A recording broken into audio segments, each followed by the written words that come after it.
Audio Jungle.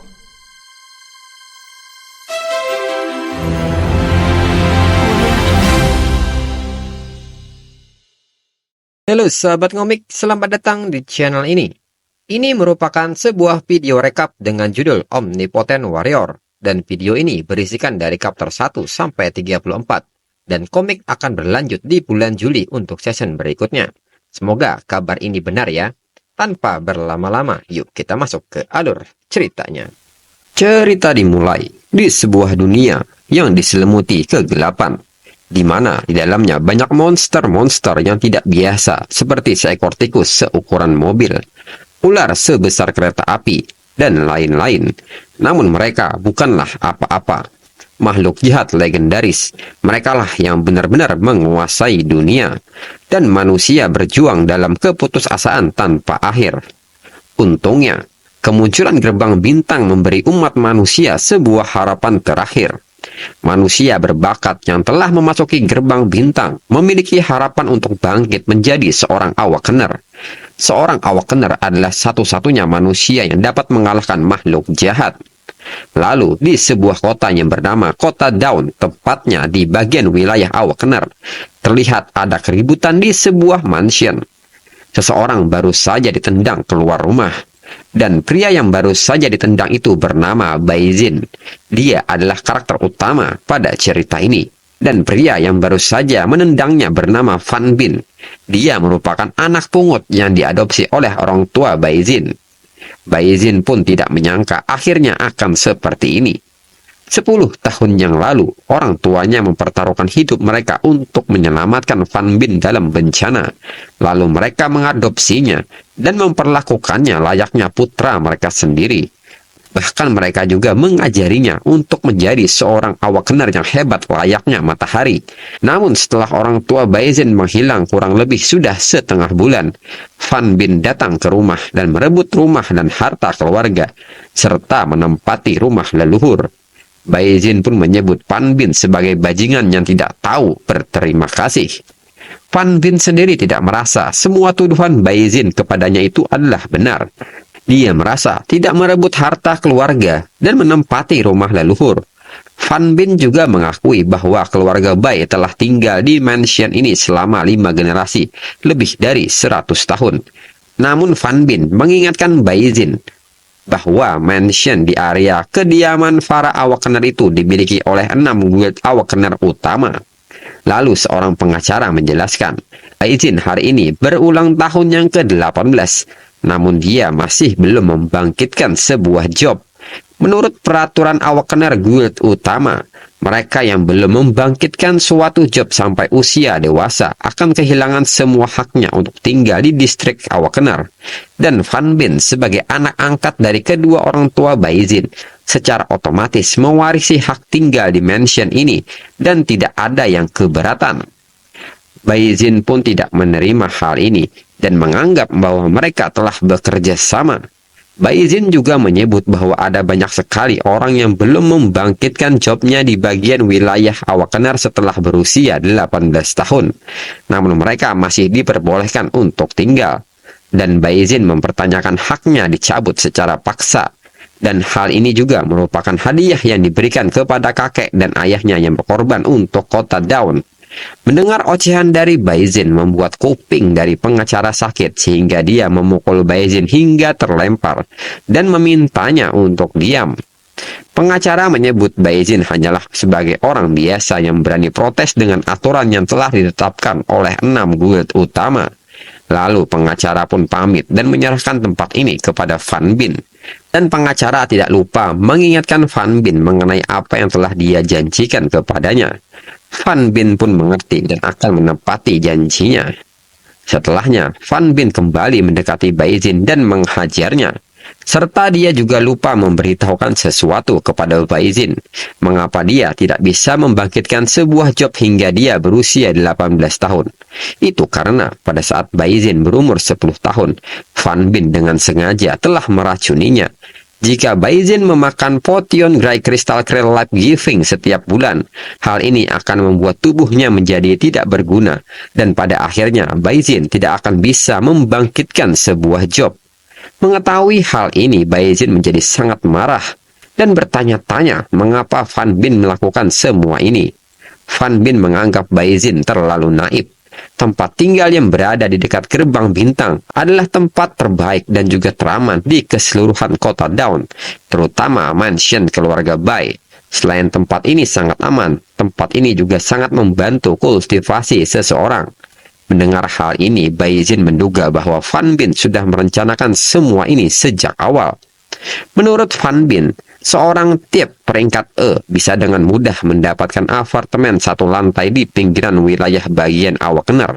Tapi selama Baizin tidak bisa bangkit menjadi seorang Awakener, begitu kedua orang tuanya meninggal, walaupun dia hanya seorang putra angkat, secara tidak langsung dia akan mewarisi hak untuk tinggal di mansion ini. Baizin sangat marah mendengar hal ini. Orang tuanya benar-benar buta saat menyelamatkan seorang ular berbisa. Lalu Fan Bin juga mengatakan satu hal lagi. Alasan orang tua Baizin berjuang bertualang saat itu adalah untuk dapat membuat putra mereka membangkitkan sebuah job. Walaupun mereka mengetahui bahwa itu adalah bahaya yang besar. Dan benar saja mereka berani mengambil resiko itu tanpa ragu-ragu. Dan lihatlah nasib mereka sekarang sungguh malang. Mendengar hal ini membuat Baizin menjerit dan seketika hatinya hancur oleh ucapan Fan Bin. Lalu Fan Bin pun kembali menendang Baizin untuk keluar dari mansion ini dan menyebut daerah kumuh adalah rumahnya sekarang. Dan jika Baizin berani berbuat onar di sini, maka dia akan dipenjara. Baizin pun berjalan meninggalkan mansion milik keluarganya. Baizin pun menatap ke arah mansionnya dan berniat untuk membalas dendam dan akan kembali merebut rumah leluhurnya. Kemudian saat Baizin meninggalkan mansion, Fan Bin diam-diam melemparkan sesuatu ke arah Baizin. Fan Bin menilai, walaupun dia telah menjadi sampah dan bukan lagi ancaman, sampah terbaik adalah sampah yang sudah mati. Lalu Baizin yang berjalan di suatu gang merasa tidak berdaya karena rasa sakit hati yang dia rasakan. Namun tiba-tiba Baizin merasa bahwa dirinya sedang sekarat. Dan sesuatu yang dilempar oleh Fan Bin adalah sebuah racun yang saat ini sedang menggerogoti tubuh Baizin. Hingga dia jatuh tersungkur dan mati. Lalu tiba-tiba langit berubah dan jatuhlah sebuah cahaya bintang yang mengenai tubuh Baizin. Dan seketika Baizin hidup kembali. Baizin yang bangun pun menilai bahwa teknik rahasia reinkarnasi sangatlah efektif. Dia terlahir kembali. Dia pun mengingat kembali saat-saat dia dibunuh. Diketahui nama yang sedang berada di tubuh Baizin saat ini adalah Meng Jingsen. Saat itu mereka sedang berperang dan tiba-tiba dia ditusuk muridnya dengan sebuah pedang. Saat itu dia menanyakan kepada muridnya yang bernama Tian Feng, padahal dia selalu memperlakukannya dengan tulus. Tian Feng pun meminta maaf kepada masternya untuk hal ini.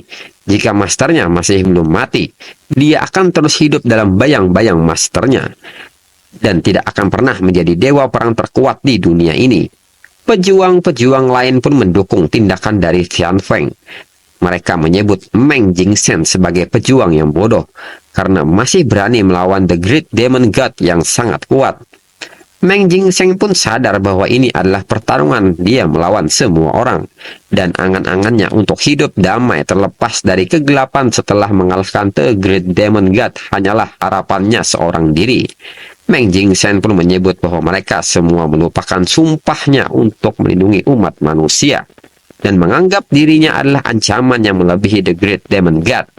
Namun Meng Jingsen sendiri menekankan bahwa mereka salah hanya dengan ini dapat menjatuhkannya. Dia pun menekankan bahwa dirinya adalah Meng Jingsen, prajurit terkuat dalam sejarah manusia, dan dia adalah satu-satunya dewa perang peringkat SSS. Dia berjanji akan kembali dengan kekuatan yang lebih kuat. Dan di saat-saat terakhir Meng Jingsen mengaktifkan teknik rahasia legendaris yaitu reincarnation. Dengan ini dia berhasil bereinkarnasi ke tubuh Baizin dan berjanji akan melakukan perhitungan dengan Tian Feng. Lalu Meng Jingsen menyadari ada sesuatu yang salah dengan tubuh ini karena terluka cukup parah hingga mati. Selain itu, dia juga menyadari bahwa tubuh ini terkena racun yang sangat beracun yang terdapat pada Gray Unique Crystal Lizard di alam kegelapan dengan metode penggunaan job tiap peringkat sehingga tubuh ini sangat lemah. Meng Jingsen menyadari tubuh ini telah terinfeksi oleh racun selama bertahun-tahun, dan ada bagian organ tubuh yang berlubang. Dengan tubuh seperti ini, mustahil menjalani proses kebangkitan. Dengan tubuh ini, Meng Jingsen tidak bisa membangkitkan sebuah job. Meng Jingsen tidak percaya bahwa jiwanya memilih tubuh yang tidak berguna seperti itu, dan perlahan ingatan dari Bai Jin masuk ke dalam pikiran Meng Jingsen. Menurutnya, saudara Bai Jin adalah ular berbisa yang tidak tahu terima kasih. Dia pun mengetahui mengapa jiwanya memilih tubuh ini, karena mereka memiliki obsesi yang serupa, sehingga menarik satu sama lain. Meng Jingsen menyadari bahwa Bai Jin sangat tidak terima dengan perlakuan ini. Dengan ini, Meng Jingsen akan memenuhi keinginan terakhirnya. Dengan itu, jiwa Bai Jin pun hilang sepenuhnya. Di saat ini, tubuh Bai Jin telah menjadi milik Meng Jingsen sepenuhnya. Namun dia ragu tubuh ini bisa membangkitkan sebuah job. Kalaupun bisa, itu memiliki peluang 1:1 juta. Dengan hal ini, Meng Jingsen akan kesulitan untuk mencapai puncak kekuatannya. Begitu juga dengan memenuhi keinginan terakhirnya. Namun Meng Jingsen tidak menyerah begitu saja. Karena dulunya dia adalah seorang dewa perang terkuat tingkat SSS. Dia akan membuat sesuatu yang tidak mungkin menjadi mungkin. Dia juga telah banyak menguasai teknik rahasia yang dapat meningkatkan fisik dan hidupnya melampaui langit. Teknik rahasia seperti The Law of Nirvana, Secret of Reincarnation. Teknik ini adalah teknik rahasia legendaris yang dia temukan bersama dengan Reincarnation di alam void atau dimensi kehampaan yang misterius. Sekarang teknik rahasia Reincarnation terbukti efektif, maka Secret of Reincarnation tidak menutup kemungkinan pasti akan berhasil juga. Ini adalah teknik yang dibuat khusus untuknya. Jika dia berhasil mempraktikkannya, dia pasti akan dapat menyusun pondasi tertinggi dan mendapatkan kekuatan yang jauh lebih kuat dari kehidupannya sebelumnya. Namun sebelum itu, dia harus masuk terlebih dahulu ke gerbang bintang dan menjalani uji coba kebangkitan. Dan mulai saat ini, Meng Jingsen akan menjalani hidup sebagai Bai Jin. Dengan nama ini, dia akan kembali berdiri di puncak. Lalu Bai Jin pun sampai di gerbang bintang kota Dawn. Menurut Bai Jin, kota Dawn jauh berada di wilayah selatan. Tempat ini juga sangat cocok untuknya memulihkan kekuatannya karena tempat ini di luar kekuasaan dari Tianfeng. Kota Dawn adalah kota besar di wilayah selatan dan pastinya tidak akan banyak pekerja di sini. Dulu saat dia masih menjadi Meng Jingsen, juga pernah seperti kebanyakan orang di sini. Siang dan malam akan selalu bertarung tanpa henti, meningkatkan skill dan melanjutkannya ke jalur impian Ares. Lalu Bai Jin sampai di penjaga gerbang bintang. Dia pun meminta kepada seorang penjaga untuk melakukan uji coba kebangkitan. Namun menurut penjaga, Bai Jin telah mengajukan 2 percobaan kebangkitan bulan ini, dan Bai Jin telah gagal. Meskipun ayah Bai Jin adalah kapten tim profesional, Bai Jin berhak untuk mengajukan kartu bintang tes kebangkitan secara gratis. Namun penjaga menolak karena potensi yang dimiliki Bai Jin saat ini akan percuma untuk membangkitkan job, dan meminta kepada Bai Jin untuk berhenti bermimpi menjadi seorang profesional. Penjaga juga terlihat tidak senang dengan kedatangan Bai Jin dan bergumam bahwa ini sungguh pemborosan sumber daya. Mendengar hal itu membuat Bai Jin kesal dan mengeluarkan aura menakutkan serta meminta petugas itu untuk mengulangi kata-katanya lagi. Seketika petugas itu merasa terancam dengan tatapan dan aura dari Bai Jin. Lalu datang seorang pria yang bernama Choi Bo. Dia adalah seorang komandan. Dia pun menanyakan kepada petugas itu mengenai keributan yang terjadi. Bai Jin sendiri saat melihat Choi Bo mengingat orang ini. Dia adalah orang yang diselamatkan oleh orang tuanya waktu dia masih muda. Sekarang keluarga Bai telah mengalami perubahan besar. Bai Jin pun penasaran mengenai sikap yang akan ditunjukkan terhadap anggota keluarga yang pernah menyelamatkannya. Lalu yang terjadi adalah petugas itu mendapat teguran keras dari Choi Bo soal perilaku dan sikapnya. Choi Bo menyebutkan bahwa beberapa generasi dari keluarga Bai Jia adalah profesional. Mereka telah banyak memberikan bantuan pada kota Dawn. Untuk itu tidak ada salahnya jika Bai Jin ingin mencoba melakukan uji coba kebangkitan. Lalu Choi Bo meminta kartu kebangkitan uji coba itu dan menyerahkannya langsung kepada Bai Jin serta memintanya untuk segera mencobanya. Selain itu, Choi Bo juga berbisik kepada Bai Jin dan memperingatkannya jika kebangkitan ini gagal lagi, maka carilah tempat sembunyi. Berhenti bergaul dengan Guild karena itu akan membahayakannya. Setelahnya, Choi Bo pun pergi. Bai Jin menilai Choi Bo adalah pria yang tahu bagaimana caranya membalas kebaikan. Setelahnya, Bai Jin pun berjalan mendekati gerbang bintang, lalu memasukkan kartu uji coba kebangkitan. Setelah gerbang terbuka, dia pun masuk ke dalamnya. Saat di dalam, Bai Jin tidak sendirian. Ternyata ada banyak orang yang ingin melakukan uji coba kebangkitan. Saat di dalam, Bai Jin merasakan tekanan gravitasi yang membuat tubuhnya sulit untuk menahannya. Namun dia tak heran dengan hal ini karena tubuhnya terpapar oleh racun sepanjang tahun. Maka dari itu jadi seperti ini. Dia pun menilai tingkat kesulitan ini benar-benar luar biasa untuk membangkitkan sebuah job. Dijelaskan, seorang penguji potensial yang bersonansi dengan bintang-bintang dan membuat perjanjian terbangun dalam sebuah job dan menjadi seorang profesional. Dan semakin banyak cahaya bintang yang didapatkan, semakin besar metamorfosis tubuh dan mungkin lebih tinggi di masa depan. Jika peserta tidak bisa bersonansi dengan bintang-bintang, artinya peserta hanyalah manusia biasa, dan peserta itu akan menjadi miskin. Lalu Bai Jin yang berusaha menahan tubuhnya akhirnya bisa bersonansi dengan satu bintang. Namun dengan kondisi tubuhnya yang buruk akan sulit untuk mendapatkan cahaya bintang dan membuat kontrak, apalagi membangkitkan sebuah job. Namun Bai Jin sendiri sudah menduga hal ini. Bahkan jika dia bisa melihat cahaya bintang, mendapatkan cahaya bintang, lalu membangkitkan jobnya, Bai Jin tidak akan dapat mengubah tubuhnya sepenuhnya. Namun jika Bai Jin ingin berubah, dia harus mendapatkan cahaya bintang. Untuk itu, inilah saatnya menggunakan legendary teknik Sitfat of Reincarnation. Teknik ini memanfaatkan kekuatan jiwa ilahi yang kuat, summon the Six Fat Wheels. Dengan ini mengumpulkan kekuatan cahaya bintang tak terbatas, mencuci dan memotong esensinya dan membentuk kembali pondasinya. Di kehidupannya sebelumnya sebagai dewa perang peringkat SSS, kekuatan rohnya seharusnya cukup kuat meski sedikit hilang setelah dilahirkan kembali.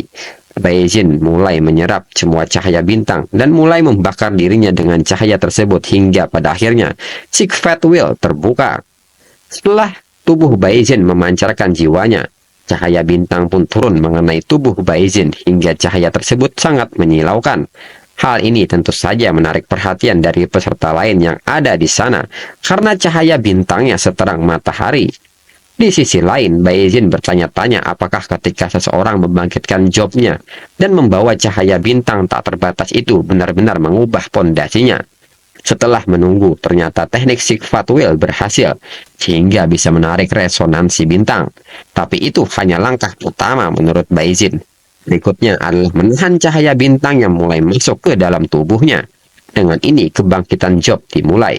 Bai Jin menilai menahan cahaya ini sungguh menyakitkan, dan dia mengalami hal ini lagi setelah bertahun-tahun. Tapi baginya ini bukanlah apa-apa. Setelah menahannya untuk beberapa waktu, akhirnya proses ini dapat dilalui. Bai Jin menilai ternyata kekuatan bintang hanya sesederhana ini. Kemudian Bai Jin kembali menemukan cahaya bintang lainnya dan kembali melakukan penyerapan cahaya bintang berwarna hitam dan menahannya. Lalu dilanjutkan dengan cahaya bintang ketiga berwarna kuning. Lalu yang keempat berwarna biru. Kelima berwarna hijau. Dan terakhir berwarna ungu. Bai Jin pun agak bingung dengan Six Fat of Reincarnation karena melakukan penyerapan dengan 6 bintang secara bersamaan. Ujian kebangkitan seperti ini benar-benar belum pernah ada sebelumnya. Dan ini sangat berbahaya menurutnya. Namun Bai Jin tidak ingin memikirkan hal ini karena tak masalah dengan nasibnya saat ini. Di kehidupannya sebelumnya, dia menjadi dewa perang terkuat. Setiap langkah penuh dengan bahaya dan kekejaman. Jika dibandingkan dengan hal ini tidak ada apa-apanya. Dengan ini, Bai Jin bersiap untuk menguatkan tubuhnya dengan Flame Six Stars. Dan Bai Jin membiarkan dirinya dilahirkan kembali dalam bara, returning form Nirvana. Bai Jin pun duduk di dalamnya dan berkonsentrasi penuh di dalamnya. Tak berselang lama, telur itu pun mulai retak dan Bai Jin kembali terlahir dengan tubuh yang baru, serta kondisi badan yang baru.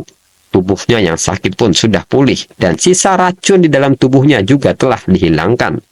Bai Jin pun yakin dengan teknik legendaris Sick Will ini, dia benar-benar dapat melawan langit dan mengubah nasibnya. Dengan ini, ujian kebangkitan Bai Jin telah selesai. Saat dia ingin memeriksa job apa yang telah dia bangkitkan, dia pun terkejut karena Bai Jin telah membangkitkan 6 job sekaligus. Setelah awakening, tubuh akan menerima peningkatan yang berbeda berdasarkan karakteristik dari job yang didapatkan. Tubuh yang kuat untuk warrior, langkah yang cepat untuk tip, mental yang kuat untuk warlock, pandangan yang luas untuk archer, tekad untuk naik, persepsi kekacauan untuk summoner. Bai Jin sendiri tidak menyangka dia baru saja menerima peningkatan tubuh khusus dari 6 job utama. Dia pun bertanya-tanya apakah ini kekuatan dari legendary Secret Art Six Realms of Reincarnation. Menurut Bai Jin, selama dia hidup sebagai dewa perang peringkat SSS, dia belum pernah mendengar ada orang yang mendapatkan peningkatan lebih dari 2 job utama. Dan dia telah mendapatkan peningkatan semua job. Dengan dasar seperti ini, tidak diragukan lagi dia bisa melampaui kehidupan masa lalunya. Dengan ini, Meng Jingsheng dapat membalaskan dendamnya kepada Tian Feng. Lalu Star Space pun mulai runtuh karena uji coba kebangkitan hampir berakhir.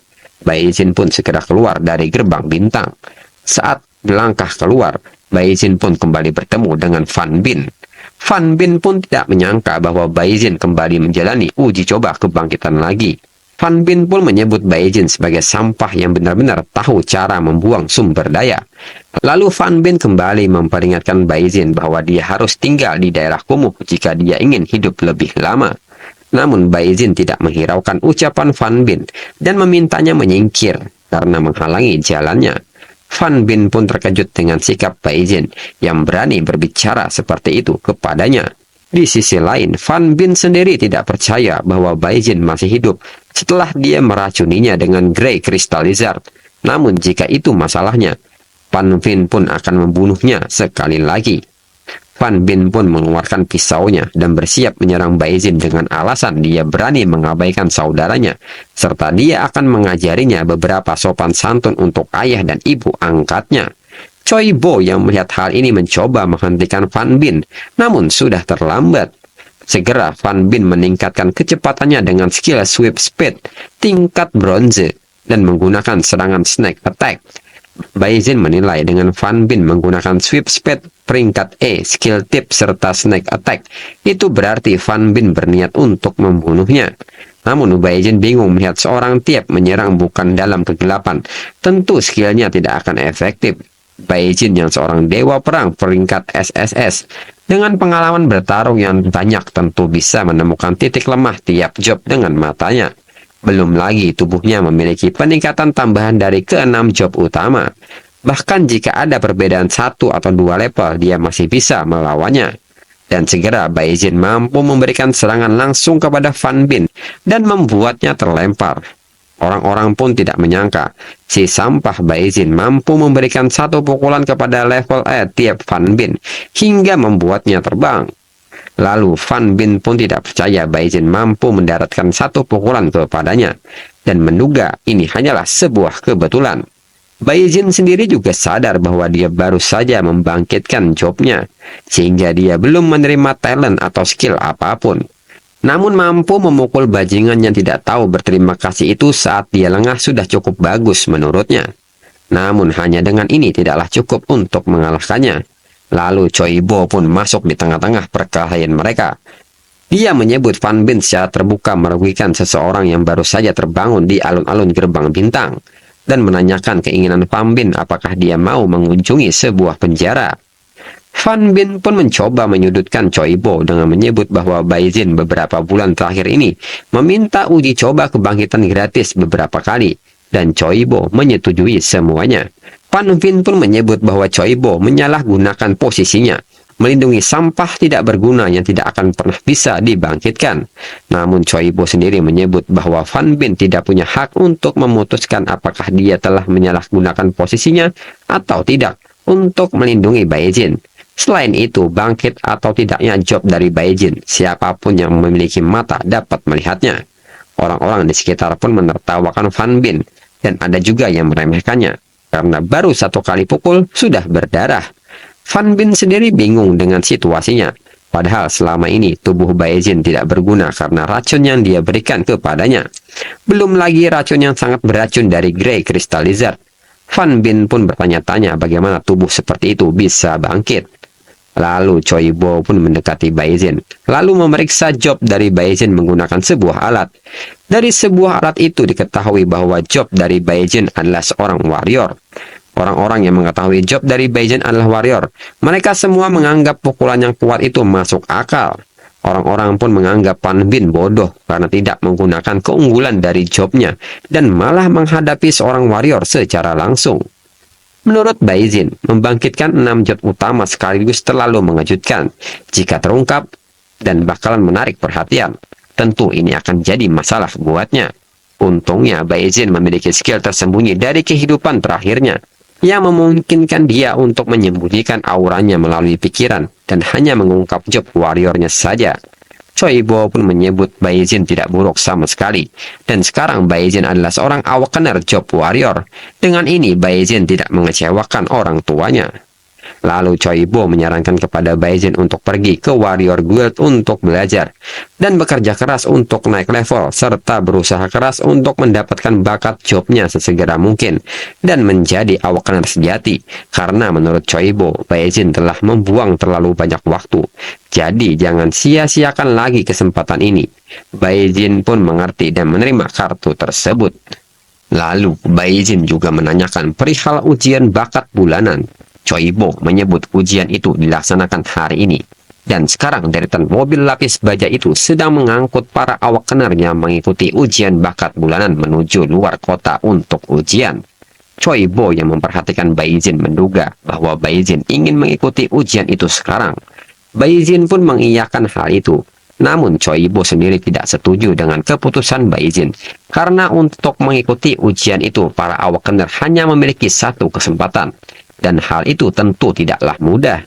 Dijelaskan, setelah bangkit, kebanyakan orang akan diberi gelar Apprentice Awakener. Apprentice Awakener perlu belajar 1-3 tahun di sebuah guild, melatih keterampilan dasar, dan mengikuti ujian bakat setelah memiliki pengetahuan yang cukup tentang job mereka. Hanya dengan lulus ujian bakat, yang dibangkitkan mendapatkan skill terkait job mereka sendiri, dan kemudian dianggap sebagai awakener sejati. Menurut Choi Bo, setiap kebangkitan hanya dapat menerima 1 skill seumur hidup. Kualitas skill bahkan dapat menentukan keberhasilan jalur kebangkitan. Persiapan yang cukup dan performa yang baik dalam ujian adalah kunci untuk mendapatkan bakat yang unggul. Untuk itu, Choi Bo meminta kepada Baizin untuk berhati-hati. Baizin pun hanya tertawa dan meminta kepada paman Choi Bo untuk tidak khawatir kepadanya, karena dia tahu apa yang harus dilakukan. Di sisi lain, Baizin menganggap hal ini sangatlah mudah karena dia adalah mantan dewa perang peringkat SSS. Ujian bakat sangatlah mudah menurutnya. Lalu Baizin pun pergi meninggalkan area gerbang bintang. Di sisi lain, Fan Bin yang mendengar obrolan dari Baizin dan Choi Bo menganggap Baizin memiliki kebodohan yang luar biasa. Karena baru bangkit sudah ingin mengikuti ujian bakat. Namun membiarkan Baizin hidup merupakan sebuah ancaman bagi Fan Bin.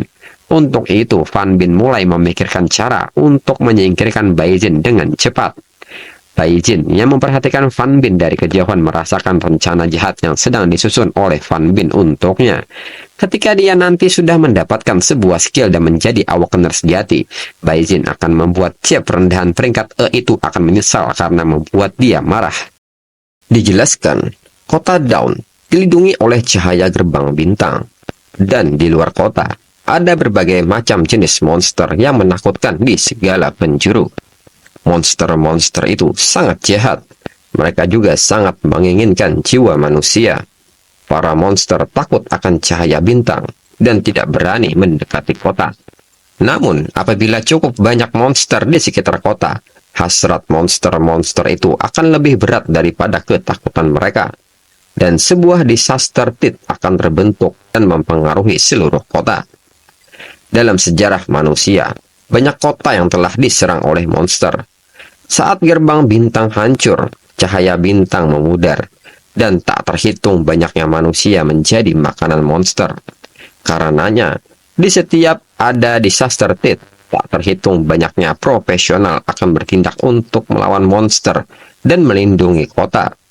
Dalam perang seperti ini, satu demi satu para profesional akan mengorbankan nyawa mereka demi melestarikan umat manusia. Setiap pejuang dengan tekad yang tak tergoyahkan akan memanggil cahaya gerbang bintang dan menjadi abadi di bawah selubung cahaya bintang.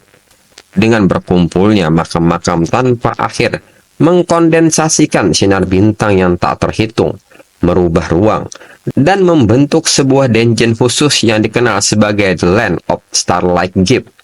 Setiap profesional yang baru awaken akan mengikuti penilaian di sini untuk mengejar kemuliaan para leluhur, disaksikan oleh kehendak leluhur dengan bakat yang menyertainya.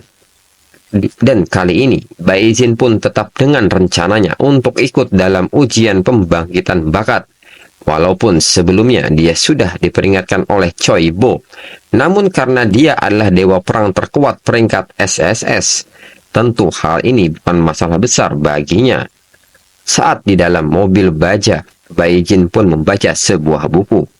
Menurutnya, pikiran tajam seorang magician sangat berguna, dan dia hampir selesai membaca buku yang tebal itu. Sebagian besar kota Dawn dihuni oleh makhluk-makhluk tak bernyawa. Jika dia ingin datang ke sini untuk Starlight Gift, ujian roh pahlawan di tanah ini seharusnya cenderung ke arah makhluk tak bernyawa. Meskipun ujiannya berbeda, aturan keseluruhan di tanah Starlight Gift di kota-kota besar tetap sama.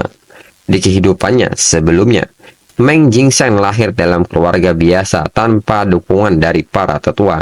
Dan ini adalah suatu keajaiban bahwa dia memperoleh bakat peringkat emas. Diketahui, urutan talenta dari rendah ke tinggi adalah dari inferior, besi hitam, bronze atau perunggu, perak, emas, dan epik. Talenta peringkat besi hitam 1 dari 10 orang bisa mendapatkannya. Sedangkan inferior, pasti semua orang akan mendapatkannya.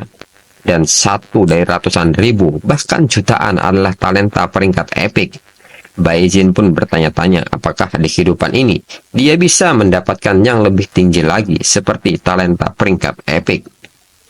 Lalu mereka pun sampai di sebuah tempat yang bernama The Line of Starlight. Banyak para awakener yang tengah bersiap untuk mengikuti ujian kebangkitan bakat.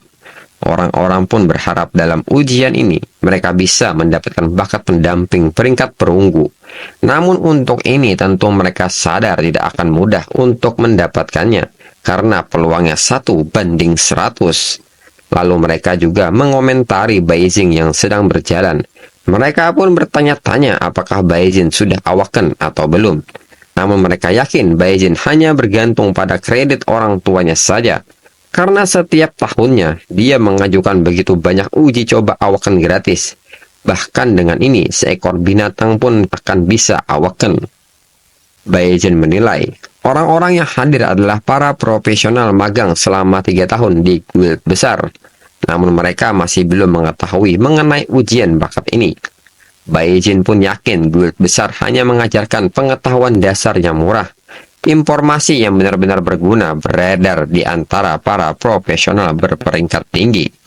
Mereka tidak mengetahui bahwa ujian The Land of Starlight Gift adalah bukan dari kutukan, melainkan kebijaksanaan, kemauan, dan keberanian. Lalu Baizin pun memperhatikan seorang gadis, dan dia mengenal gadis itu. Dia adalah Lin Shi dari keluarga Lin. Dia awaken pada usia 11 tahun. Dia merupakan seorang jenius papan atas. Namun Baizin merasa heran dengan Lin Shi. Dia awaken dalam suatu job 5 tahun yang lalu, dan seharusnya dia sudah mengikuti ujian bakat ini. Namun Baizin memilih untuk tidak memikirkannya, karena dia tidak mengerti dunia dari para jenius. Namun Baizin menilai bahwa Lin Shi berasal dari keluarga kaya. Namun auranya tidak begitu kuat dan terlihat tidak terlalu kuat dari profesional magang biasa. Namun jika diperhatikan, jiwanya sudah padat. Lalu di depan mereka berdiri orang-orang penjaga makam The Line of Starlight. Pertama ada Xie Gong, umur 34 tahun, anggota senior guild pemanah kota Dawn, kekuatan kelas peringkat C. Kedua, ada Duanza, umur 36 tahun, anggota senior Guild Pejuang Kota Dawn, kekuatan peringkat kelas C. Melihat peserta bulan ini, Duanza pun mendengar bahwa bintang terang keluarga Lin, yaitu Lin Si, sudah awakan dalam profesi pemanah saat berumur 11 tahun. Duanza menilai bahwa Lin Si sudah mempersiapkan diri selama bertahun-tahun, dan mungkin penilaian bakat ini akan memberikan banyak hasil serta guild pemanah akan mendapatkan harta karun. Namun Xie Gong meminta kepada Duanza untuk tidak menilai begitu cepat.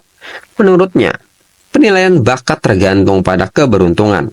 Masih terlalu dini untuk mengatakan hal-hal ini sekarang.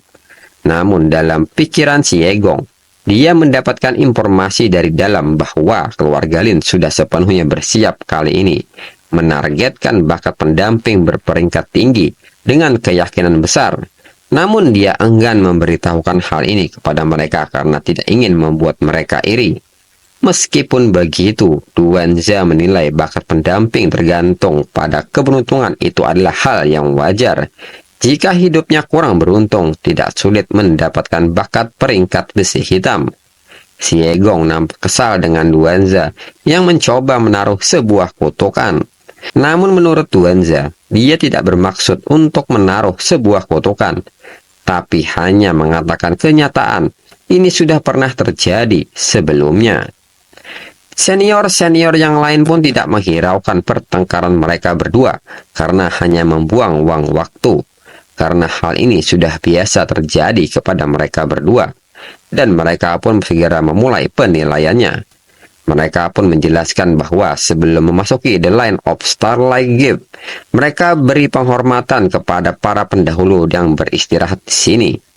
Pengorbanan heroik mereka yang memungkinkan mereka, manusia bertahan dan berkembang biak di dunia yang penuh dengan monster. Mereka semua yang ada di sini hari ini sudah beruntung dan menjadi profesional untuk meneruskan warisan mereka, berjuang untuk masa depan umat manusia.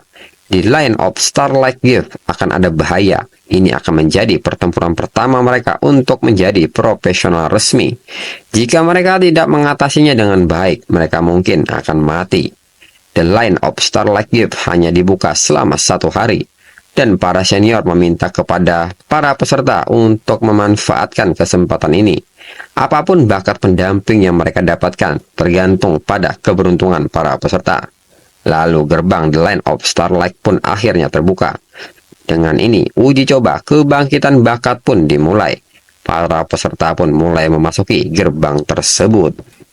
Saat di dalam, orang-orang juga masih mengomentari aksi Baijin yang masih membaca sebuah buku. Mereka pun menyebut Baijin adalah orang bodoh yang datang ke Line of Starlight Gift tanpa persiapan. Dan mereka menduga Baijin akan cepat mati di sini. Lalu di depan Baijin, ada seorang pria gendut yang menyebut bahwa dia mengenal Baijin si sampah dan menegur Baijin yang masih membaca sebuah buku. Baijin pun seketika memberikan pandangan yang tajam kepada pria itu. Hal ini membuat pria itu marah dan hendak memukulnya. Lalu Baijin pun pergi dan meminta kepada pria itu untuk mengurus dirinya sendiri. Namun tak berselang lama, pria gendut tiba-tiba ditargetkan oleh seekor roh, sehingga pria gendut masuk dalam penilaian roh pahlawan. Namun yang terjadi, pria gendut tidak siap dengan hal ini dan membuatnya ketakutan. Orang-orang pun menyadari bahwa lawannya adalah monster peringkat F, wajah laba-laba hantu. Mereka pun menanyakan bagaimana caranya mereka menangani monster seperti itu. Tak lama kemudian, pria gendut kalah dan dinyatakan gagal dalam ujian pahlawan. Dengan demikian, pria gendut hanya mendapatkan bakat pendamping peringkat inferior. Dengan ini, si gendut tampaknya tidak akan memiliki masa depan yang cerah. Baijin dengan mudahnya melewati para peserta yang melakukan ujian dengan roh pendamping. Di antaranya, ada seorang peserta yang sangat senang mendapatkan penilaian peringkat tingkat perunggu. Dijelaskan, ini adalah ujian semangat kepahlawanan The Line of Starlight Gift. Jika peserta lulus, peserta akan mendapatkan hadiah cahaya bintang dari roh heroik senior dan bakat pendamping dari peringkat itu. Tapi jika gagal, mereka hanya bisa mendapatkan bakat pendamping yang lebih rendah, yaitu tingkat inferior. Lalu Lindsay yang memperhatikan Baizin yang terus berjalan menduga bahwa Baizin berniat untuk masuk lebih dalam dan mendapatkan peringkat yang lebih tinggi. Menurut Lindsay, bagian Starlight Gift yang lebih dalam dapat membuatnya mendapatkan peringkat lebih tinggi yang menyertai bakat, namun penilaian roh heroik senior akan lebih menakutkan, seringkali mengancam nyawa, dan menyarankan Baizin untuk mempertimbangkan dengan matang sebelum melangkah lebih dalam. Baizin seketika mengucapkan terima kasih atas peringatan dari Lindsay. Dia juga akan memberikan saran kepadanya bahwa mengandalkan kekuatan eksternalnya tidak akan bisa lulus penilaian semangat kepahlawanan. Lalu Lindsay pun bingung dengan daya eksternal yang dimaksud oleh Baizin kepada boneka-bonekanya. Dan diketahui bahwa keluarga Lin menyiapkan boneka peringkat E sebagai bentuk pencegahan jika terjadi kecelakaan. Dan boneka ini dapat dengan mudah ditemukan oleh para profesional. Di sisi lain, Baizin yang terus berjalan bertanya-tanya mengapa pahlawan pedang spirit peringkat perak belum muncul di sekitar sini. Baizin pun merasa bahwa ada kesalahan. Namun tiba-tiba sebuah serangan datang ke arahnya. Beruntung Baizin mampu menghindarinya. Dan itu adalah sebuah cahaya spirit pahlawan peringkat perak. Namun Baizin mengeluarkan auranya dan meminta maaf kepada roh itu bahwa dia kesini untuk bakat pendamping peringkat epik. Dan seketika pahlawan spirit peringkat perak pun pergi. Baizin menilai bahwa roh itu mungkin merasakan jiwa rohnya berbeda dari yang lain, karena spirit jiwa dapat benar-benar menarik perhatian spirit pahlawan dengan lebih baik. Dengan ini, Baizin pun merasa bahwa dia tidak bisa membuang waktu lagi. Ujian bakat itu hanya berlangsung 1 hari. Dia harus segera mendapatkan apa yang harus dia dapatkan. Baizin pun melihat sebuah peta dari Line of Starlight Gift. Menurutnya, selain cahaya bintang yang redup berkilauan, sisanya adalah kegelapan total. Selain itu, sulit untuk menentukan arah utara, selatan, timur, dan barat melalui peta ini, sehingga sangat mudah untuk tersesat. Untungnya, para senior spirit pahlawan semuanya tercatat dan dapat digunakan sebagai titik koordinat, sehingga bisa menemukan rute dengan cepat. Dengan ini, koordinasi pedang dari pahlawan ini benar, yang berarti dapat disimpulkan dari informasi kota Dawn. Jalan di sebelah kanan seharusnya memungkinkan dia mencapai bagian terdalam dari Line of Starlight Gift. Baizin pun terus maju sambil menghindari tantangan dari roh pahlawan spirit. Selain itu, Baizin juga menemukan pemandangan aneh di mana kedua roh pahlawan bertarung. Namun Baizin menilai ini adalah dampak dari daya tarik dirinya terhadap para senior spirit pahlawan. Namun dia juga tidak menghiraukan hal ini dan segera pergi, karena tujuannya adalah bakat pendamping peringkat epik.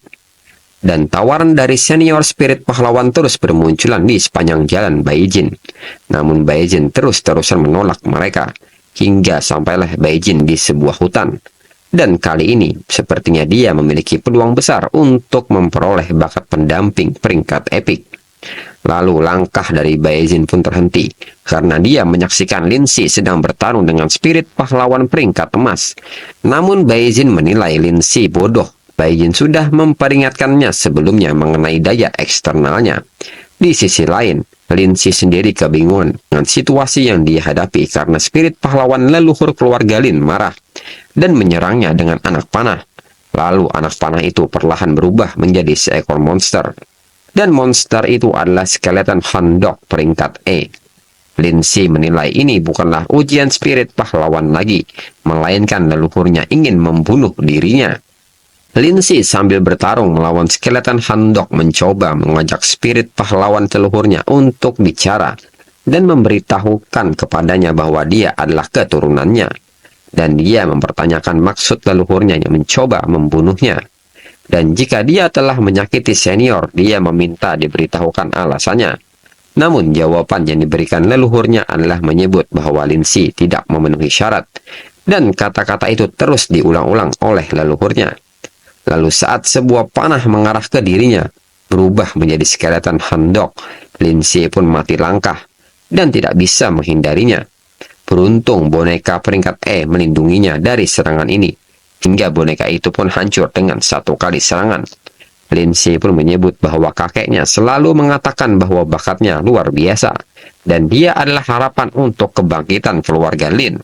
Namun di sini, leluhurnya begitu marah kepadanya, dan terus mengatakan bahwa dia tidak memenuhi syarat. Dengan ini, Lindsay yakin ada sesuatu yang salah, namun dia sendiri tidak mengetahui apa itu. Lindsay kembali mencoba untuk bertanya di manakah letak kesalahannya, dan meminta leluhurnya untuk memberitahunya. Melihat Lindsay nampak putus asa, Baizin pun membuka suara dan mencoba membuka pikiran dari Lindsay. Lindsay pun nampak terkejut bahwa pemuda yang sebelumnya dia temui ada di sini. Leluhurnya pun juga nampak tertarik dengan jiwa roh yang dimiliki Baizin. Di sisi lain, Lindsay menyebut bahwa sejak dia awaken pada usia 11 tahun, dalam 5 tahun terakhir dia tidak pernah mengendur sedikit pun.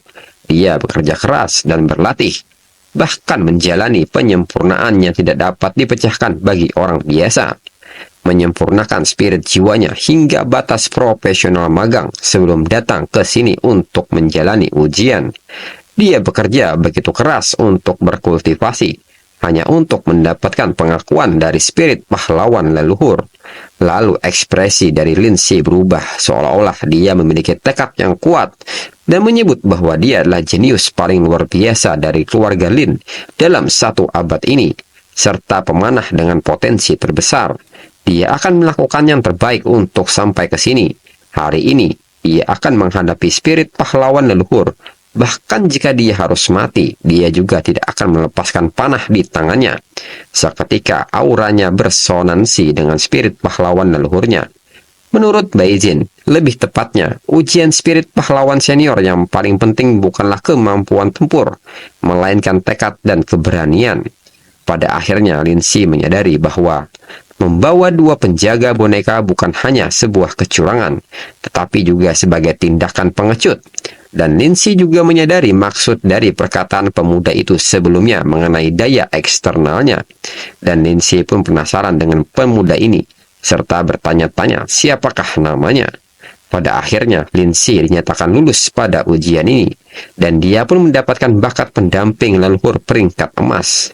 Baizin pun menilai bahwa Lindsay akan memiliki masa depan yang cerah dengan dia mendapatkan bakat pendamping peringkat emas. Lindsay pun tidak lupa mengucapkan terima kasih kepada Baizin atas bantuannya. Baizin sendiri tidak masalah dengan itu. Lalu dia menyarankan kepada Lindsay untuk segera pergi karena dia sudah mendapatkan bakat pendampingnya. Karena Baizin memiliki kekhawatiran karena selama bertahun-tahun akan selalu ada beberapa pahlawan rohani yang bermutasi dan mengalami degenerasi atau suatu penurunan tingkat yang membuat mereka menjadi spirit jahat yang sangat berbahaya jika dihadapi. Lindsay pun mengerti dengan ucapan Baizin. Lalu dia pun mempertanyakan, Baizin datang ke tempat ini untuk apa? Karena di sini adalah kumpulan spirit pahlawan peringkat emas. Baizin pun hanya menyebutkan bahwa dia ke sini untuk mendapatkan bakat pendamping yang lebih tinggi. Lindsay pun nampak terkejut bahwa pemuda ini ingin mendapatkan bakat dengan peringkat yang tinggi, sedangkan auranya lebih lemah di antara profesional magang. Baizin pun menyebut apa yang dia tahu mengenai dirinya, serta meminta Lindsay untuk menjaga rahasia ini, dan jangan pernah memberitahukan mengenai keberadaannya. Setelah diperhatikan, Lindsay pun terkejut bahwa arah Baizin berjalan adalah menuju daerah yang lebih dalam, sedangkan daerah ini adalah daerah spirit emas. Lindsay pun bertanya-tanya apakah pemuda ini siap untuk pergi ke bagian paling dalam dari Land of Starlight Gift. Lalu Baizin yang terus berjalan masuk ke pedalaman Land of Starlight Gift sampai di sebuah pintu yang tertutup rantai dengan ukuran yang sangat besar. Baizin pun bertanya-tanya apakah ini bagian terdalam dari Land of Starlight Gift. Ini adalah proyeksi gerbang neraka yang diberitakan. Dari koordinat kota Dawn, rute yang disimpulkan adalah benar. Lalu Baizin merasakan suatu tekanan dari seekor monster. Dan itu adalah monster penjaga yang mencapai peringkat lanjutan, yaitu peringkat D. Baizin menilai celah energi spiritualnya terlalu besar. Meskipun monster penjaga ini tidak menyerangnya, namun tekanan spiritual yang dihasilkannya sangat tinggi, bahkan dengan jarak sejauh ini. Tubuhnya hampir tidak bisa menahannya. Diketahui nilai-nilai energi spiritual berdasarkan peringkat. Peringkat F dengan 100 sampai 399 poin. Peringkat E dengan 400 sampai 699 poin. Lalu peringkat D dengan 700 sampai 999 poin. Dan seterusnya dengan selisih 299 poin. Menurut Bayezin, meskipun ujian Line of Starlight Gift tidak sepenuhnya bergantung pada kemampuan tempur, tapi jika tubuhnya tidak mampu menanganinya, pengalaman, kebijaksanaan, dan keberanian yang disebutkan tadi menjadi tidak berarti. Konsentrasi energi spiritual di sini beberapa kali lipat dibandingkan dunia luar. Ini adalah tempat kultivasi terbaik. Hanya beberapa jam sejak penilaian, dia masih punya waktu dan harus segera menjadi lebih kuat. Lalu Bayezin pun duduk untuk mengaktifkan teknik seni rahasia kehidupan sebelumnya, Qigong tak terbatas. Qigong tak terbatas adalah teknik rahasia peringkat epik yang dia peroleh secara kebetulan dalam petualangan hidupnya sebelumnya. Walaupun ada berbagai alasan atas pencapaiannya dalam kehidupan sebelumnya, tapi teknik rahasia ini benar-benar tak tergantikan.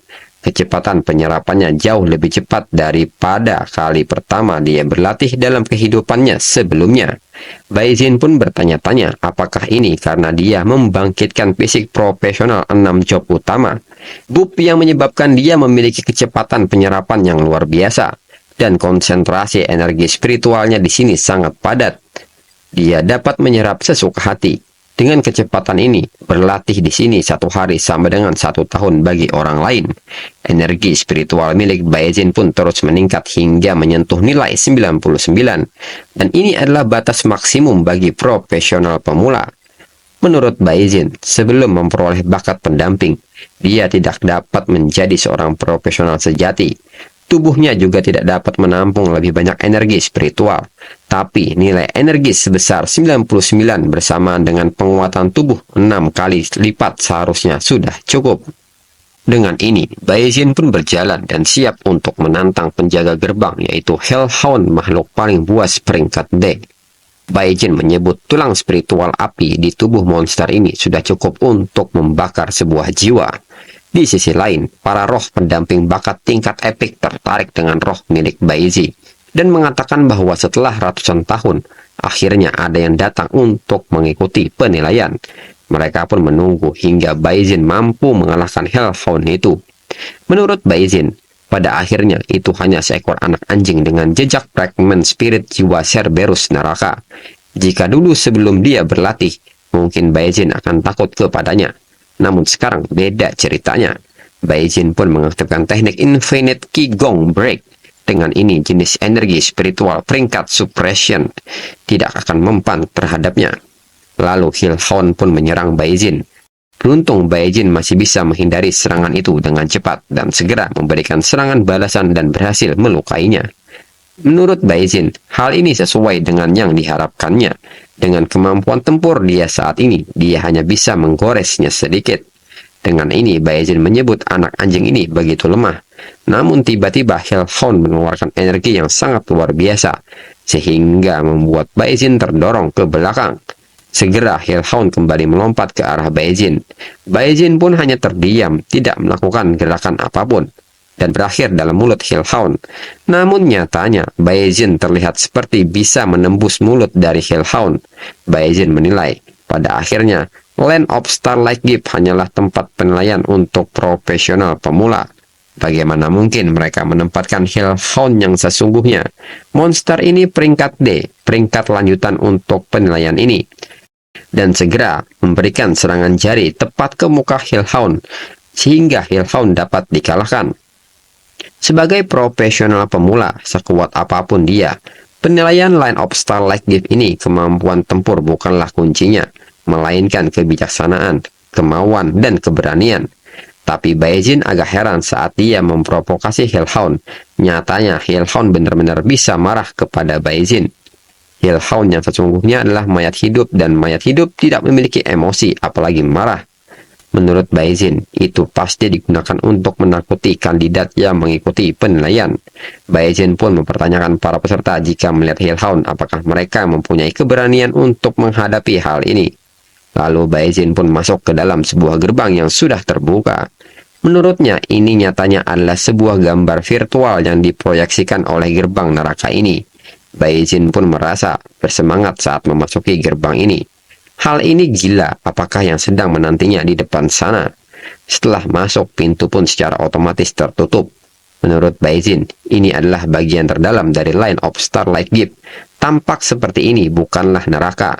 Ini lebih seperti lembah pengorbanan. Baizin pun kembali menanyakan apakah benar-benar ada spirit pahlawan peringkat epik di sini. Namun tiba-tiba sebuah serangan sangat cepat datang. Dan itu adalah sebuah gerakan pedang yang sangat cepat dan menakutkan. Beruntung Baizin mampu menghindari ini. Jika tidak, dia akan langsung mati jika terkena serangan itu. Namun Baizin merasakan aura dari roh yang baru saja menyerangnya. Dan roh ini telah mencapai peringkat S. Saat sebuah serangan pedang tiba-tiba datang ke arah Baizin. Baizin menilai tebasan pedang yang begitu kuat datang ke arahnya. Jika dia terkena serangan itu, dia pasti akan mati. Diketahui bahwa yang menyerang Baizin adalah roh spirit pahlawan peringkat epik. Baizin segera memancarkan auranya, sehingga aura roh dari Baizin segera beresonansi dengan roh spirit pahlawan. Dan serangan pun tiba-tiba terhenti. Baizin pun meminta kepada senior spirit pahlawan untuk berhenti mempermainkannya. Dia tidak sampai ke sini karena keberuntungan, dan mengira roh spirit pahlawan tidak menyadari hal itu. Senior spirit pahlawan menyebut bahwa seorang profesional pemula telah berani datang ke sini dan ingin menantangnya. Menantang dirinya sama saja mencari kematian. Baizin kembali mengatakan bahwa dia menghormati dia sebagai seniornya. Jadi dia meminta kepadanya untuk tidak mengujinya dengan kata-kata. Dalam ujian spirit pahlawan, kemampuan tempur tidak terlalu penting. Sebaliknya, jangankan profesional pemula, bahkan profesional peringkat A juga tidak sepadan dengan mereka. Dalam hati Baizin, dia menilai bahwa spirit pahlawan peringkat epik tampaknya telah mempertahankan semua kebijaksanaannya selama hidup mereka, dan jauh lebih kuat dari spirit pahlawan peringkat emas. Senior spirit pahlawan menyebut juniornya kali ini bermulut tajam. Dia pikir karena datang ke sini, dia bisa lulus ujian spirit pahlawan peringkat epik dengan mudah. Sungguh anak muda yang terlalu naif menurutnya. Dia akan membiarkannya menyaksikan seberapa menakutkannya ujian spirit pahlawan peringkat epik. Segera senior spirit pahlawan menggunakan kekuatannya dan segera memindahkan mereka ke sebuah arena. Baizin sendiri terkejut dengan mudahnya. Mereka bisa langsung berpindah ke sebuah arena. Namun Baizin merasakan sesuatu yang aneh. Tiba-tiba dia merasa energi spiritualnya menjadi peringkat E. Di sisi lain, ternyata Baizin tidak berpindah ke sebuah tempat, melainkan dia ditarik ke sebuah ilusi ujian. Senior spirit pahlawan yang lain menyebut nama Lin Wei. Dia adalah senior spirit pahlawan yang menghadapi Baizin saat ini. Mereka menilai Lin Wei adalah orang yang brengsek. Saat mereka tidak memperhatikannya, Lin Wei menyelinap masuk dan mengambil inisiatif untuk menarik anak muda ini ke dalam ilusi ujian.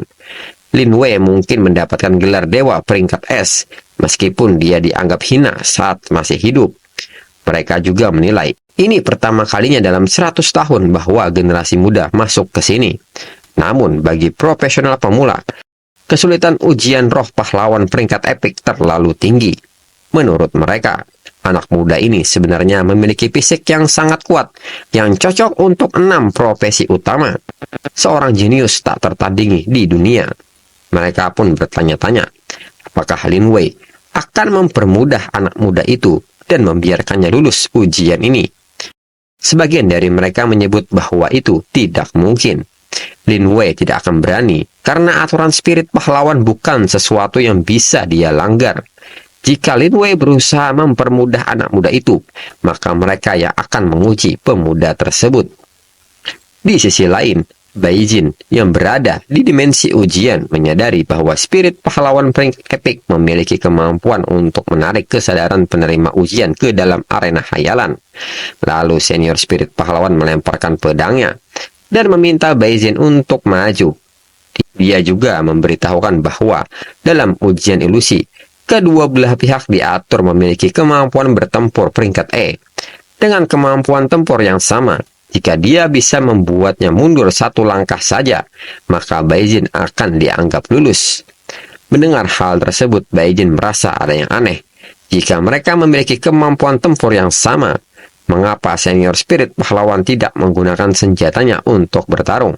Dengan pengalaman tempur dewa perang peringkat S sebelumnya, apakah menurut senior spirit pahlawan dirinya bisa dikalahkan dengan mudah?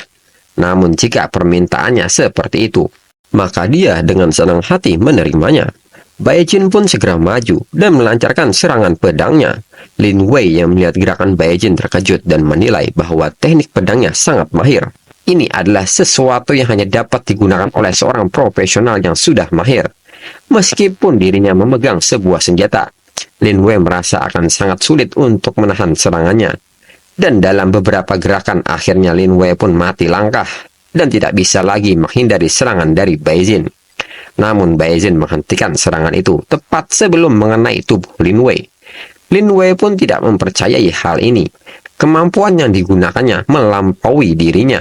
Lin Wei pun merasa bahwa dia seolah-olah sedang bertarung melawan dewa perang peringkat SSS. Seseorang seperti dia belum pernah Lin Wei temui sebelumnya dalam kehidupan masa lalunya. Ini adalah seseorang yang jenius. Lalu, Baijin pun meminta kepada senior spirit pahlawan untuk tidak menahan diri saat melawannya, serta mengajak senior spirit pahlawan untuk bertarung dengan semua kemampuan yang ada. Lin Wei pun memberi gestur seolah-olah dia menghormati Baijin, serta meminta maaf atas sikapnya. Dan segera Lin Wei kembali mengambil pedangnya, dan pertarungan pun dimulai kembali. Mereka berdua pun beradu pedang dengan sangat sengit, namun perbedaan kemampuan terlihat jelas pada pertarungan ini. Hingga saat bertarung, Baijin selalu bisa menjatuhkan pedang dari tangan Lin Wei, dan ini berlangsung selama 10 ronde. Lalu Baijin mengatakan bahwa senior spirit pahlawan telah kalah. Lin Wei sendiri pun mengakui bahwa dia telah kalah. Dengan ini, Baijin merasa lega karena dia lulus dengan sempurna dalam ujian ini. Dengan hasil seperti ini, sudah cukup untuk memperoleh bakat pendamping peringkat epik. Dengan begitu, titik awal hidupnya kali ini akan jauh lebih tinggi dibandingkan hidupnya sebelumnya. Namun, tiba-tiba, Lin Wei menghilang dari hadapan Baijin. Baijin pun panik karena dia belum mendapatkan bakat pendampingnya. Baijin pun berpikir apakah dia terlalu keras kepadanya, sehingga membuat senior spirit pahlawan marah dan malu. Baijin pun bingung dengan kejadian ini. Di sisi lain, Lin Wei ternyata keluar dari dimensi ilusi. Para senior yang lain pun melihat bahwa ujian ini berakhir begitu cepat. Mereka pun menduga bahwa Lin Wei belum memberikan bakat pendampingnya, dan anak muda itu telah kalah. Namun melihat pemuda itu belum sadar, mereka pun bingung mengapa anak muda itu masih berada di arena ilusi. Lin Wei pun memberitahukan bahwa dia sudah kalah. Para senior pun tidak percaya bahwa Lin Wei kalah oleh seorang profesional pemula. Mereka pun menganggap bahwa Lin Wei saat ini sedang bercanda. Dan jika pun Lin Wei benar-benar kalah, maka itu pasti Lin Wei mempermudah ujian anak muda itu. Lin Wei sendiri menjelaskan bahwa dia tidak mempermudahnya sama sekali.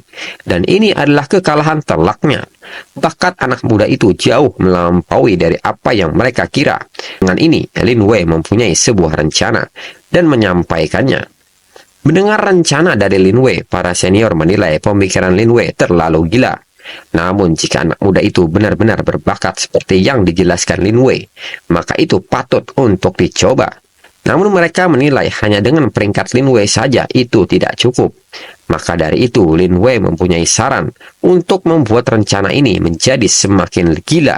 Seketika semua senior spirit masuk ke dalam dimensi ilusi ujian. Dan Baijin sendiri pun terkejut melihatnya. Tiba-tiba 6 spirit pahlawan peringkat epik dari 6 profesi utama muncul di depan Baijin.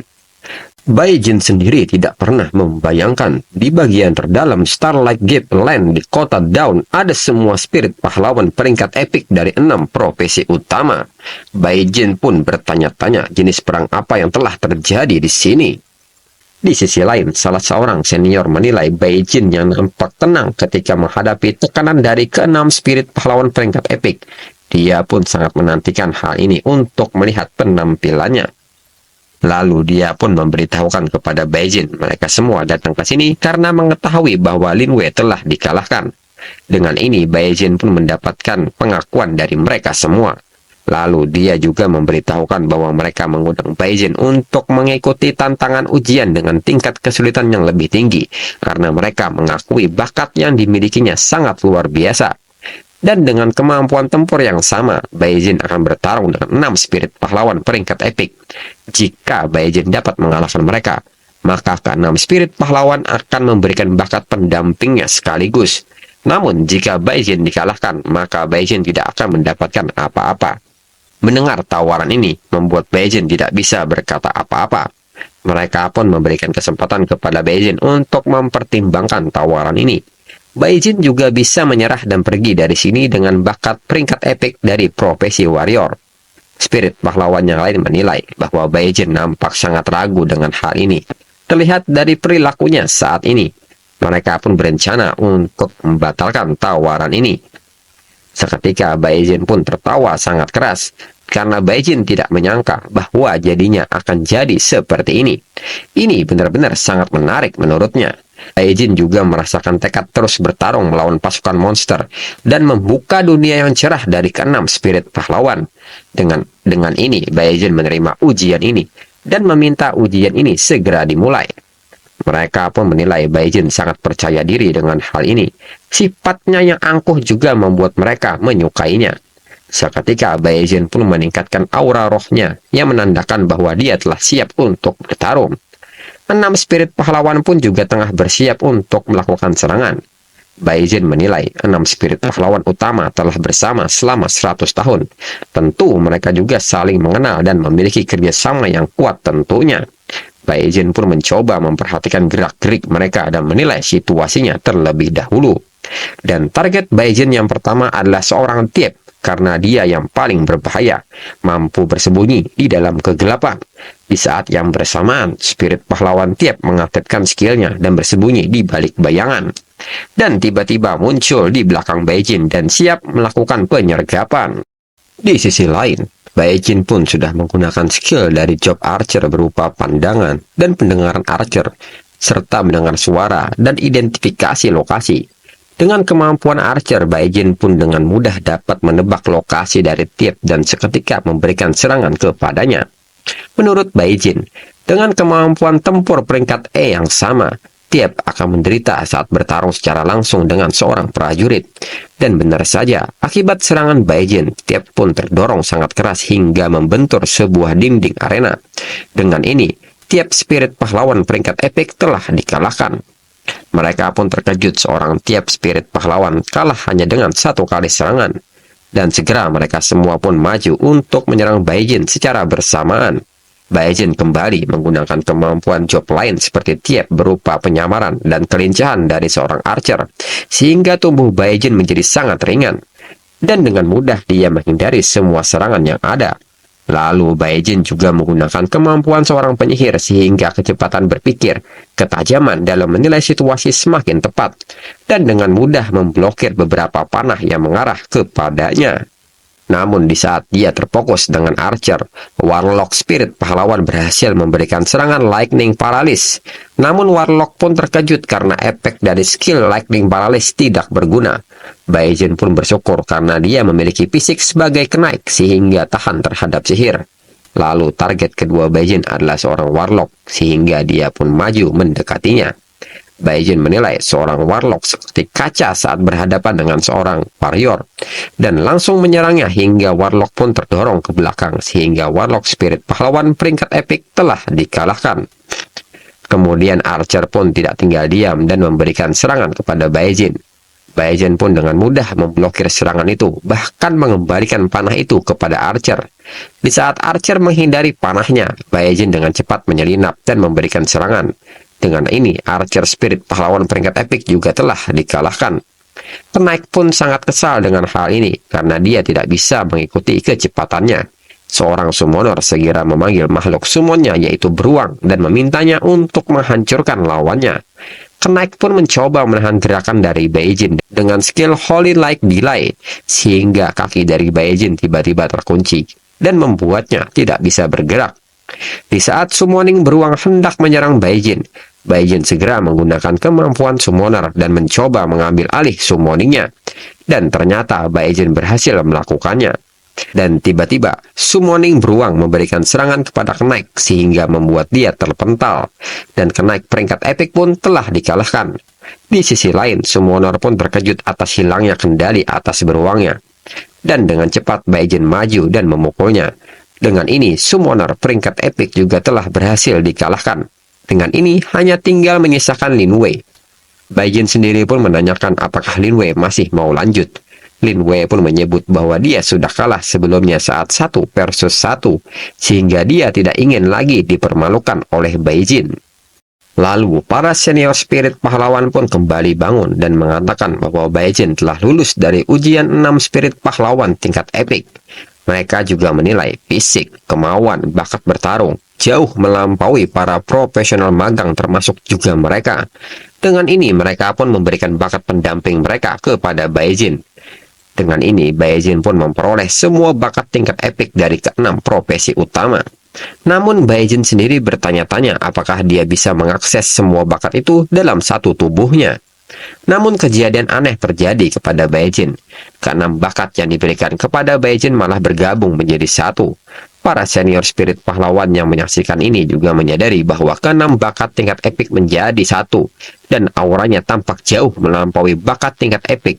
Dan ini memiliki standar yang lebih tinggi di atas bakat epic. Dan para senior pun bertanya-tanya akan menjadi bakat tingkat apakah ini, karena mereka sendiri baru pertama kali menyaksikan fenomena seperti ini. Baijin sendiri pun merasa bahwa situasinya saat ini tidak bagus, karena penyatuan bakat telah mencapai batasnya. Dan bakat-bakat ini mulai menyebar karena tidak bisa menyatu dengan sempurna. Baijin pun berusaha dengan keras untuk menyatukan bakat-bakat ini, karena dia benar-benar tidak mau menerima sebuah kegagalan. Dia pun yakin dengan kekuatan ilahinya sebagai Meng Jingseng, dewa perang terkuat peringkat SSS, jalan untuk membentuk cahaya legenda, dan mencoba kembali menyatukan semua bakat itu. Diketahui, sejak lahirnya para profesional, ada berbagai bakat pendamping dari tingkat besi hitam, perunggu, perak. Dalam pandangan sebagian besar profesional, tingkat emas sudah merupakan tingkat tertinggi dari bakat pendamping. Adapun tingkat epic itu sudah berada di ranah legenda, sesuatu yang kebanyakan orang bahkan belum pernah mendengarnya. Di atas tingkat epic masih ada bakat yang lebih kuat. Ternyata Baijin mendapatkan bakat tingkat mystical yang belum pernah terjadi sebelumnya.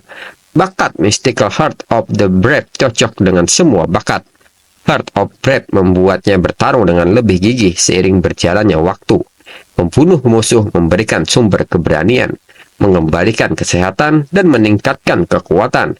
Heart of Brave melangkah maju tanpa rasa takut. Dalam keadaan sulit, bisa menyegarkan darah dan semangat, melepaskan kekuatan pertempuran 10 kali lipat.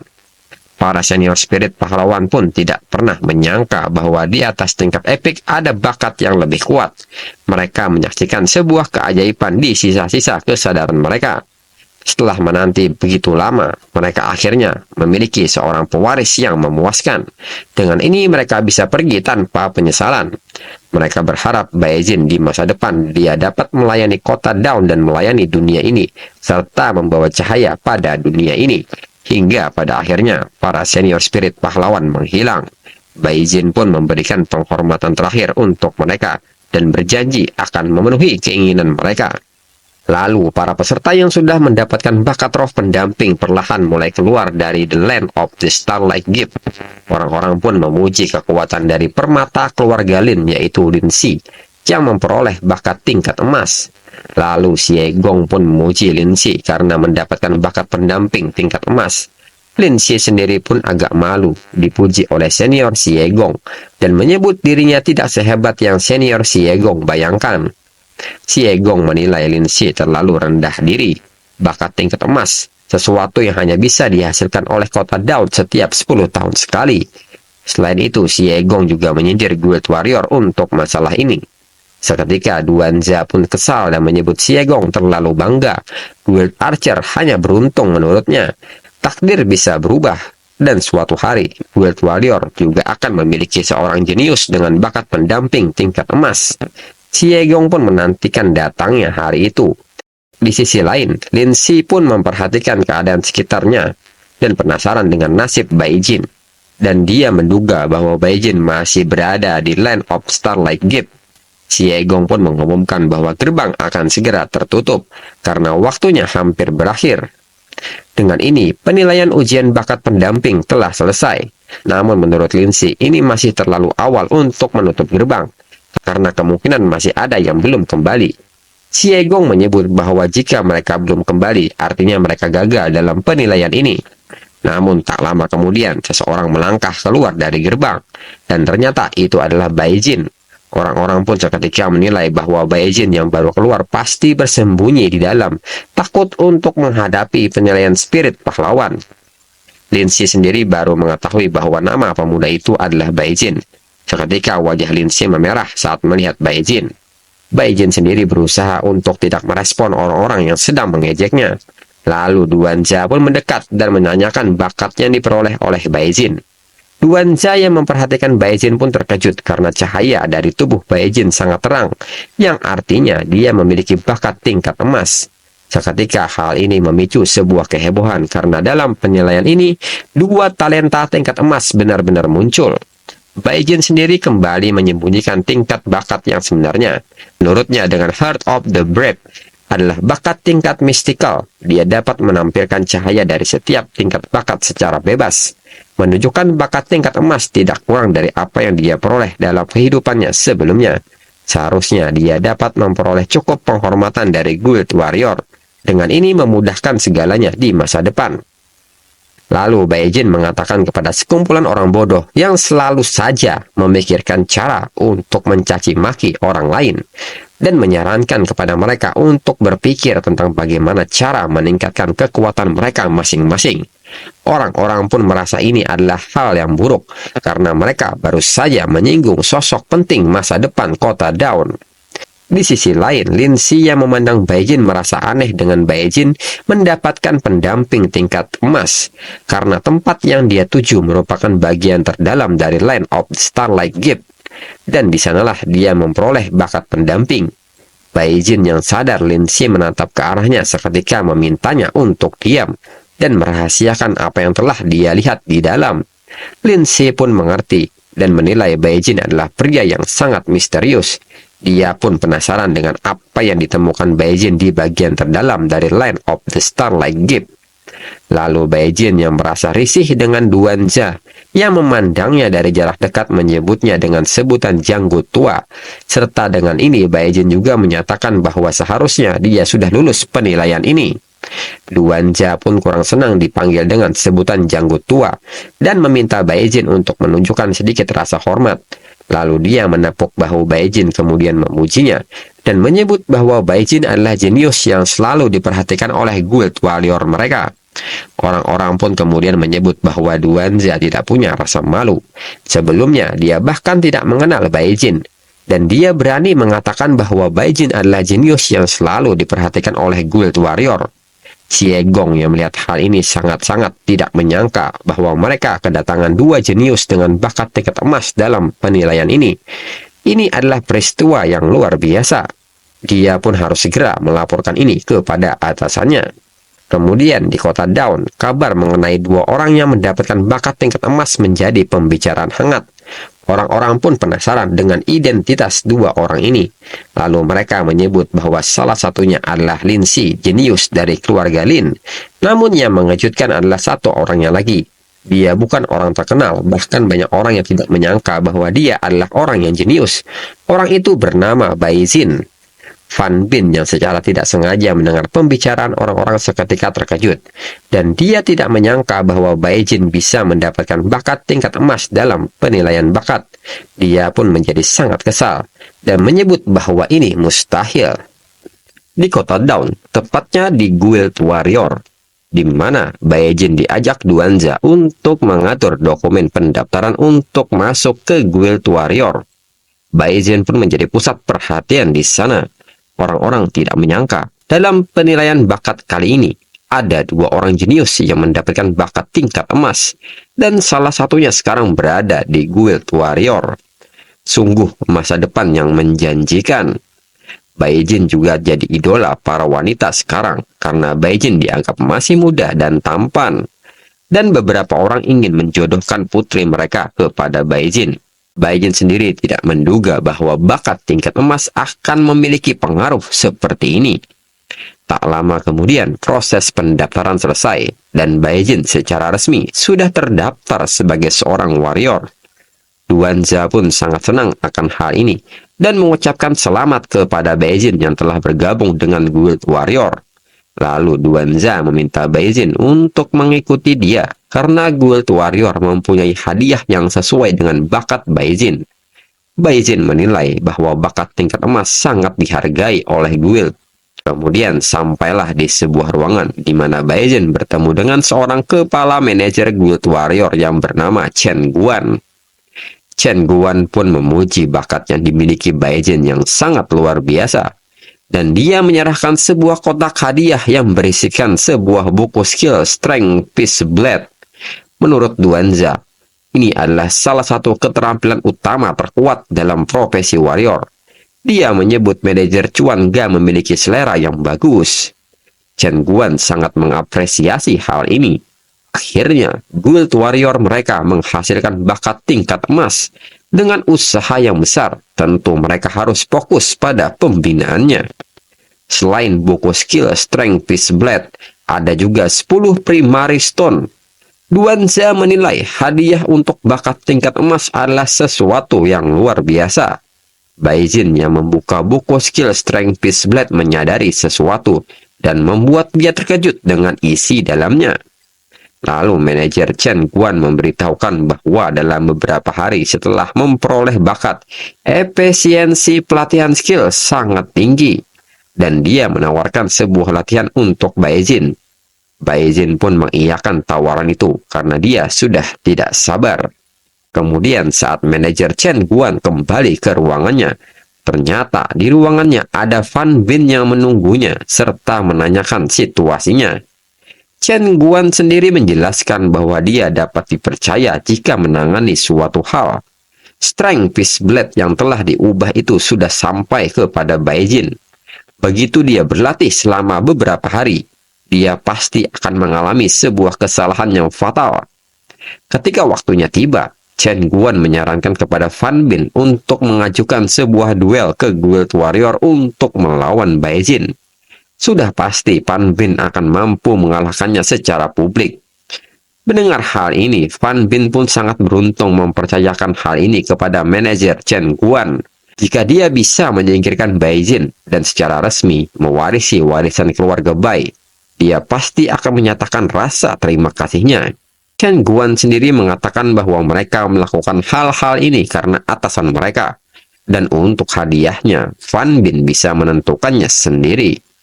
Fan Bin pun sangat menantikan hal ini, bahwa dia pada akhirnya bisa membunuh Baijin dengan tangannya, dan segala sesuatu dari keluarga Bai akan menjadi miliknya.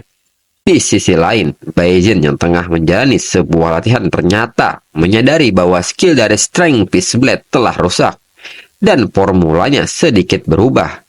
Bahkan untuk seorang pejuang tingkat C seperti Duanza pun tidak dapat melihat kesalahannya.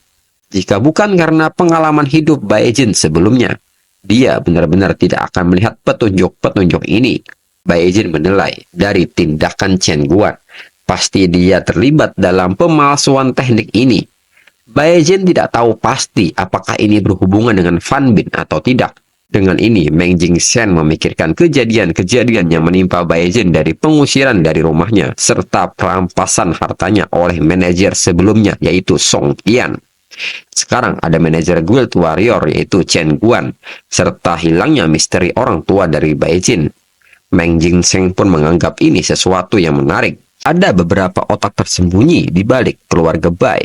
Baijin pun menjadi tidak sabar untuk melakukan sesuatu yang menyenangkan dengan mereka semua. Dengan skill primari seperti ini, meskipun ada 9 dari 10 formula yang hilang, dia bisa dengan mudah mendeteksi dan mengisinya. Mencoba untuk merencanakan sesuatu kepadanya dengan trik seperti ini, sepertinya sudah tepat untuk membalikkan keadaan. Dengan ketua Duanza di sini, Baijin yakin Chen Guan tidak akan berani merusak 10 primary Star Stone ini. Hadiah yang seperti inilah yang Baizhen butuhkan. Dijelaskan, Starstone adalah kristal magis yang mengkondensasikan kekuatan Stargates atau gerbang bintang. Tingkatan Starstone dibagi menjadi tingkat dasar, menengah, dan lanjutan. Dengan menyerap energi Stargates dari batu-batu tersebut, para ahli dapat dengan cepat meningkatkan kekuatan mereka dan mengasah keterampilan, dan batu-batu ini merupakan harta yang sangat langka. Menurut Baizhen, meskipun dia memahami berbagai keterampilan lanjutan, bahkan keterampilan tingkat ilahi, jika dia ingin cepat meningkatkan kekuatan, dia masih harus memulainya dari awal lagi. Meskipun dia tidak mempelajarinya di kehidupan sebelumnya, dia juga tahu bahwa Strength Peace Blood memang salah satu keterampilan dasar terkuat dalam job warrior. Cukup untuk mendukung hingga tingkat D. Walaupun kesulitan pelatihan dalam keterampilan ini tidak mudah, baginya itu bukanlah hal yang sulit sama sekali. Menggunakan tinju sebagai pisau dan menjadikan tinju sebagai bagian dari pedang, konsep di balik keterampilan ini benar-benar luar biasa. Beberapa titik krusial untuk menggunakan kekuatan spiritual telah dimodifikasi. Sedikit penyesuaian saja yang dibutuhkan. 10 Starstone dasar seharusnya cukup bagi Baizhen untuk melatih keterampilan ini hingga tingkat pemula. Dengan ini, Baizhen memulai proses pelatihannya. Saat prosesnya, Baizhen berusaha memusatkan energinya di tangannya hingga membentuk sebuah energi yang menyerupai sebuah pedang pendek. Namun proses ini ternyata mempunyai beban yang sangat kuat terhadap tangannya, sehingga nyeri ini seakan-akan mengikis tulangnya. Baizhen menyebut Strength Peace Blood adalah keterampilan dasar terkuat dalam job warrior. Dia sebenarnya meremehkan kesulitan latihannya, jika bukan karena membangun ke-6 job utama secara bersamaan, meningkatkan kekuatan dan kelenturan tubuhnya. Dia khawatir bahwa berlatih tadi hanya akan melukai lengannya, dan dia akan membutuhkan waktu 10 hari hingga setengah bulan untuk pulih. Bagi pejuang lain yang ingin melatih keterampilan ini selain bakat, mereka mungkin membutuhkan lebih dari 1 tahun untuk persiapan dan adaptasi. Namun itulah yang membuatnya menantang menurut Baizhen. Dan kembali Baizhen mencoba memusatkan energinya di tangannya. Perlahan mulai mengontrol energi di tangannya, lalu memadatkannya hingga terbentuklah sebuah energi yang menyelimuti tangannya. Setelah mulai mampu untuk mengontrolnya, Baizhen mencoba untuk menyatukan energi ini dengan sebuah pedang, lalu menguji coba kekuatan serangannya, dan hasilnya sungguh menakutkan. Menurut Baizhen, ini layak untuk 10 Starstone dasar yang dia habiskan, dan butuh sehari penuh untuk mengembangkan keterampilan ini. Daya tahannya juga cukup baik. Selain itu, ketika dia maju ke masa depan, keterampilan ini juga dapat langsung menjadi keterampilan tingkat E. Dengan ini, latihan Baizhen pun selesai, dan segera dia meninggalkan ruang latihan ini. Saat berjalan keluar, ternyata Baizhen tengah ditunggu oleh Fan Bin di aula Guild Warrior. Fan Bin pun segera menghampiri Baizhen dan melayangkan sebuah surat tantangan kepadanya. Dia ingin melakukan duel yang menentukan siapa pewaris sejati kekayaan keluarga Bai. Dengan ini, Fan Bin menanyakan apakah Baizhen berani untuk menerima tantangannya ini atau tidak. Orang-orang di sekitar pun bertanya-tanya mengenai surat tantangan ini. Baizhen sendiri menyebut ini benar-benar hal yang menarik, mendapatkan sebuah tantangan dari seorang sampah. Sekarang dia juga seorang profesional. Baizhen pun mempertanyakan soal warisan ini yang sudah jelas harus berada di tangan siapa. Baizhen juga menyebut bahwa Fan Bin hanyalah seekor serigala berkepala putih yang dipungut di hadapan semua orang. Orang-orang yang mendengar hal ini mengetahui bahwa Fan Bin adalah anak angkat dari keluarga Bai. Mereka pun menyebut Fan Bin sebagai ular yang berani mencuri warisan keluarga Bai. Mereka pun mempertanyakan alasan Fan Bin melakukan semua ini. Dan lagi dia berani bertindak seperti ini di Guild Warrior. Mereka pun mencoba mengusir Fan Bin dari sini. Namun Fan Bin beralasan bahwa dia mempunyai surat tantangan dan ini sudah dicap dengan konfirmasi dari guild profesional. Dia pun menekankan bahwa ini adalah urusan mereka dari keluarga Bai, sehingga Fan Bin meminta semua orang untuk tidak ikut campur. Duanza yang melihat surat tantangan ini bertanya-tanya bagaimana bisa guild profesional membiarkan hal seperti ini terjadi. Duanza juga tidak setuju dengan hal mencuri sebuah warisan dengan begitu bebas. Kemudian Fan Bin menegaskan bahwa rumah keluarga Bai sudah dipindahkan atas namanya. Jika Bai Jin tidak menerima duel ini, maka Bai Jin tidak akan pernah mendapatkan haknya kembali. Dia juga mulai memprovokasi dengan mengingatkan kenangan Bai Jin yang tumbuh bersama orang tuanya di rumah itu. Seketika darah dari tubuh Bai Jin mendidih. Meng Jingchen merasakan bahwa pemilik tubuh ini tidak terima diprovokasi mengenai sebuah kenangannya. Kembali Fan Bin menanyakan respon Bai Jin mengenai tantangan hidup dan mati ini, apakah diterima atau tidak. Lalu Bai Jin pun bergerak dengan sangat cepat mengambil surat tantangan dari tangan Fan Bin. Fan Bin sendiri tidak menyadari, tiba-tiba surat itu berpindah ke tangan Bai Jin. Setelah membaca isi suratnya, Bai Jin pun menerima tantangan dari Fan Bin. Fan Bin pun menilai kecepatan yang ditunjukkan oleh Bai Jin barusan. Dia sendiri pun tidak bisa mengikutinya sama sekali. Dan menduga bahwa ini adalah efek dari bakat peringkat emas yang dimilikinya, berkaitan dengan kemampuan kecepatan. Namun Fan Bin beruntung mendapatkan dukungan dari para atasan. Dan berpikir ke depannya dengan mengambil langkah terhadap skill manual Strength Peace Blade yang telah dirubah formulanya. Ketika nanti pertarungan semakin sengit dan Bai Jin menggunakan skill ini, maka akan muncul ketidaknormalan pada tubuhnya. Setelahnya, hanya kematian yang menantinya. Mereka berdua pun bersiap untuk memulai sebuah duel. Dengan cepat, Fan Bin menggunakan skill level E, yaitu Shadow, yang memungkinkan Fan Bin masuk ke dalam bayangan dan melakukan serangan kejutan dari titik buta lawannya. Dan benar saja, Fan Bin muncul dari sisi Bai Jin dan kembali mengaktifkan skill peringkat bronze, yaitu Sweep Speed yang dia kombinasikan dengan skill serangan peringkat E, Snake Burst. Namun serangan ini mampu ditahan Bai Jin dengan satu tangan. Dan menyebut Fan Bin kembali menggunakan gerakan yang sama saat mereka bertemu di depan gerbang bintang. Dan menilai Fan Bin tidak bisa berkreasi dengan gerakan yang baru. Fan Bin sendiri pun tidak menyangka bahwa Bai Jin mampu menahan serangannya dengan satu gerakan. Fan Bin pun merasa bahwa ini adalah hal yang mustahil, padahal dia sudah menyembunyikan keberadaannya dan gerakannya. Lalu Bai Jin pun bersiap menggunakan skill Strength Peace Blade kepada Fan Bin. Dia juga menyebut ini adalah keterampilan yang telah Fan Bin rubah untuknya. Seketika, pukulan pun mendarat dengan sangat keras hingga membuat Fan Bin terdorong ke belakang. Fan Bin bingung dengan situasinya. Bagaimana bisa Bai Jin mampu menggunakan skill itu dengan keadaan yang baik-baik saja? Orang-orang pun bersorak kepada Bai Jin dan memintanya menunjukkan kehebatan Guild Warrior kepada Fan Bin dari Guild Thief. Seseorang dari Guild Thief menyebut bahwa karakter dan keterampilan dari Fan Bin hanyalah sampah dan menyebut bahwa Fan Bin tidak mewakili Guild Thief. Duanza menilai bahwa Bai Jin adalah jenius yang muncul sekali dalam satu dekade di Guild Warrior.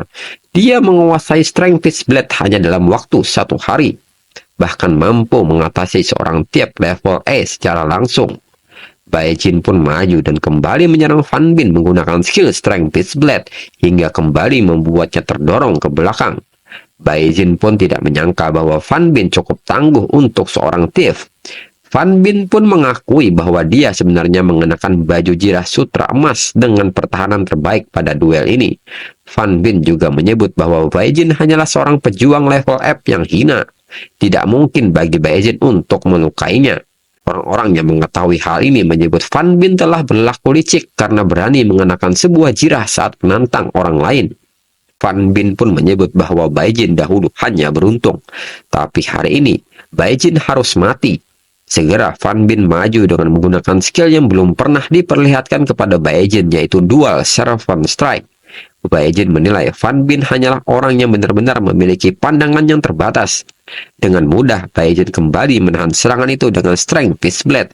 Fan Bin tidak menduga bahwa serangannya kali ini bisa ditahan oleh Bai Jin dengan sangat mudah. Bai Jin pun menyebut bahwa dia sudah mengetahui mengenai jirah yang dipakainya saat serangan pertama.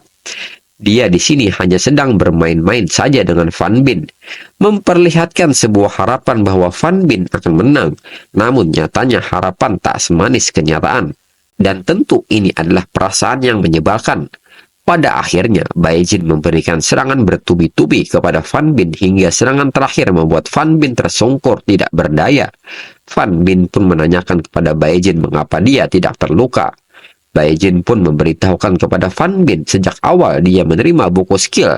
Dia sudah mengetahui bahwa skill Strength Beast Blade ini cacat dan isinya telah dirubah. Fan Bin pun sangat terkejut bahwa Bae-jin mengetahuinya. Bae-jin pun hanya mengatakan bahwa Fan Bin selalu menganggap orang lain bodoh, sehingga merasa rencananya akan terus berjalan lancar. Lalu Bae-jin memberikan sebuah kesempatan kepada Fan Bin untuk hidup dengan syarat dia harus mengatakan siapa dalangnya. Selain itu, Bae-jin ingin mengetahui apa yang terjadi kepada orang tuanya. Setelahnya, dia akan memaafkan Fan Bin. Fan Bin yang dihadapkan dengan pilihan ini memilih untuk mati dan menelan sebuah racun yang sudah dia siapkan di dalam mulutnya. Bae-jin pun tidak menduga bahwa ada racun di dalam mulut Fan Bin. Fan Bin pun mengatakan bahwa Bae-jin tidak akan pernah mengetahui keberadaan orang tuanya. Meskipun dia seorang jenius, itu tidak akan berguna karena Fan Bin menilai Bae-jin masih lemah dan menegaskan kepadanya bahwa tak lama lagi dia akan dihancurkan seperti semut. Setelahnya, Fan Bin pun mati karena efek racunnya sendiri. Menurut Bae-jin, Fan Bin, seorang serigala egois bermata putih ini, lebih memilih mati daripada mengungkap kebenaran. Dilihat dari situasinya, dalang di balik semua ini memiliki pengaruh yang cukup besar di kota Dawn. Sekarang Fan Bin sudah mati. Tak lama lagi ada pihak yang akan mengambil tindakan lebih lanjut. Dan Bae-jin sadar bahwa situasinya semakin berbahaya.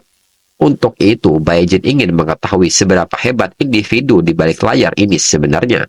Namun untuk sekarang, Bae-jin menyadari bahwa dia baru saja naik pangkat menjadi profesional level F dan mengakui bahwa dirinya masih lemah. Dengan ini, prioritas utama Bae-jin adalah meningkatkan kekuatannya dengan cepat dalam waktu singkat. Dan saat Bae-jin melangkah keluar dari gedung Guild Warrior, ada sepasang mata yang sedang mengawasinya.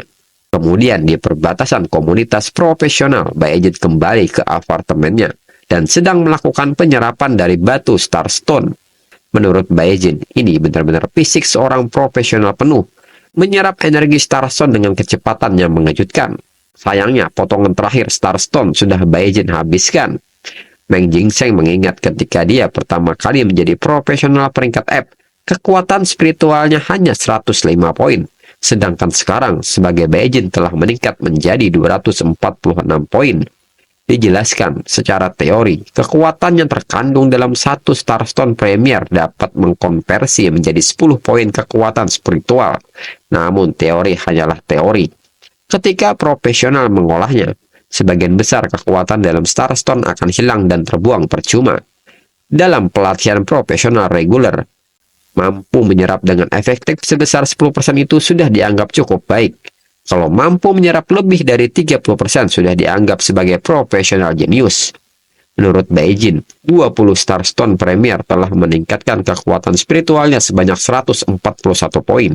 Bae-jin menduga bahwa tingkat penyerapan Starstone-nya sudah mencapai 70%. Jika benar, ini sangat mengejutkan. Di kehidupannya sebelumnya, meskipun menggunakan seni rahasia tingkat epik dan penyerapan spiritual tanpa batas, tingkat penyerapan Starstone-nya hanya mencapai sekitar 40%. Tampaknya kombinasi fisik profesional dan penyerapan spiritual tanpa batas benar-benar merupakan pasangan yang sempurna. Bae-jin menyayangkan bahwa apartemennya ditempatinya sekarang hanya berada di pinggiran komunitas profesional dan pengaruh Stargate terbatas. Seandainya radiasi dari Stargate lebih kuat, dia mungkin bisa mendapatkan lebih banyak dari latihan ini. Menembus 300 poin kekuatan spiritual bukanlah hal yang mustahil. Lalu Bae-jin juga menyebut kali ini Song Qian benar-benar mengundang masalah. Setelah dia membunuh Fan Bin, Bae-jin pergi menemuinya dan ingin mengambil kembali rumah keluarga Bai. Namun Song Qian menyebut setelah kepemilikan dialihkan kepada Fan Bin, rumah keluarga Bai tidak lagi memiliki ikatan dengan keluarga Bai. Dengan Fan Bin mati, rumah tersebut akan diambil alih oleh pusat manajemen komunitas. Mengenai Bae-jin yang hanya seorang profesional tingkat F, menurut regulasi, dia akan memberi Bae-jin sebuah apartemen di pinggiran komunitas. Menurut Bae-jin, rumah keluarga Bai bukan sesuatu yang mudah ditelan. Namun sebagai manajer komunitas, Song Qian adalah seorang profesional tingkat C. Dengan kekuatannya saat ini, Bae-jin sadar dia tidak cukup kuat untuk melawannya sekarang. Untuk saat ini, Bae-jin akan fokus untuk meningkatkan kekuatannya. Namun kali ini Baekhyun salah memperhitungkan sesuatu. Saldo penghargaan di akun orang tuanya hanya cukup untuk ditukar dengan 20 keping Primary Star Stone. Tampaknya selama bertahun-tahun mereka telah menghabiskan segala yang mereka miliki untuk mencoba meningkatkan kerapuhan original body mereka serta mengatasi kelemahan dan penyakit original body. Baekhyun pun merasa bahwa dia terus-terusan dihadapkan dengan sebuah kejutan. Lalu Baekhyun pun mengakses kartu yang dia dapatkan saat mendaftar di Guild Warrior. Di sana terlihat sebuah layar proyeksi yang menampilkan identitas dari Baekhyun. Menurut Baekhyun, dia perlu lebih banyak Star Stone. Dia pun mencoba mengakses jendela misi-misi yang ada di Guild Warrior dan berharap ada misi yang bisa dikerjakan. Di sana terlihat ada beberapa misi dari misi kelas F dan E. Baekhyun menilai misi kelas F dan E ini menawarkan hadiah yang cukup baik, tetapi poin penghargaannya terlalu sedikit. 100 poin penghargaan hanya cukup untuk ditukar dengan 1 keping Primary Star Stone. Baekhyun pun berniat untuk mencoba misi tingkat D, namun dia sadar bahwa tidak mungkin untuk dia selesaikan. Namun menyelesaikan misi tingkat D setelah menjadi seorang profesional akan menarik terlalu banyak perhatian. Namun saat ini Baekhyun diperhatikan secara khusus dari Guild Warrior. Untuk sementara orang-orang bayangan itu tidak akan berani bertindak sembrono. Namun Baekhyun harus bisa menahan diri. Jika tidak, dia akan membuat orang-orang tersebut cemas. Dengan kekuatannya saat ini, dia masih belum bisa untuk menangani mereka.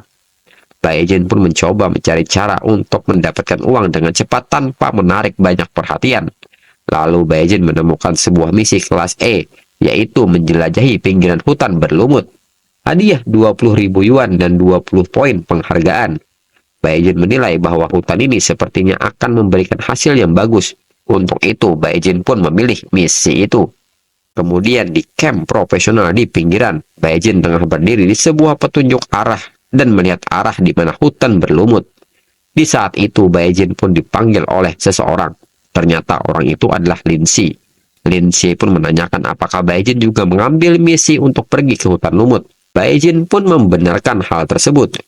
Lindsay pun dengan cepat menghampiri Baekhyun dan menawarkannya untuk bergabung dalam timnya. Baekhyun sendiri pun ragu-ragu untuk menjawab, dan dia juga bingung dengan sikap Lindsay yang tiba-tiba begitu dekat dengannya. Namun tindakan Lindsay ditegur oleh seseorang, dan mengatakan jika dia ingin menarik seseorang ke dalam tim, setidaknya tanyakan dulu kepada kapten tim. Dia juga menyebut tim mereka diisi oleh orang-orang dengan peringkat E. Jika pemuda dengan peringkat F masuk, maka dia akan menjadi beban bagi tim. Diketahui dia adalah Luo Song, seorang naik peringkat E. Lindsay pun dengan cepat menjelaskan kepada Luo Song bahwa Baekhyun bukanlah beban. Mendengar nama pemuda itu adalah Baekhyun, dia pun terkejut. Lalu salah seorang lagi dari tim mereka menyebut bahwa Luo Song benar-benar kekurangan informasi.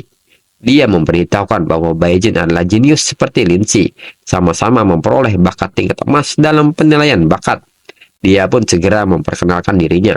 Diketahui pria ini bernama Tongbo, seorang archer peringkat E. Dia pun mempersilahkan Baekhyun untuk bergabung dengan tim mereka. Baekhyun pun segera memberi salam kepada Tongbo yang menjadi kapten di tim ini. Namun Luo Song tetap bersikap sombong dan tidak memperdulikan bakat Baekhyun dan tetap menganggap seseorang dengan peringkat F hanyalah beban. Mendengar hal ini, kapten tim Tongbo segera menegur Luo Song karena terlalu banyak omong.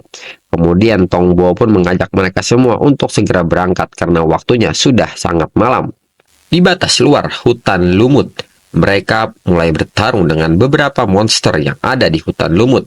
Lindsay pun juga ikut membantu rekan-rekannya bertarung melawan seekor monster. Namun saat Lindsay menyerang menggunakan anak panah api dan mengenai monsternya, ternyata serangan ini tidak berdampak kepadanya. Diketahui monster ini bernama Twisted Dark Trend Monster peringkat E. Lalu monster-monster itu pun maju. Namun serangan ini ditahan oleh Luo Song yang merupakan seorang knight. Saat itu juga Tongbo menembakkan panah api ke arah mereka dan memicu sebuah ledakan hingga membuat monster-monster itu dapat dikalahkan.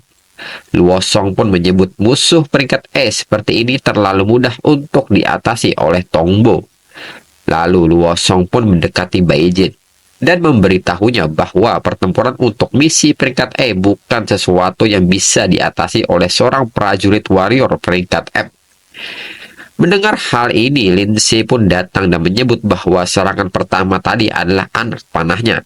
Dan Lindsay merasa diejek oleh Luo Song karena dia masih archer peringkat F. Luo Song pun agak panik melihat respon Lindsay dan menjelaskan bahwa dia tidak bermaksud begitu. Dia hanya berbicara mengenai Baijin. Namun menurut Lindsay, mengejek Baijin sama saja mengejek dirinya karena sama-sama peringkat F. Tiba-tiba serangan datang dan Tongbo yang menyadari ini segera memperingatkan Lindsay karena serangan ini mengarah kepadanya. Beruntung Baijin yang ada di dekatnya. Baijin mampu menangkap anak panah yang mengarah kepada Lindsay. Baijin pun segera menunjukkan di mana posisi monster itu. Segera rekan dari anggota tim mereka mengejar. Dia adalah seorang tiep peringkat E. Dan monster yang baru saja menembakkan panah adalah Twisted Trend Archer peringkat E. Dan segera monster itu dengan mudah ditangani oleh tiep peringkat E. Setelahnya, kondisi pun kembali tenang karena semua monster sudah ditangani. Lindsay yang malu menarik baju Baijin dan mengucapkan terima kasih atas tindakan Baijin barusan. Baijin pun merasa itu adalah hal yang wajar karena mereka berada di satu tim. Namun Luo Song yang melihat hal ini merasa kesal karena menganggap si beban itu selalu menemukan kesempatan untuk menyenangkan Lindsay. Dan ini membuat frustasi Luo Song karena tidak diberikan kesempatan. Di sisi lain, Baijin dari awal sudah mencurigai hutan lumut ini, dan dugaannya benar bahwa hutan lumut ini terasa tidak benar. Dijelaskan, Starlight Gate dan Aura Gelap, persaingan antara kedua kekuatan ini tidak pernah berhenti. Di bawah cahaya bintang, ada kegelapan, dan dalam kegelapan yang pekat juga ada cahaya bintang, menciptakan semacam keseimbangan relatif. Jika ada perubahan dalam aura gelap di suatu wilayah, itu akan mengganggu para monster di sini, menyebabkan kemunculan Dark Trend yang berkeliaran dan mengelilingi hutan lumut. Namun yang paling membuat Baijin khawatir bukanlah ini, melainkan sesuatu yang mampu meningkatkan aura gelap, yang akan memproduksi sejumlah besar harta semacam itu, dan tujuan sebenarnya dari perjalanannya ke sini. Lalu, mereka pun mulai melakukan sebuah prosedur pemasangan penanda bintang, hingga proses itu selesai. Dengan ini, tugas untuk menjelajahi pinggiran hutan lumut telah dilaksanakan. Tongbo pun memuji anggota timnya karena sudah bekerja keras, serta meminta mereka bersiap-siap untuk membubarkan diri dan kembali ke perkemahan. Mengetahui hal ini, Baijin merasa lega. Akhirnya dia bisa mencoba menjelajah sendiri dan berencana akan kembali saat lebih gelap. Namun Luo Song merasa ini masih belum berakhir, karena imbalan untuk menjelajahi pinggiran hutan lumut tidak akan cukup untuk dibagi untuk mereka semua. Tongbo pun segera menanyakan maksud dari perkataan Luo Song. Menurut Luo Song, dengan kekuatan mereka bisa masuk lebih dalam dan menjelajahi seluruh area hutan lumut. Hanya dengan begitu, imbalannya akan lebih banyak. Mendengar usulan ini, Tongbo pun merasa bahwa ini adalah usulan yang baik. Dia pun segera menanyakan pendapat dari anggota tim yang lain mengenai usulan Luo Song. Anggota lain pun tidak keberatan dengan usulan ini. Mereka pun menyerahkan keputusan ini kepada pemimpin tim. Lalu Luo Song kembali menyindir Baijin. Jika mereka menjelajahi hutan lumut lebih dalam lagi, maka seorang warrior peringkat F hanya akan menjadi beban bagi tim ini, dan menyarankan Baijin untuk meninggalkan tim ini. Mendengar hal ini, Baijin pun merasa diselamatkan oleh Luo Song. Dengan ini, dia punya alasan untuk pergi meninggalkan tim. Namun Lindsay tidak setuju dengan ucapan Luo Song, dan menyebut Baijin adalah seorang jenius dengan bakat peringkat emas, dan kekuatannya tidak seburuk yang dibayangkan oleh Luo Song. Namun Tongbo segera menghentikan Lindsay dan menjelaskan bahwa hutan lumut adalah wilayah peringkat E. Menjelajah lebih dalam akan meningkatkan bahaya secara menyeluruh. Hanya membawa Lindsay saja sudah memberikan tekanan besar kepadanya. Jika mereka menambah Baijin, tentu ini semakin sulit. Mendengar hal ini, Lindsay pun tidak bisa berkata apa-apa lagi. Baijin pun merasa bahwa ucapan dari Kapten Tongbo adalah benar. Dengan kekuatannya saat ini, lebih bijak untuk mundur sesuai situasinya. Dalam hati Baejin menyebut Lindsay benar-benar ingin mengacaukan keberuntungannya untuk pergi dari sini. Tongbo pun langsung mendekati Baejin dan meminta maaf kepadanya karena kekuatan tim terbatas. Namun Tongbo berjanji jika imbalan untuk menjelajahi pinggiran hutan lumut sudah tersedia, dia akan segera membaginya dengan Baejin. Baejin pun menerima hal tersebut dan berterima kasih atas perhatian Kapten Tongbo. Luongso pun akhirnya bisa bernapas lega karena Baejin, si suka ikut campur, akhirnya pergi meninggalkan tim. Baejin menilai efektivitas aura gelap di hutan lumut ini sangat tinggi. Walaupun mereka adalah tim yang bagus, namun ini tetaplah sangat berbahaya. Namun menurut Baejin, walaupun berbahaya, dia yakin Lindsay akan baik-baik saja. Karena Baejin menyadari bahwa dalam tim tersebut ada 2 orang dengan peringkat D, dan Baejin menduga 2 orang itu adalah pengawal yang dikirim secara rahasia oleh keluarga Lin untuk menjaga Lindsay. Namun melihat dari gelagat Lindsay, sepertinya Lindsay sendiri tidak mengetahui hal ini. Tapi yang paling penting menurut Baejin, dia akhirnya sendiri, dan kini saatnya dia bekerja. Menurut Baejin, memiliki fisik dari semua job adalah hal yang luar biasa. Walaupun dia belum mengkhususkan diri dalam mantra mage, sorcerer, atau warlock, tetapi hanya dengan memunculkan nyala api dan melekatkannya bukanlah masalah. Sehingga jadilah flame enchantment dan manipulation. Jadilah sebuah senjata dengan elemen api. Segera Baejin memulai aksinya dengan melawan Twisted Dark Trend, menggunakan skill Strength Fist Blade, dan dengan mudah mengalahkannya walaupun ini adalah monster peringkat E. Menurutnya, sangat jelas bahwa gabungan dari kedua keterampilan job ini dengan pengetahuan tentang kelemahan monster memberikan hasil yang luar biasa. Bahkan monster peringkat E dengan pertahanan kuat bisa diatasi dalam satu serangan. Baejin menilai memunculkan api dan memaksa melekatkannya pada pisau pendek tadi. Baejin menilai memunculkan api dan memaksa melekatkannya pada pisau pendek bukanlah keterampilan profesional dan itu menyerap banyak energi spiritual.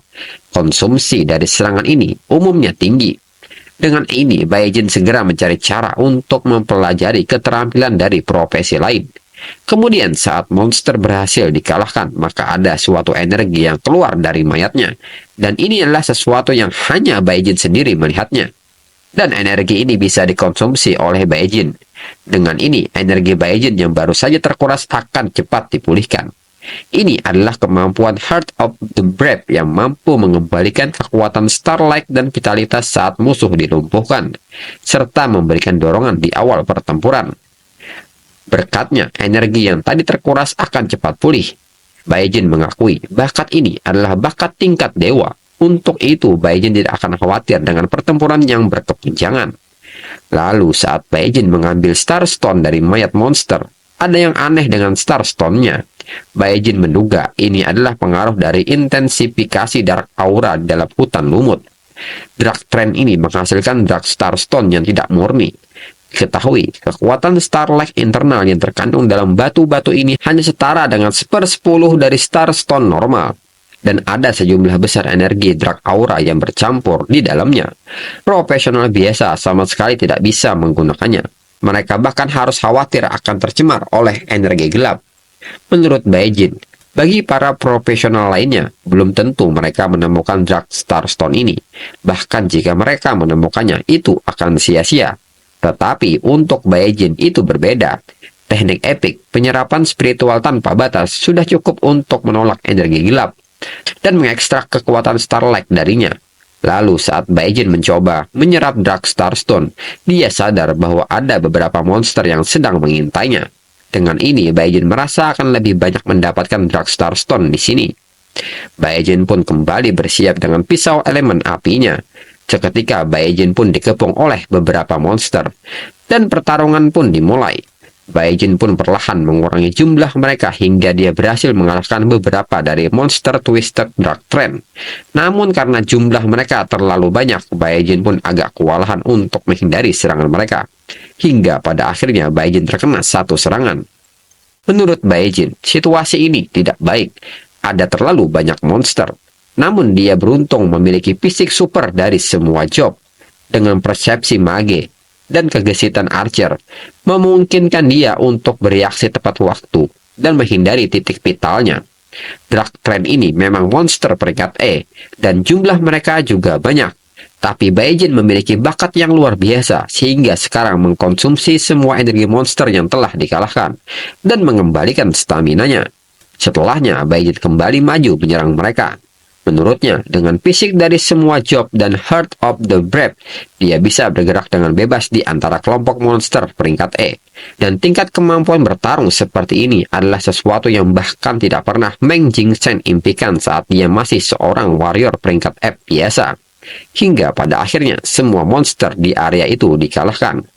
Baekhyun menilai, dengan laju seperti ini, tidak akan lama lagi dirinya akan menjadi seorang profesional peringkat E. Lalu, tak lama kemudian, Baekhyun merasakan ada sesuatu yang salah. Ada kejadian yang aneh. Tiba-tiba, semua jasad dari Drug Trend diserap oleh pohon-pohon lain. Situasi mutasi hutan lumut ini melampaui ekspektasinya. Dengan ini, bencana akan segera terjadi. Baekhyun pun merasakan bahwa pohon-pohon ini seperti seluruh hutan lumut telah hidup. Dan tiba-tiba ranting-ranting pohon menjadi lunak dan bergerak bagaikan cambuk serta mampu melilit target. Beruntung Baekhyun sempat untuk menghindari lilitan dari pohon hutan lumut. Jika terlambat saja, maka nasib Baekhyun akan sama seperti sebuah batu yang terkena lilitan itu, hancur berkeping-keping. Menurut Baekhyun, ini begitu kuat. Di hadapan hutan ini yang berperilaku seperti makhluk hidup, serangan ada di mana-mana. Bahkan tim peringkat E, apalagi profesional tingkat D, akan sulit untuk menanganinya. Baekhyun menyadari, sebagai seorang warrior peringkat F, bahkan jika dia berlatih dengan luar biasa, kekuatannya tidak akan sebanding dengan seorang profesional peringkat D. Melihat situasinya, Baekhyun merasa bahwa dia hanya bisa menghindari dan menghadapi mereka secara langsung. Baekhyun pun menggunakan teknik pernapasan penyerapan spiritual tanpa batas. Fungsi penyembunyian teknik rahasia ini memungkinkan sirkulasi kekuatan spiritual dan vitalitas yang lambat dalam tubuh. Dengan ini, Baekhyun bisa menyembunyikan hawa keberadaannya selama dia tidak melakukan gerakan yang kuat. Namun Baekhyun menilai, pohon-pohon ini tidak memiliki mata. Mereka mengandalkan persepsi, jadi secara alami mereka tidak dapat mendeteksinya. Selain itu, menurut Baekhyun, perubahannya besar sekali. Baekhyun khawatir sumber kegelapan di hutan lumutlah yang mengalami mutasi. Selain itu, hutan ini sangat luas. Mungkin akan sulit menemukan sumber anomali tersebut. Namun tiba-tiba, pohon-pohon itu bergerak. Baekhyun pun cemas, karena dia mengira pohon-pohon ini merasakan kehadirannya. Biarpun monster pohon ini peringkat D, hanya mengandalkan persepsi, Baekhyun merasa pohon ini tidak seharusnya bisa merasakan kehadirannya. Namun setelah melihat pergerakan monster pohon ini, Baekhyun akhirnya sadar bahwa target mereka bukanlah dia. Setelah diperhatikan, target monster tersebut ada di depannya. Segera Baekhyun melihat situasinya. Setelah dilihat, ternyata monster pohon sedang menyerang seekor makhluk misterius berupa pohon kecil. Baekhyun sendiri pun bertanya-tanya makhluk apakah itu. Saat makhluk itu tidak bisa bergerak lagi dan meringkuk pasrah dengan situasinya, Baekhyun pun dengan cepat datang menyelamatkan makhluk ini. Untuk sementara, manusia pohon kecil ini kita sebut dengan Grok. Baekhyun pun menilai, dan hal ini sangat mengejutkan. Grok memiliki kekuatan cahaya bintang yang sangat kaya. Dia bukanlah makhluk yang lahir dari kerusakan energi gelap. Saat Baekhyun berkata seperti itu, Grok pun merespon, sehingga Baekhyun mengira bahwa Grok mengerti ucapannya. Baekhyun pun menganggap ini adalah hal yang menarik karena Grok mampu mengungkapkan perasaannya dan mengucapkan terima kasih kepada Baekhyun karena telah menyelamatkannya. Lalu melihat dari penampilan Grok, Baekhyun menduga bahwa Grok terhubung dengan hutan ini, sehingga dia pun menanyakan lokasi sumber kegelapan kepada Grok. Grok yang mengerti maksud Baekhyun segera menunjukkan sebuah arah. Baekhyun pun seketika bersemangat karena Grok menunjukkan sebuah arah, dan dengan cepat Baekhyun bergerak ke arah Grok menunjuk. Di sisi lain, tim Tongbo yang menjelajahi hutan lumut lebih dalam sedang bertarung melawan Twisted Drug Trend dan berhasil memusnahkan beberapa makhluk itu. Anggota tim yang berada di bagian belakang pun memberikan support untuk mengalahkan musuh-musuh yang berhasil lolos, hingga semua monster di area itu berhasil dikalahkan. Luo Song pun mengatakan bahwa mereka bisa mengalahkan Twisted Drug Trend peringkat E sekaligus. Tanpa Baekhyun, beban tim berkurang dan tim bisa bergerak lebih cepat. Lindsay pun tidak suka mendengar hal ini. Dia menganggap bahwa Luo Song hanya bersenang-senang di sini. Tidakkah dia menyadari betapa berbahayanya situasi ini?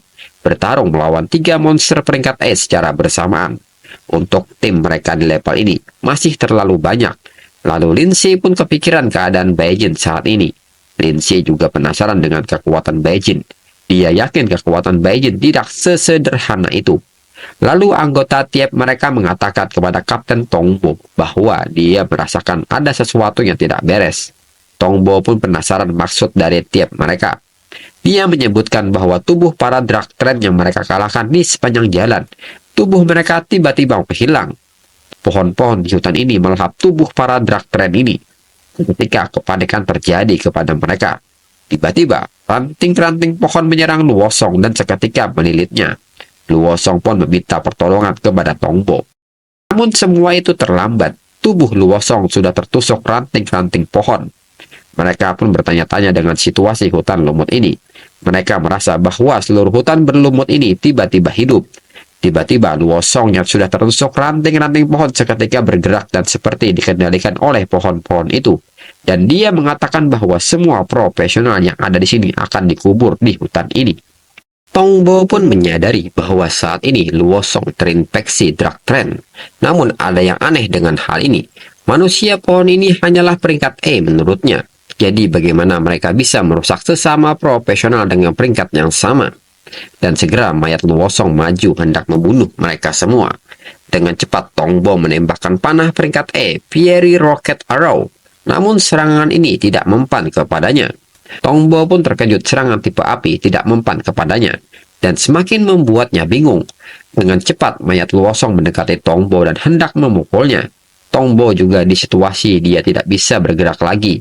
Lindsay pun meminta Tongbo segera menghindarinya, namun Tongbo sendiri merasa bahwa dia tidak bisa menghindarinya lagi. Namun tiba-tiba serangan beratribut angin datang dan membuat mayat Luo Song terdorong ke belakang. Dengan cepat seseorang menyelamatkan Tongbo. Tongbo pun menilai kecepatan profesional ini dan Windblade dengan mantra peringkat D, sehingga dia menyadari bahwa 2 profesional yang bersama mereka adalah profesional peringkat D. Dia pun juga tidak menyangka identitas mereka akan terungkap di sini. Namun mereka juga tidak menyangka bahwa masalah seperti ini terjadi di hutan kecil berlumut.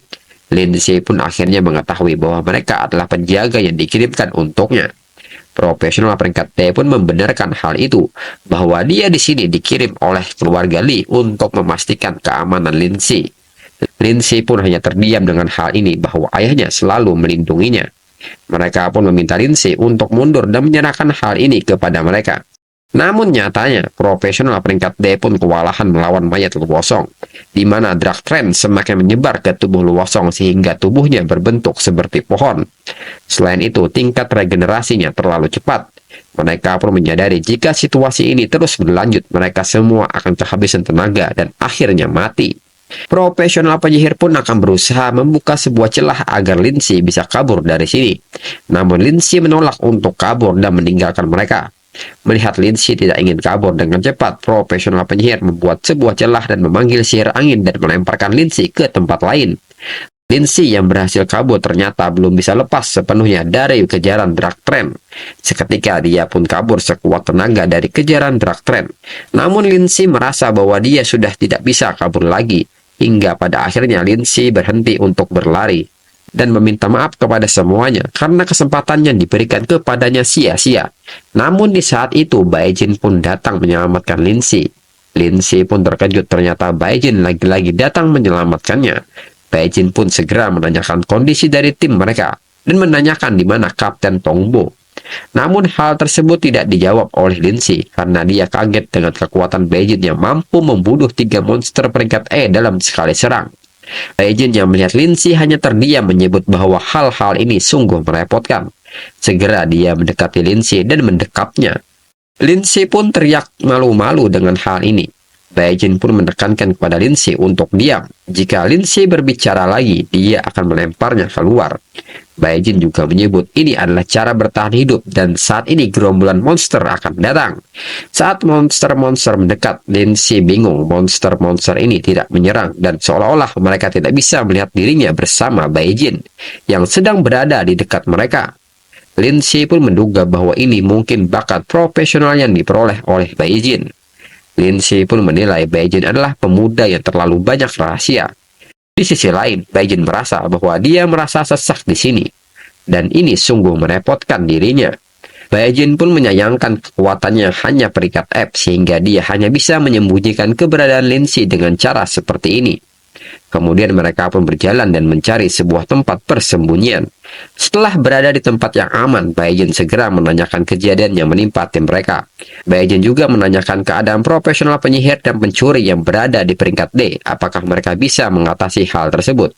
Lindsay pun semakin heran bagaimana Bae-jin bisa mengetahui semuanya. Lindsay pun bingung bagaimana Bae-jin bisa mengetahui ada 2 orang profesional tingkat D di dalam tim. Bae-jin pun menyebut dia mengetahui karena dia mempunyai mata untuk melihat. Mereka tidak menyamar dengan baik. Di pertarungan sebelumnya, mereka menunjukkan beberapa tanda. Bae-jin pun menyebut Lindsay hanya tidak terlalu memperhatikan hal kecil. Sebagai seorang pemanah, pengamatan yang tajam adalah hal yang mendasar. Terutama, mengingat Lindsay juga memiliki bakat tingkat emas sebagai archer. Namun meskipun begitu, menurut Bae-jin, ini cukup mengecewakan karena Lindsay sebagai archer tidak menyadarinya. Menyadari hal ini, Lindsay pun menangis dan membenarkan semua perkataan Bae-jin. Dia seharusnya lebih baik. Andai dia lebih kuat, mungkin semua ini tidak akan terjadi. Namun Bae-jin menegaskan kepada Lindsay bahwa menangis tidak akan menyelesaikan masalah. Dia pun meminta Lindsay untuk menjelaskan situasinya secara mendetail. Lindsay menjelaskan, mereka berada jauh di dalam hutan berlumut ketika mereka bertemu, dan terus menjelaskan kejadian yang terjadi selama perjalanan mereka. Hingga akhirnya Bae-jin mengerti situasinya, dan ini sesuai prediksi Bae-jin sebelumnya mengenai kejadian yang akan terjadi di hutan lumut. Lalu Lindsay menanyakan perihal kemampuan yang dimiliki Bae-jin untuk menghindari para monster, dan meminta Bae-jin untuk segera kembali ke camp menggunakan kemampuan itu, dan melaporkan situasinya kepada guild, agar mereka mengirimkan pasukan elit untuk menyelamatkan mereka. Namun Bae-jin pun ragu dengan hal ini. Dengan guild mengirimkan ahli, apakah menurut Lindsay, Tongbo dan yang lainnya masih punya peluang untuk diselamatkan? Selama memiliki rencana dan metode yang benar, seorang profesional peringkat E pun dapat menangani situasi di sini. Namun di sisi lain, Bae-jin berpikir bahwa saat ini, dengan hadirnya 2 profesional tingkat D, mereka masih berada di ambang kehancuran total. Dan itu benar-benar sia-sia. Selain itu, Lindsay memperkirakan kekuatan Luo Song jelas melampaui kekuatan profesional peringkat D, sekalipun setelah dia terkena kutukan hutan lumut. Lantas, bagaimana caranya seorang profesional tingkat E menangani hal ini? Mendengar hal ini, daripada Bae-jin harus menjelaskan panjang lebar kepada Lindsay, lebih baik langsung ke tempat kejadian.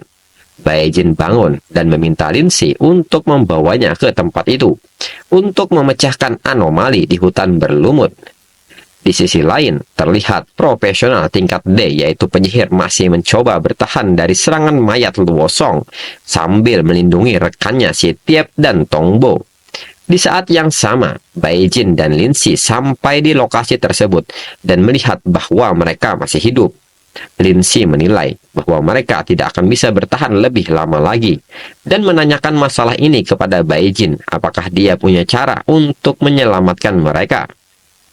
Bae-jin pun menyebut bahwa dia tidak punya cara untuk menyelamatkan mereka. Namun Bae-jin mengatakan sebaliknya bahwa Lindsay yang mampu menyelamatkan mereka. Lindsay pun seketika bingung dengan maksud Bae-jin. Bae-jin pun meminta Lindsay untuk lebih mempelajari bakatnya. Bakat tingkat emas Lindsay yang diwarisi dari nenek moyangnya selaras sempurna dengan keberadaan Lindsay. Namun Bae-jin berpendapat bahwa selama Lindsay mendapatkan bakat ini, Lindsay belum memahami dasar-dasarnya. Bae-jin kembali menanyakan apakah Lindsay merasa pantas dengan bakat itu. Jika Lindsay ingin menyelamatkan mereka, maka belajarlah dari sekarang menggunakan bakatnya. Lindsay yang menyadari hal ini segera meminta Bae-jin untuk mengajarinya. dan apa yang harus dia lakukan sekarang. Baekhyun meminta Lindsay untuk fokus sekarang, amati bakatnya lebih dalam, dan gunakan. Saat Lindsay mengikuti arahan Baekhyun, tiba-tiba tanda emas di dahi Lindsay pun bersinar.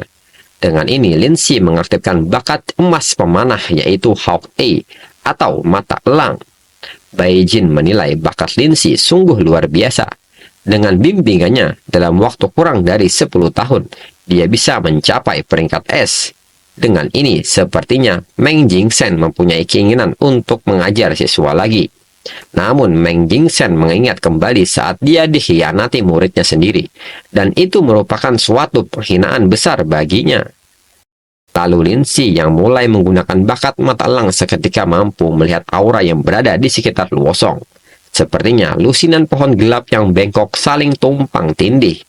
Namun temuan ini saja masih belum cukup. Lindsay pun mencoba untuk lebih fokus lagi dan melakukan hal yang terbaik untuk menemukan sebuah petunjuk lain. Lalu dia melihat di mana letak sumber kekuatan itu. Menurut Baekhyun, kerusakan dalam tubuh Luosong adalah penyebab anomali di hutan berlumut.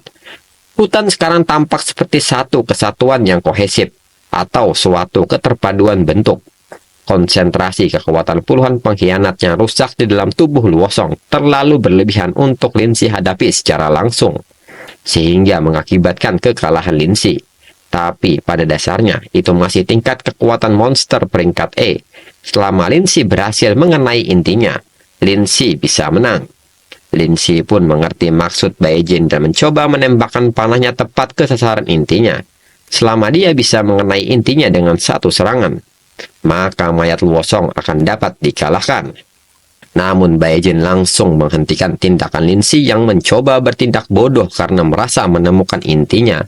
Baekhyun menyebut Lindsay hanyalah pemanah tingkat F dan kembali mempertanyakan kemampuan Lindsay apakah dia bisa menembus intinya dengan pertahanan mayat Luosong. Baekhyun pun meminta Lindsay untuk lebih sabar dan gunakan otaknya untuk berpikir ke depan. Lindsay yang kesakitan akibat jentikan jari Baekhyun meminta maaf dan meminta kepada Baekhyun untuk kembali mengajarinya. Baekhyun pun mengatakan bahwa mereka tidak cukup mudah beradaptasi. Itu sebabnya mereka berakhir seperti ini. Kembali Baekhyun mencoba membuka pikiran Lindsay dan bertanya kepada Lindsay yang seorang archer, apakah tidak ada jalan lain jika dia tidak bisa menembus pertahanan lawannya. Mendengar hal ini, seketika Lindsay mengerti maksud dari Baekhyun. Dengan cepat Lindsay bersiap membidik inti mayat Luosong menggunakan Ice Arrow atau panah es, dan segera menembakkannya. Saat terkena, lokasi inti dari mayat Luosong pun seketika membeku menjadi sebuah es. Dan Lindsay pun menembakkan panah es beberapa kali sehingga es menyebar di tubuh mayat Luosong. Dengan ini, Baekhyun pun bersiap dengan pisau elemen apinya untuk bergerak, karena sekarang adalah gilirannya untuk menyerang. Sebelum itu, Baekhyun pun memuji keberhasilan dari Lindsay. Lalu Lindsay pun mengatakan bahwa panah esnya tidak akan bertahan lama. Namun menurut Baekhyun itu sudah cukup. Segera Baekhyun turun menyerang mayat Luosong. Lindsay menilai Baekhyun terlihat berbeda nampak depan, tetapi dia selalu mengambil tindakan pada saat-saat kritis. Selain itu, dia sebenarnya adalah orang yang berpenampilan keren, tapi berhati hangat. Namun menurut Lindsay, Baekhyun tidak mencoba untuk menyelamatkan orang-orang. Namun dia memilih untuk membunuh langsung mayat Luosong yang sudah terinfeksi. Namun seketika Lindsay lupa memberitahu Baekhyun bahwa panah es hanya bisa membekukan Luosong untuk sementara waktu. Pertahanannya dekat dengan monster peringkat D. Jika Baekhyun tidak bisa menembus pertahanannya tepat waktu, dan Baekhyun terlalu dekat, itu bisa berbahaya. Namun menurut Baekhyun, apa yang dikatakan Lindsay masih merupakan penyederhanaan yang berlebihan. Meskipun Luosong yang rusak mungkin memiliki level yang rendah, tanaman merambat di tubuhnya sangat tangguh. Pertahanannya tidak hanya mendeteksi monster level D, dia sebenarnya telah melampauinya, dan bahkan lebih kuat dari kebanyakan monster level D. Namun Baekhyun sudah siap dengan hal ini, karena menembakkan panah es merupakan rencana Baekhyun juga. Dan segera Baekhyun mengaktifkan efek api di kedua tangannya, dan memakai teknik Flame Peace Blade, Unleash Your Power. Akibatnya, elemen api dan es saling bertabrakan, sehingga cukup untuk melepaskan kekuatan penghancur yang lebih kuat dalam sekejap. Dengan ini, mayat Luosong pun menerima kerusakan yang cukup besar. Lin Si yang melihat hal ini bertanya-tanya bagaimana bisa Baekgin mampu menembus pertahanan milik mayat Luosong. Dan akhirnya inti gelap pun terbuka. Dengan cepat, Baekgin menggunakan teknik Flame Fist Blade dengan kekuatan penuh dan menebas inti gelap dengan beberapa kali serangan, sehingga inti gelap pun hancur berkeping-keping. Dengan ini, Luosong pun terlepas dari jeratan hutan lumut.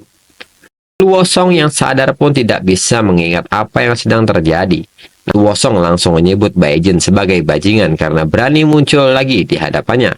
Baekgin menyebut Luosong dengan kata pemula yang bodoh, dan kesatria memiliki keunggulan bawaan dalam sekejap melawan kekuatan jahat. Luosong seharusnya memiliki kemungkinan paling kecil untuk mengalami kerusakan, tetapi karena kerentanan batin Luosong, Twisted Black Trend menemukan peluang untuk mengeksploitasinya. Luosong yang perlahan mulai kembali mendapatkan ingatannya heran mengetahui Baekgin mengetahui kejadian yang sebenarnya. Dan Luosong berpikir semua ini adalah perbuatan Baekgin.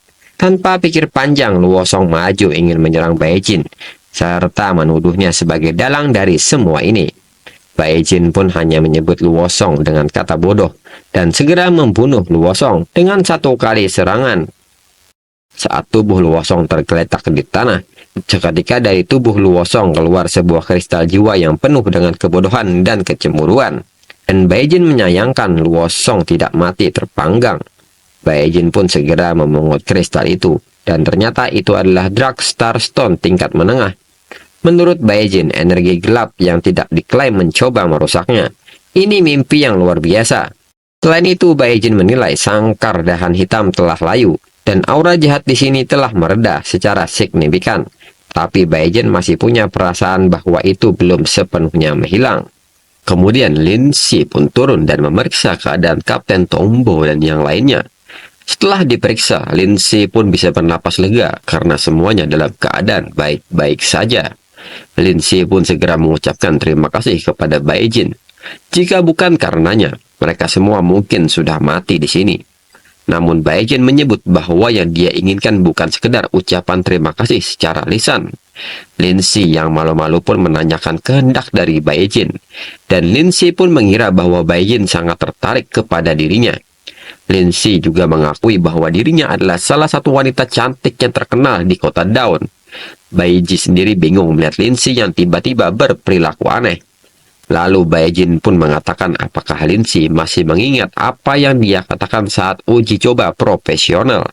Lin Si pun mengingatnya, yaitu merahasiakan apa yang telah terjadi waktu itu, dan menanyakan apakah kejadian ini juga harus dirahasiakan.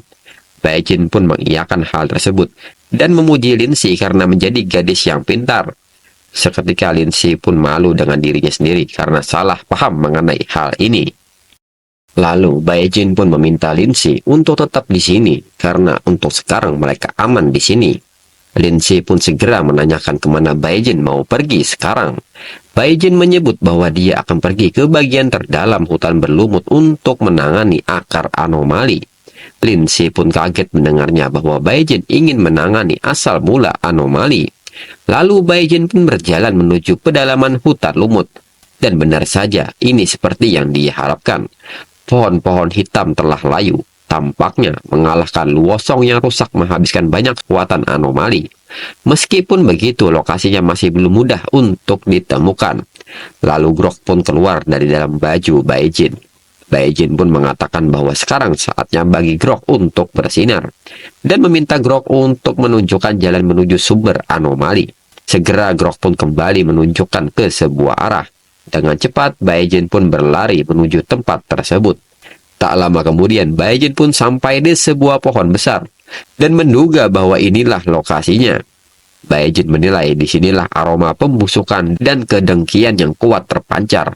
Asal-muasal mutasinya seharusnya ada di sini, tapi dalam aura ini sepertinya bercampur dengan fluktuasi lainnya. Lalu Grok pun menembakkan sebuah sihir dari jarinya ke arah pohon besar. Seketika jalan pun terbuka. Baekgin pun akhirnya mengetahui bahwa sumber anomalinya tersembunyi di dalam pohon raksasa. Baekgin pun menanyakan kepada Grok apakah dia keluar dari sini. Grok pun mengisyaratkan bahwa dia berasal dari dalam sini. Baekjin menilai sumber anomali melahirkan roh pohon yang begitu murni. Itu cukup aneh. Sepanjang perjalanan ini, Baekjin pun belum merasakan kehadiran satu monster pun. Itu juga cukup aneh menurutnya. Hingga akhirnya Baekjin berada di ujung lorong pohon. Dia pun melihat sebuah pemandangan reruntuhan sebuah kota yang aneh. Dan gaya arsitekturnya sama sekali berbeda dari pemukiman manusia. Lalu Baekjin pun bertanya-tanya apakah ini benar sumber kelainan yang dia rasakan. Ada vitalitas yang kuat di sini, namun Baekjin sendiri tidak dapat melihat jejaknya. Lalu di depan Baekjin terlihat sebuah aura pekat yang besar. Segera Baekjin mengaktifkan teknik deteksi. Menurut Baekjin, ada sesuatu yang memancarkan aura jahat yang kuat, rasa penindasan yang mengerikan. Dengan kekuatan Baekjin saat ini, bergegas masuk ke sana sama saja dengan mencari kematian. Untuk itu, Baekjin harus meningkatkan kekuatannya terlebih dahulu. Jika Baekjin bisa mencapai profesi peringkat E, kekuatannya akan semakin meningkat, membuatnya lebih percaya diri. Baekjin merasa dia tidak pernah jauh dari kelas E, dan Dark Starstone tingkat menengah ini seharusnya sangat membantu. Namun memurnikan energi gelap yang sangat besar di dalamnya mungkin akan sedikit merepotkan. Lalu tiba-tiba Grok seperti meminta sebuah pertolongan kepada Baekjin, dan dia menunjukkan sebuah arah ke arah belakang dari Baekjin. Baekjin pun mengerti maksud dari Grok yang ingin membawanya ke arah sana. Baekjin pun mencoba untuk mengikuti arahan dari Grok untuk saat ini. Setelah berjalan, tibalah mereka di sebuah pohon kecil. Baekjin pun menyadari bahwa pohon ini adalah tempat Grok dilahirkan. Grok pun menyalurkan energi sihirnya kepada pohon itu. Seketika sebuah gelembung-gelembung muncul yang merupakan kenangan dari Grok. Baekjin pun akhirnya mengetahui bahwa tempat ini ternyata dulunya adalah kota yang dibangun oleh para manusia pohon. Dan saat kenangan itu memperlihatkan detik-detik Grok dilahirkan, seketika gelembung-gelembung kenangan itu pecah. Grok pun meminta Baekjin untuk membawanya ke arah sana. Baekjin pun dengan berat hati kembali menanyakan apakah Grok benar-benar ingin melihat bagaimana keadaan orang-orang pohon yang dulu merawatnya. Grok pun memohon dengan sangat untuk hal ini. Baekjin pun mengerti dan segera membawa Grok ke balik dinding kayu ini. Namun Baekjin menekankan kepada Grok bahwa kota ini telah hancur selama beberapa waktu. Jadi, jangan berharap terlalu banyak. Grok pun mengerti akan hal itu. Baekjin pun segera melompat ke balik dinding. Dan dia berharap keluarga manusia pohon ini berhasil melarikan diri dengan selamat ketika monster menyerang. Namun nyatanya, pemandangan tidak mengenakan pun terlihat. Banyak pohon manusia yang tergeletak di tanah tidak bernyawa. Seketika Grok pun menangis melihat hal ini. Baekjin pun meminta Grok untuk tidak melihat pemandangan ini. Baekjin menilai ini adalah kegelapan dan kekejaman dunia saat ini. Lalu Baekjin pun membantu Grok untuk menguburkan mereka semua agar bisa beristirahat dengan layak. Baekjin menilai emosi Grok sepertinya tidak akan tenang untuk sementara waktu. Lagi pula itu hanyalah perwujudan roh pohon. Dan untuk selanjutnya Baekjin akan bertindak secara sendirian. Namun ternyata dugaan Baekjin salah. Grok ternyata bangkit dengan cepat dan naik ke pundak Baekjin. Sepertinya Grok berniat untuk balas dendam. Baekjin pun tidak menyangka bahwa Grok akan menjadi dewasa di usia muda. Grok mengerti cara membalas kebaikan. Grok juga jauh lebih kuat dari mereka yang terlahir dengan hati serigala. Lalu mereka pun pergi untuk mencari tahu apa yang terjadi di sana. Akhirnya mereka pun sudah masuk ke dalam area beraura gelap. Baekjin kembali menggunakan teknik pernapasannya untuk menyembunyikan dirinya dan bergerak dengan cepat. Baekjin menilai ini sangat bagus. Dia tidak dideteksi sebagai penyusup. Menurut Baekjin, kekuatan jahat di sini telah mengambil bentuk berkabut, sangat kuat, cukup untuk menyebabkan mutasi tingkat tinggi pada monster. Namun Baekjin hanya bisa merasakan aura di dalamnya antara monster level E dan level D. Namun Baekjin mencoba untuk menyelidiki lebih lanjut. Hingga pada akhirnya Baekjin bertemu dengan monster Twisted Dark Trend. Dan Baekjin juga melihat sebuah altar pengorbanan yang dibentuk oleh jalinan dahan dan dedaunan hitam.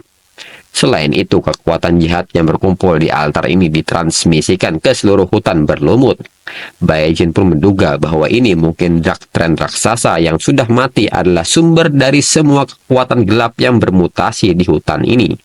Di sana juga terdapat monster Drakthren High Priest yang sedang mencoba melakukan sesuatu. Baekhyun pun penasaran apa yang sedang dilakukannya, dan menduga bahwa dia ingin menyerap kekuatan dari mayat Drakthren raksasa. Lalu Drakthren High Priest memberitahukan bahwa ritualnya sudah selesai. Dia juga menyebutkan dengan dia menyedot kekuatan orang ini, maka dia akan menjadi raja hutan ini. Grok pun hanya bisa melihat adegan ini. Namun tiba-tiba pohon-pohon yang ada di sana merasakan kehadiran suatu makhluk. Seketika Drak High Priest pun sadar ada penyusup di sini. Dia pun segera merapalkan sebuah sihir untuk menemukan penyusup itu. Seketika sihir itu pun menunjukkan lokasi di mana penyusup itu berada. Baekhyun pun sadar bahwa mereka telah ketahuan. Dengan ini strategi serangan diam-diam tidak berguna lagi. Di sisi lain, Drakthren High Priest mengetahui bahwa penyusupnya adalah seorang manusia yang telah membunuh bawahannya, serta roh pohon yang menghalangi ritualnya. Seketika Drakthren High Priest memanggil para penjaga untuk menyingkirkan penyusupnya. Baekhyun pun bersiap untuk melawan mereka semua, dan mereka harus segera mengakhiri ini. Baekhyun kembali memberikan pisaunya sebuah atribut berelemen api, dan maju menyerang para penjaga. Dengan cepat, satu persatu para penjaga berhasil Baekhyun kalahkan. Baekhyun menilai ini situasi yang tidak menguntungkan. Ada terlalu banyak Drakthren di sini. Dia merasa tidak bisa terus begini saja.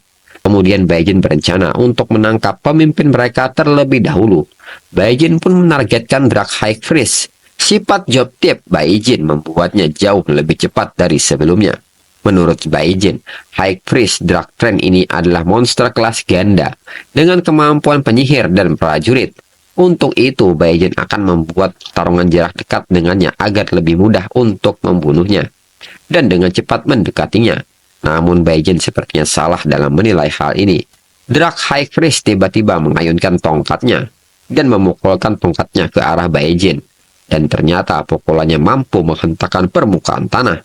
Beruntung Baekhyun mampu menghindari serangan ini. Baekhyun menilai itu tidak jauh lebih lemah dari seorang pejuang. Jika dia menerima serangan itu sekarang, dia akan mati atau terluka parah. Drak High Priest pun menyebut bahwa kali ini dia akan membunuhnya, dan dia akan menunjukkan teror dari Raja Hutan Berlumut. Baekhyun pun dapat merasakan bahwa lawannya kali ini adalah kombinasi dari Job, Warlock, dan Warrior. Seketika Baekhyun pun memprovokasi Drak High Priest dengan sebutan sampah. Seketika Drak Priest marah karena berani menghina raja yang berkuasa, dan dia menyebut akan menghancurkan Baekhyun hingga menjadi bubur. Baekhyun yang merasa terdesak pada akhirnya terpaksa untuk menggunakan Drak Starstone yang awalnya dia rencanakan untuk menggunakannya secara perlahan. Baekhyun memecahkan batu itu. Saat serangan hampir tiba, Baekhyun masih sempat merendahkan Drak Priest dan menyebut monster sepertinya tidak pantas untuk menjadi raja. Dan seketika spirit power level Baekhyun pun naik yang awalnya 320 poin dengan level F. Dan kini naik setelah menghancurkan Drak Starstone menjadi level E dengan poin 410. Dengan ini Baekhyun sekarang berada di tingkat profesional tingkat E. Pertarungan antara Drak Priest dan Baekhyun terus berlanjut. Hingga Drak Priest pun akhirnya kewalahan menghadapi Baekhyun dan membuatnya terlempar pada saat kena serangan Baekhyun. Menurut Baekhyun, saat dia telah menembus profesional peringkat E, kekuatan dia memang mengalami peningkatan dibandingkan sebelumnya. Namun serangan Flame Strength Fistblade atau pisau tinju api masih belum bisa memberikan kerusakan yang besar kepada Drak Priest. Tiba-tiba Drak Priest mengeluarkan ledakan energi yang besar. Baekhyun pun menilai bahwa saat ini Drak Priest sedang marah. Namun Baekhyun menyebut bahwa ini adalah situasi yang bagus, karena saat seseorang sedang emosi, kelemahannya akan terungkap. Tiba-tiba Drak Priest maju dengan sangat cepat hingga membuat Baekhyun terkejut dengan kecepatannya. Menurut Baekhyun, kecepatan Drak Priest semakin cepat dari sebelumnya. Baekhyun pun terus menghindari serangan dari Drak Priest hingga dia menunggu sebuah kesempatan untuk menyerang. Kemudian Baijin kembali menggunakan Flame Strength Peace Blade hingga membuat sebuah serangan itu triple critical hit. Namun meskipun begitu, serangan itu tidak terlalu berdampak karena menurut Baijin, pertahanan pelindung pohon cukup tinggi dan itu agak rumit. Kemudian Dark Priest mengeluarkan teknik Dark Erosion dan melemparkan sihir itu kepada Baijin. Dan Baijin pun tidak mampu menghindarinya hingga dia terkena serangan itu dengan telak. Menurut Dark Priest terkena erosi kegelapan, artinya Baijin sudah selesai untuk saat ini. Namun Baijin mampu menahan serangan itu dan ini membuat Dark Priest terkejut. Baijin menilai dia beruntung. Dengan ketahanan fisik prajuritnya, dia mampu melindungi bagian terpentingnya yaitu otak. Jika tidak, dia benar-benar terkikis oleh energi gelap. Dan Baijin mungkin sudah benar-benar terjatuh dan kehilangan kontrol tubuhnya. Kemudian Baijin mengatakan bahwa hanya dengan sedikit lagi, Dark Priest hampir berhasil dengan tekniknya. Dark Priest pun kesal dengan hal ini dan kembali maju menyerang Baijin. Setelah cukup lama bertarung, Baijin pun merasa bahwa serangan Dark Priest ini tidak ada apa-apanya. Namun meskipun serangannya bukan apa-apa, tapi Dark Priest memiliki kulit yang keras dan daging yang tebal, sehingga menyulitkan Baijin untuk membunuhnya. Selain itu, senjata yang saat ini Baijin pakai merupakan hadiah ulang tahun orang tuanya ketika Baijin berusia 12 tahun. Dan senjata ini hanya memiliki kualitas peringkat F. Dan saat ini digunakan untuk menembus perlindungan pohon dari Dark Priest. Tapi jika dirinya bisa menggunakan lapisan es beku pada pisaunya, maka akan menghasilkan sesuatu yang sangat tajam. Hingga Baijin pun mencoba membalut pisaunya dengan sihir, sehingga jadilah Ice Short Blade. Dengan ini, Baijin bertarung menggunakan dua atribut elemen sekaligus. Tangan kanan ada elemen api, dan tangan kiri ada elemen ice. Dan kembali mereka pun beradu serangan hingga Baijin melihat sebuah celah dan melakukan manuver maju sehingga berhasil mendaratkan serangan Ice Short Blade kepada Dark Priest. Akibat serangan ini, tubuh Dark Priest mengalami pembekuan di area yang terkena serangan. Mengetahui serangan ini efektif, Baijin dengan cepat kembali memberikan beberapa serangan hingga tubuh bagian atas Dark Priest sebagian membeku. Kemudian Baijin menggunakan Flame Strength Peace Blade ke arah bagian tubuh Dark Priest yang membeku, sehingga hal ini membuat pengikisan di tubuh Dark Priest. Dan ternyata combo ini berhasil dengan membuat kerusakan yang fatal kepada Dark Priest. Menurut Baijin, kini saatnya dia mengakhiri pertarungan ini dan memberikan serangan kembali. Namun mengakhiri pertarungan ini ternyata tidak semudah pikiran Baijin. Dark Priest pun mengambil langkah mundur dan melompat menuju monster pohon yang besar dan melepaskan belenggu ranting pohon yang menahannya dan memintanya segera bangun. Dengan ini Dark Priest menyebut bahwa mereka akan mati bersama. Baijin pun nampak khawatir dengan hal ini. Berdasarkan auranya, Giant Black Trend ini adalah monster peringkat D. Namun jika dilihat lagi, ini lebih tinggi dari peringkat D. Baijin pun menilai bahwa semua kekuatan jahat di seluruh hutan berlumut ini telah berkumpul menjadi monster ini. Dan sekarang ini akan menjadi masalah besar. Namun menurut Baijin, hati orang yang berani maju tanpa rasa takut dalam situasi ekstrim itu dapat membakar darah dan jiwa, meningkatkan kekuatan 10 kali lipat secara eksplosif. Di sisi lain, Lin Si yang diminta oleh Baijin untuk menjaga mereka masih bertahan dan menunggu bantuan datang. Tak lama datang seseorang menghubungi Lin Si dari lencana jobnya bahwa Lin Si diminta untuk menunggu karena mereka akan segera datang. Lin Si pun mengerti, namun dia meminta mereka untuk bergegas karena teman satu timnya sangat membutuhkan perawatan. Namun di tengah-tengah komunikasi, tiba-tiba sinyal terputus dan ini membuat Lin Si kebingungan. Di saat yang bersamaan, tiba-tiba Lin Si merasakan suatu aura yang sangat jahat dan begitu kuat, datangnya dari dalam hutan berlumut, dan dari arahnya di mana Baijin menuju tadi. Lin Si pun bertanya-tanya mengenai kondisi dari Baijin sekarang. Kembali ke situasi Baijin yang saat ini tengah berhadapan dengan Giant Black Trend, dan terlihat dari ukurannya, Baijin benar-benar menghadapi masalah besar. Baijin menilai tingkat kekuatan Giant Black Trend ini masih di tingkat D, namun dia telah mengumpulkan aura gelap seluruh hutan yang menjadikannya memiliki kekuatan yang hampir tak ada habisnya. Dengan ini, Baekhyun harus bisa memberikan pukulan fatal kepadanya. Sekali terjebak dalam pertempuran jarak dekat yang lama, maka dapat dipastikan bahwa dia akan mati. Baekhyun pun mengaktifkan bakat mistikalnya, yaitu Heart of the Brave. Dalam situasi yang mengerikan, bakar darah dan jiwa untuk melepaskan kekuatan tempur 10 kali lipat. Setelah selesai, Baekhyun pun siap untuk pergi. Meski dia memasuki kondisi lemah setelah lonjakan nantinya, dia harus bertarung sampai mati. Baekhyun pun memperhatikan Giant Black Trend yang mulai menyerang. Baekhyun pun berusaha menahan dirinya untuk bergerak dan mencoba untuk memperhatikan gerakan dari Giant Black Trend. Dark Priest yang melihat situasi ini hanya tertawa, karena dia bakal menyaksikan manusia itu mati di tangan Giant Black Trend. Namun kejadian yang tak terduga terjadi. Nyatanya, Giant Black Trend malah menyerang Dark Priest hingga membuatnya terlempar dengan sangat keras. Dark Priest yang mencoba bangkit menanyakan mengapa Giant Black menyerang sesama jenisnya. Seharusnya dia menghabisi manusia yang ada di depannya. Baekhyun sendiri bingung dengan apa yang sedang terjadi. Lalu tiba-tiba Giant Black Trend kembali meningkatkan auranya hingga memancarkan auranya ke atas langit dan mulai menyerang para monster pohon Twisted Dark Trend. Baekhyun menilai kekuatan monster ini bahkan lebih mengerikan dari apa yang diperkirakan. Setelah selesai, Giant Black Trend pun berjalan ke arah Baekhyun berdiri. Seketika Baekhyun kembali mengaktifkan bakatnya. Dan ini, pertarungan mereka akan benar-benar terjadi.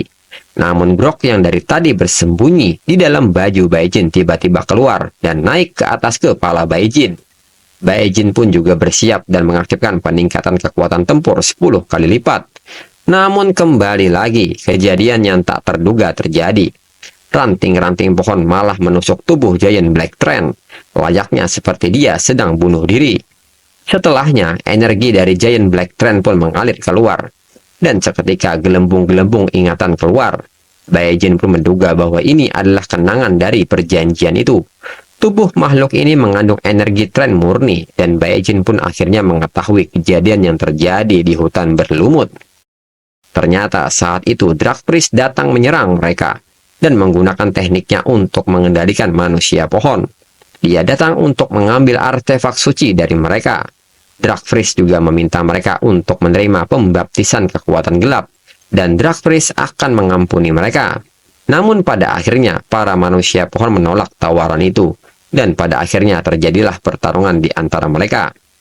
Lalu pemimpin suku Klan Trend menanamkan sebuah energi sihir kepada sebuah pohon dan menyebut si kecil yaitu Grok. Dia adalah seorang jenius dari Klan Trend mereka. Mereka berharap artefak suci klan mereka dapat melindunginya dan membantunya selamat dari bencana ini. Grok pun menangis melihat kenangan ini, dan ini merupakan perpisahan Grok dengan keluarganya. Pemimpin manusia pohon pun meminta Grok untuk tidak sedih, dan memintanya untuk hidup dengan baik. Dia juga berpesan kepada Baekhyun dan berharap Baekhyun bisa memperlakukan Grok dengan baik. Baekhyun pun membungkuk dan memberi hormat kepada pemimpin hutan pohon. Dan Baekhyun mengatakan meskipun manusia pohon bukanlah manusia, manusia pohon adalah pejuang pemberani yang Baekhyun kagumi, dan dia akan memenuhi permintaannya. Dan seketika arwah pemimpin pohon pun menghilang. Kemudian Baekhyun dan Grok pun membuatkan tempat peristirahatan terakhir untuknya. Dan Grok pun sangat sedih dengan hal ini dan menangis di depan makamnya. Lalu Baekhyun pun membiarkan Grok untuk sementara, sedangkan dia menuju mayat dari Dark Priest. Akhirnya Baekhyun pun mengetahui misteri bagaimana hutan berubah menjadi hijau subur, dan ini sungguh mengejutkan. Selain itu, tubuh penyihir pohon sudah mengandung kekayaan yang berharga. Ketika jasad mereka diserap, yang tersisa hanyalah peralatan mereka berupa helm, sarung tangan, dan pelindung dada. Namun ini masih bisa digunakan menurutnya. Potongan kulit pohon hitam ini juga merupakan barang yang patut diapresiasi, seperti halnya tongkat ajaib ini. Namun untuk sekarang ini tidak perlu, karena bisa dilikuidasi di pasar gelap. Namun Baekhyun agak bingung bagaimana cara memindahkan barang koleksi yang berlimpah ini. Di saat itu, Baekhyun menemukan sesuatu yang berharga, yaitu rok rumput, dan ini di luar dugaan. Itu adalah ruang penyimpanan. Setelah diperiksa, ternyata di dalam ruang penyimpanan ada pisau pencuri. Lalu ada 12 permata dengan kilau sedang. Dan ini nantinya akan berguna saat kenaikan tingkat profesional kelas D. Dan Baekgin mengakui bahwa harta karun sebenarnya terletak pada kantong luar angkasa ini sendiri. Namun penampakan dari rok rumput atau kantong luar angkasa ini menurut Baekgin terlalu jelek dan perlu perbaikan nantinya. Tak lama kemudian Grok datang menghampiri Baekgin. Baekgin pun menanyakan apakah Grok sudah memberikan penghormatan terakhirnya kepada nenek moyangnya. Grok pun mengiyakan hal itu. Dan segera Grok kembali naik ke pundak Baekgin. Baekgin pun menilai Grok sangat penurut menurutnya. Baekgin pun menawarkannya untuk ikut dengannya. Dan dia berjanji akan mengajarinya dengan baik. Grok pun menyetujui tawaran itu. Di sisi lain, Lin Si masih sibuk dengan alat komunikasinya. Mereka menyebut bahwa perubahan kelas D yang misterius terjadi di kedalaman hutan lumut hijau. Dan meminta Lin Si untuk berdiam diri, karena mereka akan segera ke sana. Lin Si sendiri sudah merasakan dari tadi mengenai perubahan misterius yang terjadi jauh di dalam hutan. Lin Si juga sangat khawatir dengan keadaan Baekgin yang sampai saat ini belum kembali. Dan tiba-tiba ada sesuatu yang datang dengan sangat cepat melewati Lin Si. Dan ternyata itu adalah Baekgin. Lin Si pun sangat senang melihatnya karena Baekgin kembali dengan keadaan selamat. Lin Si pun memberitahukan bahwa tim penyelamat melaporkan transformasi menakutkan jauh di dalam hutan. Dia pun menanyakan keadaan jauh di dalam hutan kepada Baekgin. Namun Baekgin tidak menjawabnya dan bertanya mengenai tim penyelamat yang akan datang ke sini. Lin Si pun mengiyakan hal itu. Baekgin pun segera menyiapkan sebuah selimut dan menekankan kembali soal janji yang dia buat untuk Baekgin. Dan segera Baekgin berbaring di samping mereka yang terluka. Lin Si pun bingung mengapa Baekgin harus menipu mereka dengan berpura-pura pingsan. Tak lama kemudian, tim penyelamat pun datang. Lin Si pun mengucapkan terima kasih kepada mereka yang telah memenuhi panggilan Lin Si.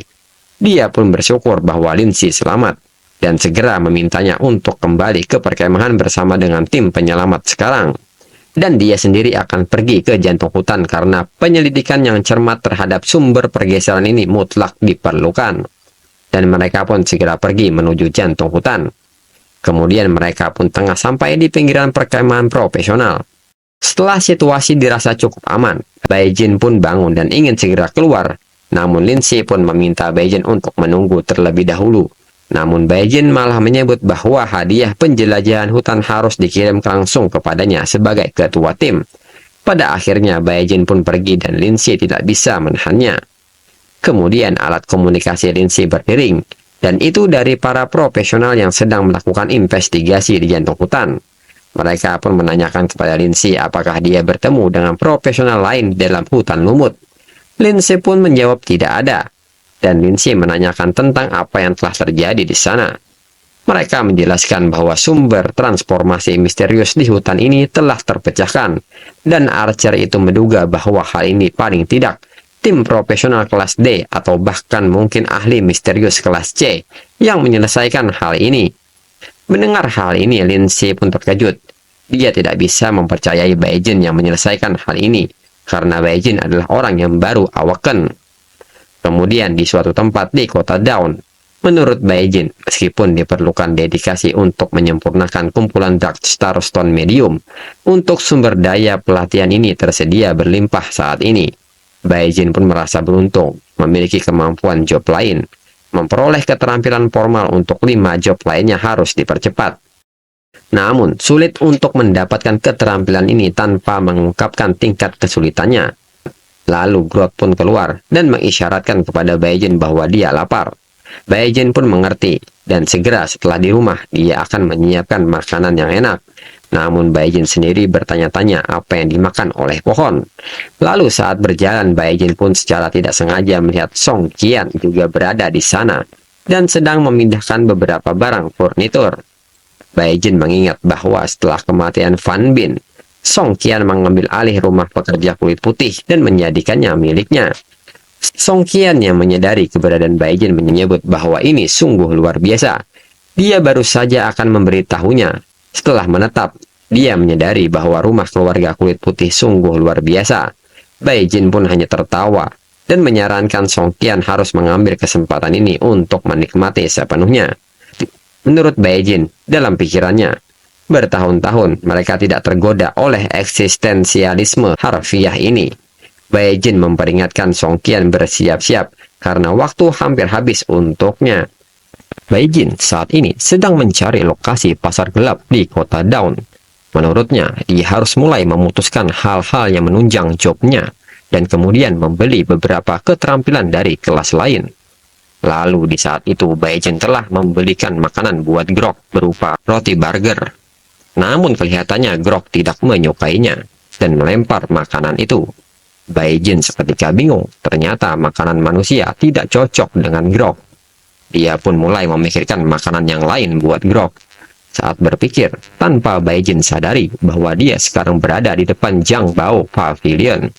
Baijin pun mencoba untuk masuk ke dalamnya dan melihat-lihat apakah ada sesuatu yang enak buat Grok.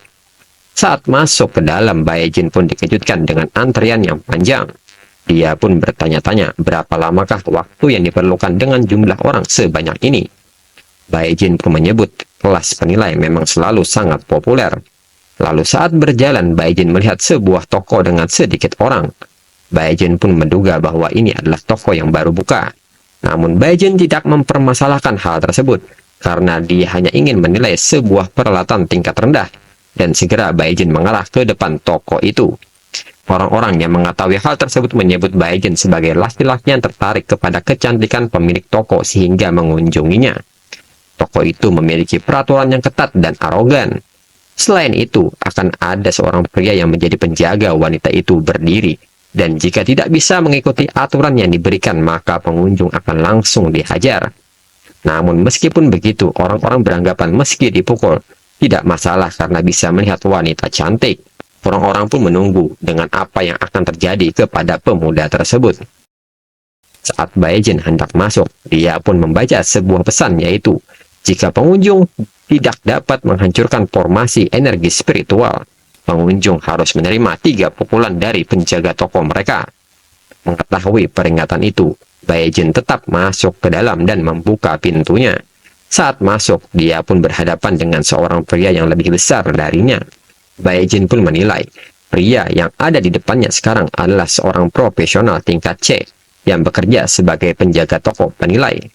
Penjaga toko pun nampak tidak ramah kepada pengunjung dan menyebut Baijin datang untuk mencari masalah. Penjaga pun menyapanya dan kembali mengingatkan perihal peraturan di toko mereka. Jika pengunjung dapat mematahkan formasi energi spiritual yang ditetapkan oleh tuan mereka, mereka akan menghargai barang pengunjung secara gratis. Namun jika Baijin tidak dapat memecahkannya, Baijin akan menerima 3 pukulan darinya. Baijin yang melihat lingkaran itu menyadari sesuatu mengenai lingkaran energi itu. Dan jika Baijin menyesal sekarang, penjaga memintanya keluar dari sini untuk menghindari rasa sakit dari 3 pukulan tersebut. Namun perlu diingatkan, untuk keluar dari sini, Baijin tidak bisa berjalan. Dia harus berguling untuk keluar dari sini. Baijin menilai pemilik toko mereka sangat pandai menyiapkan penawaran khusus. Jelas pemilik toko menginginkan sesuatu dari orang lain, tapi penjaga tetap berani pamer di sini. Penjaga pun seketika marah dan menyebut Baijin memiliki keberanian yang cukup tinggi untuk bicara buruk mengenai tuannya. Penjaga mengira pemuda di depannya benar-benar ingin mati. Di sisi lain, pemilik toko pun penasaran dengan orang yang ada di depan. Menurut Baijin, pembentukan spiritual ini sangat jarang terjadi. Penyihir dengan bakat khusus dapat membantu mencegah meluapnya energi spiritual saat maju. Namun garis-garis pada gambar ini samar dan sulit dibedakan. Baijin pun menyebut mereka benar-benar tidak ingin berurusan dengan serigala putih yang memakai sarung tangan. Dan ini sangat konyol menurut Baijin. Penjaga toko pun tidak bisa menahan emosinya lagi karena Baijin terus-terusan menjelekkan tuannya. Penjaga pun bersiap untuk menghajar Baijin. Sebelum itu, Baijin pun melontarkan sebuah pertanyaan kepada pemilik toko atau tuan dari penjaga ini. Ketika dia menyerap cahaya gerbang bintang untuk memurnikan, apakah tubuhnya mengepal kesakitan atau apakah energi spiritualnya menjadi liar? Jika itu benar, maka tanda-tanda kematian sudah dekat. Dan dia harus segera mempersiapkan pemakamannya sesegera mungkin. Dengan ini, penjaga toko pun maju dan hendak memukul Baijin karena sudah keterlaluan menghina tuannya. Namun sebelum sempat pukulan itu mengenai Baijin, pemilik toko pun keluar dan meminta penjaga toko untuk menghentikan tindakannya. Penjaga toko pun segera menghentikan tindakannya. Pemilik toko pun mengatakan jika Baijin mampu mematahkan formasi spiritual ini, dia akan sangat-sangat berterima kasih kepada Baijin. Namun si penjaga agak ragu dengan Baijin dan kembali menanyakan hal ini kepada tuannya. Baijin pun menyebut apakah ini panggilan bantuan. Menurut Baijin, tipe penjaga yang mewakilinya menentukan tipe tuannya. Baijin pun berbalik arah dan meminta mereka untuk menunggu orang yang tepat. Karena Baijin menolak hal ini, segera penjaga lari dan menghalangi pintu keluar, dan tidak mengizinkan Baijin untuk pergi. Segera Baijin mengeluarkan auranya, dan kembali menanyakan keberanian dari penjaga. Apakah sekarang dia masih berani untuk menghentikan langkahnya? Seketika penjaga pun merasakan sebuah energi yang sangat menakutkan di depannya. Padahal pria di depannya hanya seorang profesional peringkat E, tapi kondisinya seperti sebuah gunung. Segera penjaga menundukkan kepalanya dan meminta maaf kepada Baijin. Dia pernah mengalami situasi yang buruk sebelumnya, dan dia memohon kepada Baijin untuk membantu menyelamatkan tuannya. Namun Baijin mengatakan jika semuanya bisa diselesaikan dengan permintaan maaf, maka dunia ini akan damai dan tidak akan ada namanya balas dendam. Dan segera Baijin melangkah keluar dan meninggalkan ruangan itu. Namun penjaga tidak menyerah untuk ini dan segera menggulingkan tubuhnya keluar dari ruangan dan bersujud di depan Baijin. Orang-orang yang melihat hal ini yakin bahwa pria itu adalah penjaga yang menakutkan dari toko itu.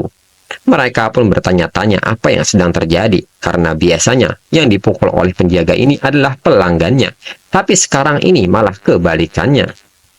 Penjaga pun terus meminta maaf dan berharap Baijin memaafkannya. Orang-orang pun terkejut melihat penjaga toko itu meminta maaf kepada pemuda itu. Pada akhirnya, mereka pun penasaran dengan pemuda itu.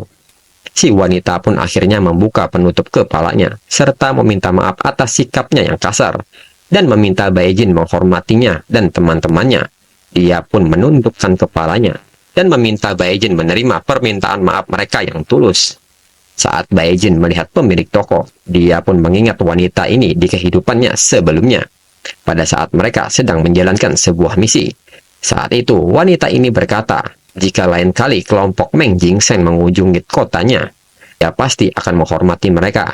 Dan saat itu, kelompok Meng Jingsheng akan menjadwalkan janji temu nanti. Baijin menilai sejauh mana kenangan itu. Dia, sebagai orang yang berprestasi dalam profesinya, ikut serta dalam perjalanan hidup yang berbahaya bersama kawan itu. Namun Baijin masih agak ragu apakah yang ada di dalam ingatannya adalah wanita ini atau mungkin bibinya. Baijin pun segera menanyakan nama dari wanita ini. Diketahui nama dari wanita ini adalah Su Ying. Dan jika Baijin mampu menyembuhkan penyakitnya, maka dia akan sangat-sangat berterima kasih kepada Baijin. Baijin pun menyebut bahwa dia bisa membantunya. Namun dia meminta pembayarannya lebih dahulu. Dan Baijin menunjukkan sebuah senjata dan konten yang terkait dalam makalah itu. Su Ying pun segera membawa item itu untuk diperiksa. Saat di dalam, penjaga pun berbisik kepada Su Ying dan menyebut Baijin terlalu mencurigakan. Seseorang tanpa profesi seni punya kemampuan untuk menyembuhkan penyakit dari Su Ying. Dia pun khawatir bahwa Baijin adalah pembunuh yang dikirim dari keluarganya yang berusaha untuk menyakiti Su Ying, atau dia hanyalah seorang penipu. Menurut Su Ying, rahasia penyakitnya hanya ada pada dirinya sendiri. Dan untuk pertama kalinya, ada orang yang dapat melihatnya seolah-olah dia sedang melihat dirinya sendiri. Tanpa diragukan lagi, dia adalah orang yang luar biasa. Penjaga pun tetap mengkhawatirkan hal ini. Namun Su Ying meminta penjaganya untuk menyadari situasi sensitif dalam keluarganya. Dan untuk penyakitnya, biarkan dia yang menemukan caranya. Su Ying juga tidak punya pilihan lain, dan kesempatan untuk berobat hari ini tidak boleh hilang. Segera penjaga toko pun keluar dari ruangan itu dan menunggu di depan toko. Kemudian Baijin meminta proses ini segera dimulai. Su Ying pun perlahan mulai melepaskan pakaiannya. Su Ying yang malu-malu pun menanyakan apakah tidak apa-apa kalau dia seperti ini. Dan lingkaran sihir itu terletak tepat di tengah dadanya. Baijin pun segera mengobservasinya. Bagan spiritual mencakup banyak jenis, tidak hanya dalam pertempuran tetapi juga dalam peran yang saling melengkapi. Tubuh penyihir biasanya lemah dan memerlukan cetak biru spiritual khusus untuk memfasilitasi aliran energi spiritual yang kuat selama pemurnian. Setelah selesai, Baijin mengatakan bahwa ini memang tubuh cetak biru spiritual imajiner. Su Ying pun menanyakan soal mengenai tubuh cetak biru rohani imajiner. Baijin pun menanyakan kepada Su Ying apakah dia tahu mengenai tubuh cetak biru spiritual imajiner adalah keterampilan profesional kelas emas. Namun keterampilan ini tidak muncul pada awalnya. Dia hanya memiliki peluang untuk bertransformasi setelah mencapai peringkat D atau lebih tinggi. Su Ying pun kaget mendengar hal ini dan menyebut bahwa penyakitnya sebelumnya sebenarnya merupakan indikasi transformasi tubuh cetak biru spiritual khayalannya. Menurut Baijin, tubuh cetak biru spiritual imajiner sangat langka dan seringkali diwariskan dari generasi ke generasi. Di antara nenek moyang Su Ying, tiada penyihir berpengalaman yang mempunyai skill emas ini. Dalam pikiran Baijin, menduga meskipun tubuh perencana spiritual khayalan sudah siap, Baijin masih mencoba untuk berdiskusi di sini dengannya agar lebih mengetahui asal-usulnya. Su Ying pun menyebut di antara nenek moyang mereka, ada nenek buyutnya yang memang seorang penyihir hebat. Dahulu kala, nenek buyutnya mengalami luka serius saat bertemu dengan makhluk menakutkan, dan banyak hal yang masih belum jelas sejak saat itu. Mendengar hal tersebut, Baijin sangat menyayangkan hal ini, karena wanita yang saat itu dia temui sebagai Meng Jingsen sudah tiada. Baijin pun mengatakan bahwa orang mati tidak akan bisa dikejar lagi. Lalu Baijin meminta izin kepadanya untuk mengajarinya tentang pengendalian spiritual trilogi jiwa abadi. Baijin meminta Su Ying untuk mendedikasikan dirinya secara serius pada praktek seni ini, dengan tujuan menyelesaikan transformasi tubuhnya dalam komposisi pola abadi. Secara alami, ini akan mengurangi cedera pada tubuhnya. Baijin pun berpikir bahwa trilogi jiwa abadi sebenarnya adalah teknik rahasia dan sekarang menghasilkan peran untuk mentransmisikannya. Mendengar hal ini, Su Ying pun sangat-sangat berterima kasih kepada Baijin. Saat proses latihan dimulai, Su Ying membuat suara mendesak yang membuat penjaga yang ada di luar mendengar. Penjaga pun berusaha untuk tidak menghiraukan suara tersebut. Pada kondisi di dalam, Su Ying tengah duduk dan berkonsentrasi penuh. Menurut Baijin, keunggulan gadis ini dalam pemahaman jauh lebih rendah dibandingkan sebelumnya. Sekitar 1 jam telah berlalu sebelum mereka memasuki jurang rahasia trilogi jiwa abadi. Tak lama kemudian, ada sebuah energi yang keluar dari lingkaran formasi dari Su Ying. Baijin pun penasaran dengan energi tersebut dan bertanya-tanya apakah ini pelekatan energi spiritual selama transformasi menjadi rumus prasasti abadi. Dan Baijin segera menelannya, karena ini adalah sumber daya yang sangat berharga, yang tidak boleh disia-siakan. Setelahnya, Baijin pun memahami sesuatu. Dark Star Stone dengan tingkat sedang cepat terkuras. Dengan membantu gadis kecil ini bersamaan dengan menempelkan energi spiritualnya yang bocor telah meningkatkan tingkat penyerapan rata-rata Dark Star Stone sebanyak 10 kali lipat. Dan ini adalah perubahan yang tidak terduga. Menurut Baijin, dengan menyempurnakan semua kristal gelap sedang. Menurut Baijin, dengan menyempurnakan semua Dark Star Stone tingkat sedang ini, dia akan sepenuhnya siap untuk menerobos dan naik ke peringkat profesional kelas D. Baijin mencoba fokus dan mengendalikan energi Qigongnya. Selama dia tetap menjaga energinya stabil, dia akan dengan mudah menentang investigasi apapun yang akan datang. Namun tiba-tiba Baijin terkena beberapa luka goresan. Baijin menduga dia mengabaikan fisiknya, bahwa pendidikan jasmaninya saat ini tidak cukup untuk menanggung kandungan yang hancur. Jika terus seperti ini, bisa menyebabkan beban besar pada tubuhnya. Baijin pun berusaha untuk menahannya, namun ini tidak berhasil. Dan Baijin pun memikirkan cara lain, sambil memandang Su Ying. Mungkin tidak ada cara lain baginya, keharusan tidak mengenal hukum. Baijin pun mencoba menghubungkan benang surgawi miliknya dengan benang milik Su Ying. Baijin pun berusaha keras untuk mengontrolnya. Menurut Baijin, benang surgawi yang terjalin untuk membangun bermacam-macam surgawi, dari barisan surgawi hingga mencetak fisik diri. Baijin pun berhasil menjalinnya dan memasukkan formasi sihir itu ke dalam tubuhnya. Hingga akhirnya Baijin berhasil. Menurut metodologi pengaturan roh, simbol tubuh menyerapkan kekuatan ini ke dalam susunan mempesona yang menyelaraskan dan membekas pada diri. Pendekatan ini tidak hanya mencegah bahaya ledakan tubuh, tapi juga memungkinkan pemanggilan energi dengan cepat dari formasi mempesona yang mirip dengan salinan formasi roh token tubuh. Dengan kejadian ini, Bae-jin mendapatkan pelajaran yang mengungkapkan kegagalannya untuk beradaptasi sepenuhnya dengan identitasnya saat ini pada tingkat psikologis. Perlu diingat dengan baik bahwa membuat kesalahan bahkan di tengah pertempuran dapat mengakibatkan hasil yang tidak adil. Setelahnya, Su Ying merasa bahwa barisan mempesona yang terdistorsi telah pulih sepenuhnya. Kekuatan internalnya meningkat pesat dan mendekati kategori tersebut. Dan segera Su Ying melompat dan memeluk Bae-jin, serta mengucapkan terima kasih kepada Bae-jin.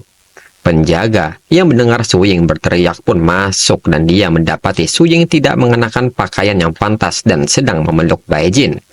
Namun setelah mengetahui hasilnya, penjaga itu kembali bersujud dan mengucapkan terima kasih kepada Bae-jin karena telah menyembuhkan Nona Su Ying. Dan sebelumnya, dia meragukan kemampuan Bae-jin. Dia benar-benar meremehkannya. Dia pun memohon dengan sangat kepada Bae-jin untuk menerima permintaan maafnya. Bae-jin pun segera meminta penjaga untuk bangkit. Layanannya tidak diberikan tanpa kompensasi, dan Bae-jin meminta upahnya. Segera penjaga memberikannya beberapa item yang sebelumnya telah diminta oleh Bae-jin, dan juga belati yang sudah dinilai. Bae-jin menilai alat untuk memulihkan potongan baju besi ini sangat lengkap. Selain itu, sekarang Bae-jin memiliki belati peringkat perunggu, dan ini lebih baik daripada belati yang sebelumnya. Dan pada akhirnya, semua item yang didapatkan oleh Bae-jin dimasukkan ke dalam dimensi penyimpanannya. Melihat hal itu, mereka berdua terkejut. Itu adalah harta karun luar angkasa. Bahkan seorang profesional tingkat B pun belum tentu memilikinya. Bae-jin pun menanyakan reaksi mereka berdua setelah melihat dia menyimpan semua itemnya. Mereka pun hanya geleng-geleng kepala dan mengatakan bahwa tidak ada apa-apa. Mereka pun berpikir bahwa Bae-jin sungguh sangat luar biasa. Dan segera Bae-jin pun pamit dan meninggalkan toko tersebut. Orang-orang pun penasaran apa yang telah dilakukan oleh pemuda tersebut hingga berhasil membuat wanita cantik dari toko penilai mengucapkan selamat tinggal kepadanya. Lalu Bae-jin pun kembali melanjutkan perjalanannya menuju Guild Warrior. Bae-jin pun merasa perjalanan ini diiringi dengan panen yang luar biasa. Namun dia melupakan sesuatu, dan itu adalah soal makanan untuk Grok. Namun tiba-tiba Grok masuk ke dalam ruang dimensi penyimpanan. Bae-jin pun segera mengintip ke dalam ruang penyimpanan dimensi, dan melihat Grok sedang menikmati sebuah Potion of Spiritual Power atau ramuan kekuatan spiritual. Dan terlihat Grok sangat menyukai item ini. Sesampainya Bae-jin di aula Guild Warrior di kota Dawn, Bae-jin tidak menyangka bahwa makanan Grok adalah sebuah ramuan spiritual. Baginya sekarang harga ramuan spiritual terlalu mahal, tapi Grok hanya mau memakan makanan itu, dan ini adalah suatu pemborosan. Tapi menurut Bae-jin, dia harus mengakui, dia punya ekspektasi terhadap pertumbuhannya saat Grok mengkonsumsi ramuan spiritual. Dengan ini, prioritas utamanya adalah menyelesaikan lebih banyak tugas dan mendapatkan lebih banyak hadiah. Lalu Duanja yang melihat Bae-jin segera memanggilnya dan menyebut Bae-jin tiba tepat waktu untuk pertemuan pertukaran antara Guild Warrior dan Guild Knight profesional berbakat. Dan Duanja menawarkan tempat ini kepada Bae-jin. Namun Bae-jin langsung menolaknya karena dia tidak tertarik. Karena Bae-jin menilai ini hanya pertemuan antar profesional pemula, dan itu hanya akan membuang-buang waktunya saja. Namun setelah Bae-jin memperhatikan hadiahnya, jika mengikuti ini, dia akan mendapatkan 10 kotak berisi 1 juta dosis obat energi spiritual. Dengan cepat, Bae-jin menerima tawaran baik dari Duanja dan akan berpartisipasi dalam pertemuan pertukaran ini. Dan hal ini akan berdampak positif terhadap kekuatan Guild Warrior menurut Bae-jin. Duanja menyebutkan bahwa Bae-jin sebagai seorang profesional baru, dia seharusnya tidak memiliki ekspektasi yang tinggi. Peserta pertemuan pertukaran semuanya adalah prajurit elit dengan pengalaman tempur nyata selama 2 atau 3 tahun.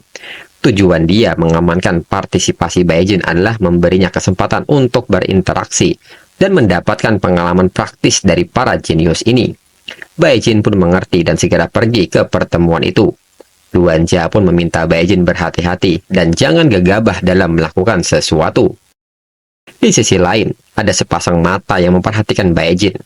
Song Qian memberitahu seseorang di sampingnya dengan penutup kepala bahwa menurut informasi mereka, kakaknya yang bernama Luo Song bergulat dengannya sebelum dia meninggal. Lalu kepala manajer Guild Warrior yaitu Chen Guan menambahkan bahwa luka fatal di tubuh kakaknya sepertinya bukan disebabkan oleh ulah monster, melainkan menandakan dari sebuah senjata tajam. Orang misterius itu pun menyebut bahwa bagaimanapun juga, anak laki-laki ini yaitu Bai Jin adalah tersangka pertama. Jika Bai Jin terbukti membunuh saudaranya, dia akan membuatnya membayar dengan nyawanya. Song Qian dan Cheng Guan pun tersenyum. Dengan kejadian ini, Bai Jin akan binasa. Lalu di arena seni bela diri kota Dawn, telah diadakan pertemuan pertukaran para jenius profesional dari berbagai guild. Menurut peraturan, hanya profesional di bawah usia 20 tahun yang telah menunjukkan kinerja luar biasa yang diperbolehkan untuk berpartisipasi. Dan semua profesional ini memiliki setidaknya satu talenta perak.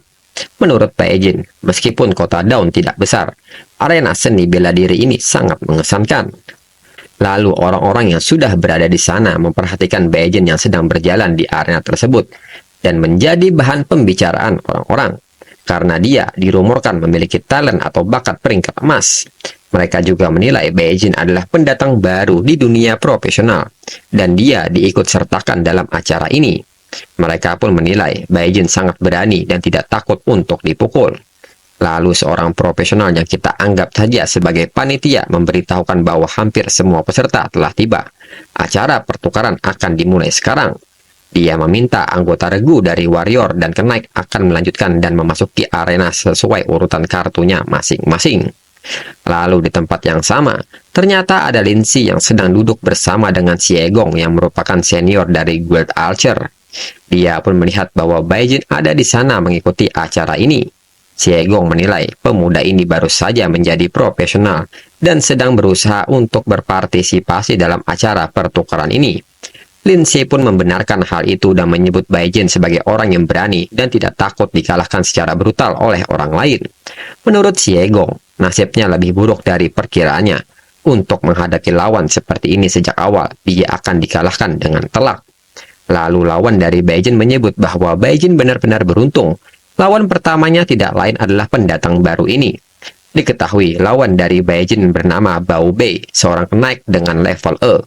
Dan dia akan membiarkan Bai Jin merasakan kerasnya pertemuan pertukaran jenius. Namun tanpa basa-basi, Bai Jin langsung memukulnya dan menyebut Bao Bei terlalu banyak bicara, dan itu menandakan bahwa dia adalah orang yang lemah. Bao Bei yang terkena pukulan Bai Jin pun langsung terlempar. Bao Bei yang menerima pukulan ini tidak percaya pukulan ini sangat sakit menurutnya. Di sisi arena, Song Qian dan Chen Guan tidak percaya dengan hal ini. Hanya dengan satu pukulan membuat seorang kenaik profesional peringkat E seperti itu. Bao Bei pun menyebut bahwa Bai Jin licik, menyerangnya di saat dia belum siap. Selanjutnya, Bao Bei akan menghajarnya sampai gigi Bai Jin terlepas. Bai Jin pun menanggapinya dengan santai, bahwa dia disebut menyerang secara licik. Bai Jin menilai, pemula seperti ini hanya tahu bagaimana menemukan alasan yang membosankan. Lalu Bai Jin pun merasakan dua aura niat membunuh yang cukup tinggi dari sisi arena yang dengan sengaja ditujukan kepadanya. Bai Jin menilai sumber niat membunuh ini sangat familiar dan dia yakin ini berasal dari Song Qian. Namun satunya lagi Bai Jin merasa tidak mengenalinya, namun aura ini sangat kuat. Bai Jin pun penasaran dengan orang ini. Di sisi lain, Bao Bei pun maju dan seperti biasanya menyombongkan diri lebih dulu, dan dia akan menunjukkan kekuatan yang sebenarnya dari seorang kenaik peringkat E. Dan dia menggunakan teknik berpedang dengan nama Like Sword Strike. Bai Jin pun menggunakan teknik pukulan Strength Peace Blade dan memukul pedangnya. Para profesional lain menilai Bai Jin bahkan tidak menggunakan senjata dan langsung beradu dengan pedang kesatria menggunakan tinjunya. Dan ini benar-benar cara bertarung yang gila. Dan akibat pukulan Bae-jin, Bao Bei kembali terlempar dengan sangat keras. Bao Bei sendiri bertanya-tanya bagaimana pukulan Bae-jin bisa begitu kuat. Dengan ini, wasit pun mengumumkan bahwa ini adalah kemenangan Bae-jin dari Guild Warrior. Para profesional pun tidak menyangka bahwa Bae-jin benar-benar menggunakan tinjunya terhadap broadsword dari seorang kenaik. Mereka juga mendengar bahwa Bae-jin menjadi profesional tidak lama, dan mereka menyebut bahwa inilah jenius yang nyata. Lin Si yang menyaksikan di sisi arena berpikir bahwa Bae-jin tetap luar biasa seperti biasanya. Xie Gong pun menduga bahwa bakat peringkat emas dari Bae-jin adalah peningkatan kekuatan fisik. Dalam sepersekian detik pertarungan jarak dekat, dia dengan tepat memukul sisi pedang kenaik itu dengan tinjunya, mengandalkan kekuatan ledakan dari tubuhnya yang kuat, hingga dia menang dengan satu pukulan. Dengan ini, Xie Gong memuji bakat bertarung Bae-jin yang sangat luar biasa. Xie Gong juga menyadari Lin Si dan Bae-jin sama-sama membangkitkan bakat emas pada waktu yang sama. Xie Gong pun memberi semangat kepada Lin Si untuk bekerja keras agar tidak tertinggal dengan Bae-jin. Lin Si sendiri menyadari kapasitasnya, bahkan jika dia bisa melihat punggung Bae-jin, dia sudah merasa sangat puas. Di sisi lain, pria misterius, kakak dari Luo Song, menilai bahwa Bae-jin mampu mengalahkan kenaik peringkat E dengan satu kali pukulan. Dengan ini, dia yakin yang membunuh adiknya pastilah Bae-jin. Dengan ini, dia akan membalaskan dendam adiknya. Lalu di arena pertarungan terus berlanjut di mana Bae-jin selalu mendominasi di setiap pertarungannya. Para profesional pun menilai bahwa Bae-jin sedang pamer bakat, hanya mengandalkan bakat emasnya untuk langsung memperkuat fisiknya. Begitulah dia berhasil mengungguli lawannya. Dan mereka menilai jika mereka memiliki bakat emas seperti itu, mereka yakin akan lebih menonjol dari Bae-jin saat ini. Mereka pun menyebut Bae-jin sebagai orang yang beruntung karena mendapatkan bakat ini. Bae-jin yang merasa tidak enak mendengar mereka berbicara langsung mengatakan kepada mereka untuk tidak mengoceh di belakangnya. Pikirkan tentang hadiah yang akan mereka terima dalam penganugerahan cahaya bintang. Lalu Bae-jin juga menyindir mereka mengenai roh tingkat emas yang tidak memilih mereka. Apakah ini benar-benar hanya keberuntungan belaka? Seketika mereka pun berkeringat dingin mendengar ucapan Bae-jin. Bae-jin menilai bahwa situasi ini sangat bagus karena orang-orang mengira bakat emasnya adalah meningkatkan kekuatan fisik, dan ini adalah harapan yang Bae-jin inginkan. Kemudian wasit kembali mengumumkan peserta selanjutnya untuk bersiap-siap. Guild Warrior Bae-jin melawan Guild kenaik Luo Wei. Saat Bae-jin memasuki arena, Bae-jin penasaran dengan nama Luo Wei dari Guild kenaik. Orang-orang pun menyebut bahwa Luo Wei adalah seorang jenius dari Guild kenaik. Ini adalah pertandingan yang layak untuk disaksikan. Orang-orang juga mengetahui bahwa Luo Wei memiliki seorang adik yang bernama Luo Song, yang juga merupakan seorang kenaik peringkat E dengan masa depan yang cerah. Dan mereka menyebut kedua saudara ini cukup terkenal. Namun beberapa dari mereka mengatakan informasi terbaru mengenai Luo Song yang mati saat bertualang di luar. Bahkan jika dia masih hidup, dia hanyalah orang biasa. Lalu orang-orang dari Guild kenaik meminta kepada Luo Wei untuk memberi warrior pemula ini pelajaran yang bagus. Pukul dia sampai dia mencari giginya di tanah. Dengan ini mereka menyebut bahwa keberuntungan Bae-jin telah habis karena bertemu dengan Luo Wei. Xie Gong menilai Luo Wei adalah jenius yang berada di Guild kenaik. Xie Gong memperkirakan bahwa kemenangan Bae-jin akan terhenti di sini karena Luo Wei adalah orang yang benar-benar hebat. Di sisi lain, Bae-jin pun mengetahui bahwa Luo Wei adalah kakak dari Luo Song. Dengan ini, Bae-jin mengetahui niat membunuh yang dia rasakan sebelumnya. Satunya adalah berasal dari dia. Lalu Luo Wei pun menyapa Bae-jin dan menanyakan apakah dia mengenal adiknya yang bernama Luo Song, karena Bae-jin baru-baru ini berada satu tim dengannya.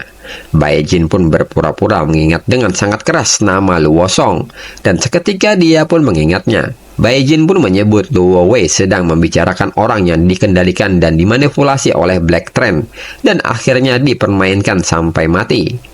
Mendengar hal ini seketika membuat Luo Wei emosi karena Bae-jin berani menghina adiknya. Dan hari ini Luo Wei berjanji tidak akan melepaskan Bae-jin. Para profesional menilai bahwa cahaya suci dari Luo Wei sangat kuat. Kekuatan Luo Wei jelas tidak sesederhana kenaik peringkat E biasa.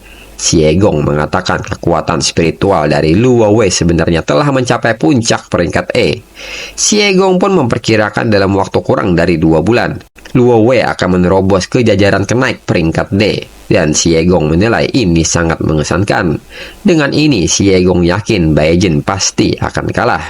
Namun Lin Si yang mendengar hal ini dari Xie Gong yakin kekuatan Bai Jin juga tidak sesederhana itu. Di sisi lain, Song Qian yakin Luo Wei pasti akan melenyapkan Bai Jin. Dengan ini, dia bisa tenang sekarang. Lalu Luo Wei pun maju dengan senjata tombaknya dan segera menggunakan teknik tombak peringkat E, Holy Spear Barrage. Para profesional pun menyadari teknik ini. Teknik tombak ini seperti gelombang tak berujung, jelas berada pada tingkat master. Dan dia adalah seorang jenius dari profesi kenaik karena sangat sulit untuk memulai skill peringkat E ini, apalagi melatihnya hingga sampai ke level ini. Bai Jin yang menghadapi skill ini menilai teknik tombak memang memiliki beberapa kemiripan. Namun Bai Jin merasa dengan teknik ini saja belum cukup untuk menghentikannya. Bai Jin pun menahan serangan ini dengan pedangnya dengan sangat cepat, sehingga terlihat benturan antara ujung tombak dan ujung pedang. Para profesional pun tidak bisa berkata apa-apa karena ini tidak mungkin. Xie Gong pun tidak percaya dengan hal ini. Bai Jin benar-benar memblokir serangan tombak dari Luo Wei. Dengan ini Xie Gong pun menjadi ragu apakah Bai Jin benar-benar pemula dari profesi warrior. Lin Si pun benar-benar takjub melihat Bai Jin. Dia benar-benar tangguh seperti yang dibayangkan oleh Lin Si. Luo Wei sendiri pun tidak menduga bahwa Bai Jin sangatlah kuat. Bai Jin pun menanyakan rasa dari pedangnya kepada Luo Wei. Luo Wei pun tidak percaya dengan kekuatan Bai Jin padahal baru menjadi seorang profesional. Dia pun bertanya kepada Bai Jin bagaimana caranya dia bisa sekuat ini dalam waktu singkat. Namun meskipun begitu, Luo Wei bertekad akan memastikan Bai Jin mati. Segera Luo Wei menelan sebuah pil dengan nama Explosive Spirit Elixir, potion peringkat C. Dengan ini kekuatan dari Luo Wei pun meledak dan memancarkan sebuah aura yang besar. Menyadari hal ini, Xie Gong pun menyebut bahwa Luo Wei telah meminum sebuah ramuan yang terlarang. Dengan ini kekuatannya telah menembus dan mencapai peringkat D. Dan ini situasi yang sangat membahayakan Bai Jin. Xie Gong pun bersiap untuk menyelamatkan Bai Jin. Jika tidak, Duanja pasti akan menyalahkannya. Segera Luo Wei melompat dengan tombaknya. Dengan ini Luo Wei yakin Bai Jin akan mati. Orang-orang pun merasa serangan Luo Wei sungguh mengesankan karena memicu ledakan energi yang sangat kuat. Bai Jin yang menghadapi ini bersiap untuk melawannya. Xie Gong pun meminta Bai Jin untuk menghindari ini. Lin Si pun meminta Bai Jin untuk berhati-hati. Dan Lin Si sama sekali tidak bisa mengalihkan pandangannya ataupun memiliki waktu untuk berkedip melihat kejadian ini. Di sisi lain, Song Qian yakin ini adalah akhir dari Bai Jin. Bai Jin pun menghadapi serangan ini dengan pedangnya. Namun pada akhirnya pedang Bai Jin patah dan tombak pun akhirnya mengenai tubuh Bai Jin. Luo Wei pun sudah sangat senang dengan hal ini, karena dengan satu serangan ini dia akan menang dan berhasil membalaskan dendam dari adiknya. Namun nyatanya tombak itu tidak bisa menembus tubuh Bai Jin, dan ujung tombak itu hanya tertahan oleh sebuah lingkaran sihir yang berbentuk seperti perisai. Bai Jin pun menyebut bahwa dia sudah mengetahui trik dari Luo Wei. Bai Jin sudah merasakan sejak awal Luo Wei naik ke panggung dan mengetahui bahwa Luo Wei menyembunyikan Explosive Spirit Elixir. Luo Wei pun bertanya-tanya bagaimana Bai Jin menyadarinya dan mengapa tangannya seolah-olah tertahan di tombak. Dengan ini Bai Jin pun mengatakan bahwa sekarang gilirannya untuk menyerang. Bai Jin pun berpikir untuk memanfaatkan serangan Luo Wei untuk sepenuhnya menyempurnakan formasi energi spiritualnya. Dengan ini Bai Jin menggunakan sebuah teknik dengan nama Limitless Key Arts Absorb Spiritual Power Breakthrough. Para profesional pun kaget melihat kekuatan Bai Jin. Mereka pun menduga bahwa Bai Jin berhasil menerobos di dalam pertempuran karena menghadapi tekanan yang kuat. Segera Bai Jin melancarkan serangan balasan kepada Luo Wei dengan Strength Peace Blade dengan pukulan yang super cepat, sehingga terlihat banyak pukulan yang muncul. Luo Wei pun tidak berdaya menghadapi serangan ini, hingga serangan terakhir membuat Luo Wei terlempar ke luar arena hingga membentur sebuah dinding dengan sangat keras. Seketika situasi pun hening, dan mereka tidak menduga bahwa Luo Wei kalah. Song Qian pun tidak menyangka akan hal ini. Ini benar-benar mustahil menurutnya. Para profesional pun menilai bahwa Luo Wei sudah tidak punya kekuatan lagi untuk bertarung. Bai Jin pun segera meminta wasit untuk mengumumkan hasilnya. Wasit yang melihat hal ini menganggap Bai Jin bertindak terlalu keras. Bai Jin pun segera meminta maaf dan dia juga tidak menyangka bahwa Luo Wei menggunakan jet terlarang saat bertanding dan berakhir seperti ini. Selain itu, Bai Jin juga menyebutkan bahwa kekuatannya meningkat selama pertarungan dan dia berjanji akan lebih berhati-hati lain kali. Melihat situasinya, wasit pun menilai bahwa Bai Jin adalah orang yang baru saja menjadi seorang profesional. Namun kekuatan yang baru saja dia tunjukkan barusan mungkin sudah menembus puncak peringkat E. Namun jika diperhatikan lagi, sepertinya itu sudah berada di peringkat D. Lalu Luo Wei pun kembali bangkit dan menyebut Bai Jin sebagai bajingan. Namun tanpa dia sadari di baju besinya ada sebuah tanda. Dan tanda itu tiba-tiba meledak sehingga membuat Luo Wei terluka parah. Ternyata ini adalah rencana Bai Jin karena dia tidak akan pernah membiarkan musuhnya pergi dengan mudah. Namun Bai Jin tidak sampai membunuhnya karena Bai Jin menganggap Luo Wei masih berguna sehingga dia akan bermain sedikit dengannya nanti. Pandangan orang-orang pun berubah terhadap Bai Jin dan menyebut Bai Jin benar-benar jenius dengan bakat emasnya. Dan perjalanan dengan Guild Warrior ini merupakan perburuan harta karun. Lalu di Guild Warrior, Duanjia pun tiba-tiba dipanggil menemui Guild Master di saat dia sedang mengasingkan diri. Selain itu, pertemuan pertukaran jenius sudah setengah jalan. Dengan hal ini, Duanjia pun agak khawatir dengan Bai Jin. Segera ingin melihatnya dan berharap Bai Jin tidak mendapatkan masalah. Di saat itu, Chen Guan pun mulai memperhatikan Duanjia yang sedang berjalan keluar dari ruangan Guild Master. Lalu berdasarkan perhitungannya sekarang, Bai Jin pasti sudah disingkirkan.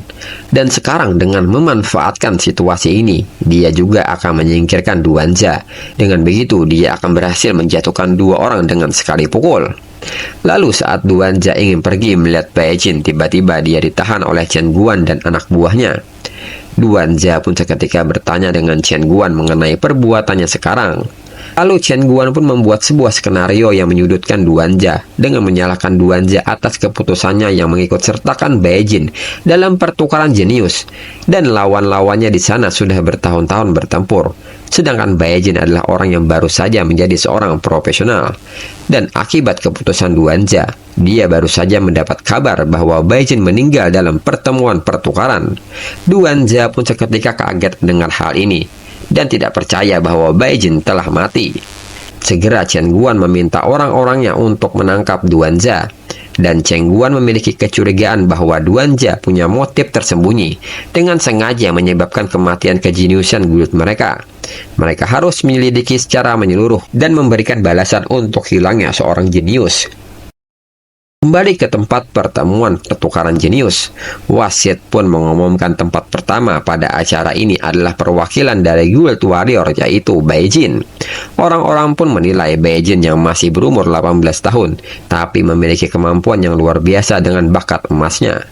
Selain itu, dipromosikan sebagai profesional dari sebulan yang lalu dan telah mengamankan posisi teratas dalam pertemuan pertukaran jenius. Di sisi lain, Bai Jin pun tidak menyangka dengan hadiah yang dia dapatkan. Dia pikir dengan memecahkan rekor akan membawa lebih banyak hadiah. Tapi nyatanya, penyelenggara sangat pelit. Namun untungnya, dengan hadiah ini, makanan untuk Grok akhirnya diamankan. Walaupun ini hanya untuk sementara. Di sisi lain, Xie Gong pun memuji Bai Jin. Dia tidak menyangka Bai Jin justru mendominasi dan memenangkan posisi teratas dalam pertemuan pertukaran jenius. Dengan ini, Guild Warrior telah mendapatkan sebuah emas. Xie Gong pun meminta kepada Lin Si yang sama-sama memiliki bakat emas untuk bekerja keras. Lin Si yang kagum dengan pencapaian Bai Jin pun mengerti akan pesan dari Xie Gong. Xie Gong juga menyebut dengan penampilan seperti itu, Guild Warrior mungkin membuat pengecualian dan akan membiarkan Bai Jin berpartisipasi dalam event Dawn Fortress atau benteng fajar yang akan datang. Mendengar hal ini, Lin Si agak terkejut, dan itu mungkin tidak akan terjadi melihat dari pengalaman Bai Jin yang belum lama menjadi seorang profesional. Jika dia berpartisipasi dalam uji coba itu, maka itu terlalu berbahaya baginya. Namun menurut Xie Gong, permata tidak dipoles tanpa digosok. Sebagai seorang profesional, hanya tantangan dengan tingkat kesulitan tinggi yang dapat mempercepat pertumbuhannya.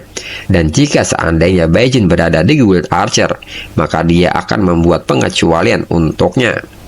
Kemudian saat Baijin dalam perjalanan kembali ke Guild Warrior, dia pun secara diam-diam memberikan potion spirit kepada Grok yang berada di dimensi penyimpanan. Saat Baijin melihat kembali kondisi kantong penyimpanan ini, dia berpikir ini terlalu jelek dan dia harus segera merombaknya ketika dia punya waktu. Selain itu, Baijin menduga Guild Warrior mungkin belum tahu bahwa dia mendapatkan tempat pertama. Mungkin saat dia kembali sekarang, dia mengejutkan Duanja, dan mungkin dia bisa mendapatkan lebih banyak manfaat. Lalu saat ini, Baijin ternyata diantar oleh seorang profesional yang bertindak sebagai wasit di pertandingan tadi. Dia pun menanyakan alasan Baijin yang meninggalkan arena bela diri begitu cepat, serta menduga bahwa pertemuan pertukaran jenius itu tidak cukup menarik baginya. Baijin pun mengatakan alasannya sederhana, baginya pertemuan itu telah berakhir. Tentu saja dia harus kembali. Profesional itu pun terkejut mendengar hal ini. Dia memberitahukan bahwa pertemuan itu sebenarnya belum berakhir. Setidaknya berlangsung hingga malam hari, terkadang hingga larut malam. Dengan ini dia menyimpulkan bahwa Baijin mengikuti event ini untuk pertama kalinya. Dan Baijin pun membenarkan hal itu. Profesional itu pun tidak heran dengan hal ini. Selain itu, dia berpikir Baijin pasti terstimulasi oleh para jenius itu. Sekarang dia kembali ke Guild Warrior mungkin akan menjalani pelatihan ganda. Namun dia menilai terkadang bakat bukanlah sesuatu yang bisa diimbangi dengan kerja keras. Tak lama kemudian, Baijin pun tiba di depan gedung Guild Warrior. Baijin pun agak bingung dengan adanya orang-orang tim penegak hukum kota Dawn tiba-tiba ada di sini. Baijin yang penasaran pun segera masuk ke dalam dan ingin mengetahui apa yang sebenarnya telah terjadi. Kemudian situasi di dalam Guild Warrior sedang memanas karena beberapa orang mencoba membela Duanja. Dan Chen Guan menilai Duanja dicurigai memiliki komplotan untuk menyingkirkan Baijin dan menyebut orang-orang yang melindungi Duanja sebagai komplotannya. Dia pun menanyakan keberanian Duanja yang menolak hukum kota Dawn. Lalu seorang profesional mengatakan bahwa semua ini hanya omong kosong. Menurutnya, Duanja selalu memperhatikan para jenius di guild ini dan tidak akan pernah merencanakan kejahatan dengan sengaja. Dia pun memberitahu anggota tim penegak hukum bahwa Duanja pasti dijebak dan meminta mereka untuk tidak langsung percaya kata-kata sepihak dari Chen Guan. Anggota Guild Warrior yang lain pun membenarkan hal ini dan meminta tim penegak hukum untuk tidak tertipu oleh Chen Guan yang berpura-pura menjadi orang baik. Lalu saat ini berdiri di samping Chen Guan adalah Wang Quan, seorang ketua dari tim 3 dari Departemen Penegak Hukum. Dia pun mengatakan bahwa mereka menerima informasi bahwa Baijin telah meninggal pada pertemuan pertukaran jenius. Oleh karena itu, menurutnya bukti rencana Duanja melawan jenius Baijin dapat disimpulkan. Jika Duanja terus melawan, maka jangan salahkan dia bertindak kejam. Duanja sendiri meminta mereka semua untuk menyingkir. Dia memiliki hati nurani yang bersih dalam hal ini. Ketika mereka mencapai Departemen Penegak Hukum, dia yakin akan ada keputusan yang adil buatnya.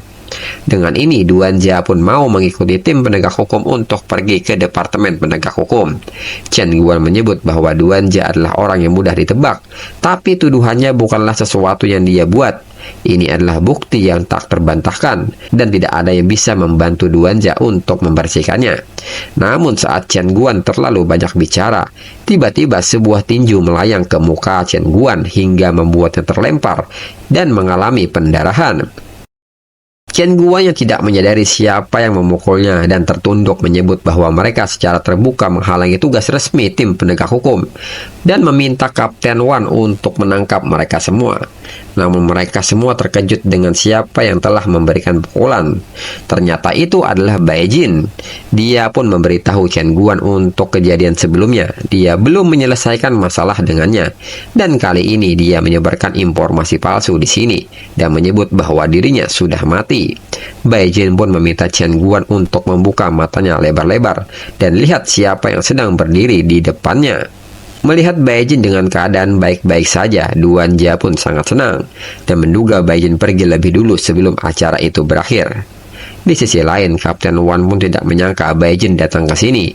Ini situasi yang buruk. Kapten Wan pun sangat kesal dengan hal ini. Chen Guan berbicara dengan sangat meyakinkan, namun ternyata dia adalah orang yang sangat tidak bisa diandalkan. Chen Guan yang terkejut dan tidak menyangka menanyakan cara Bai Jin bertahan hidup, dan dia mengatakan sesuatu yang seharusnya dia sembunyikan mengenai pertandingan antara Bai Jin dan Luo Wei. Lalu Chen Guan pun sadar seharusnya dia tidak mengatakan hal itu. Mendengar hal itu, para anggota Guild Warrior pun akhirnya mengetahui bahwa ini semua adalah tipuan dari Chen Guan. Kapten Wan yang melihat hal ini menilai Chen Guan sangat bodoh. Dengan ini dia pun harus segera mencari solusinya. Lalu Kapten Wan mengatakan bahwa Duanjia merekomendasikan Bai Jin untuk berpartisipasi dalam pertemuan pertukaran jenius itu sangat melanggar aturan bagi para profesional dan memiliki indikasi adanya niat jahat. Dan melihat Bai Jin sampai ke sini lebih awal, sepertinya Bai Jin merasakan adanya bahaya sehingga menarik diri dari pertemuan pertukaran jenius dan kembali dengan selamat. Itu adalah sebuah keberuntungan. Dengan ini, Kapten Wan akan menyelidiki lebih lanjut mengenai Chen Guan. Untuk itu, dia akan membawa pergi Duanjia dan Chen Guan ke Departemen Penegak Hukum. Lalu Bai Jin pun menanyakan kepada Kapten Wan mengenai siapa yang memberitahunya bahwa dia mengundurkan diri dari pertemuan pertukaran jenius. Bai Jin menekankan dia kembali setelah ikut berpartisipasi. Namun orang-orang yang mendengar hal ini menjadi ragu. Jika dilihat dari waktunya, pertemuan itu baru mencapai titik tengahnya.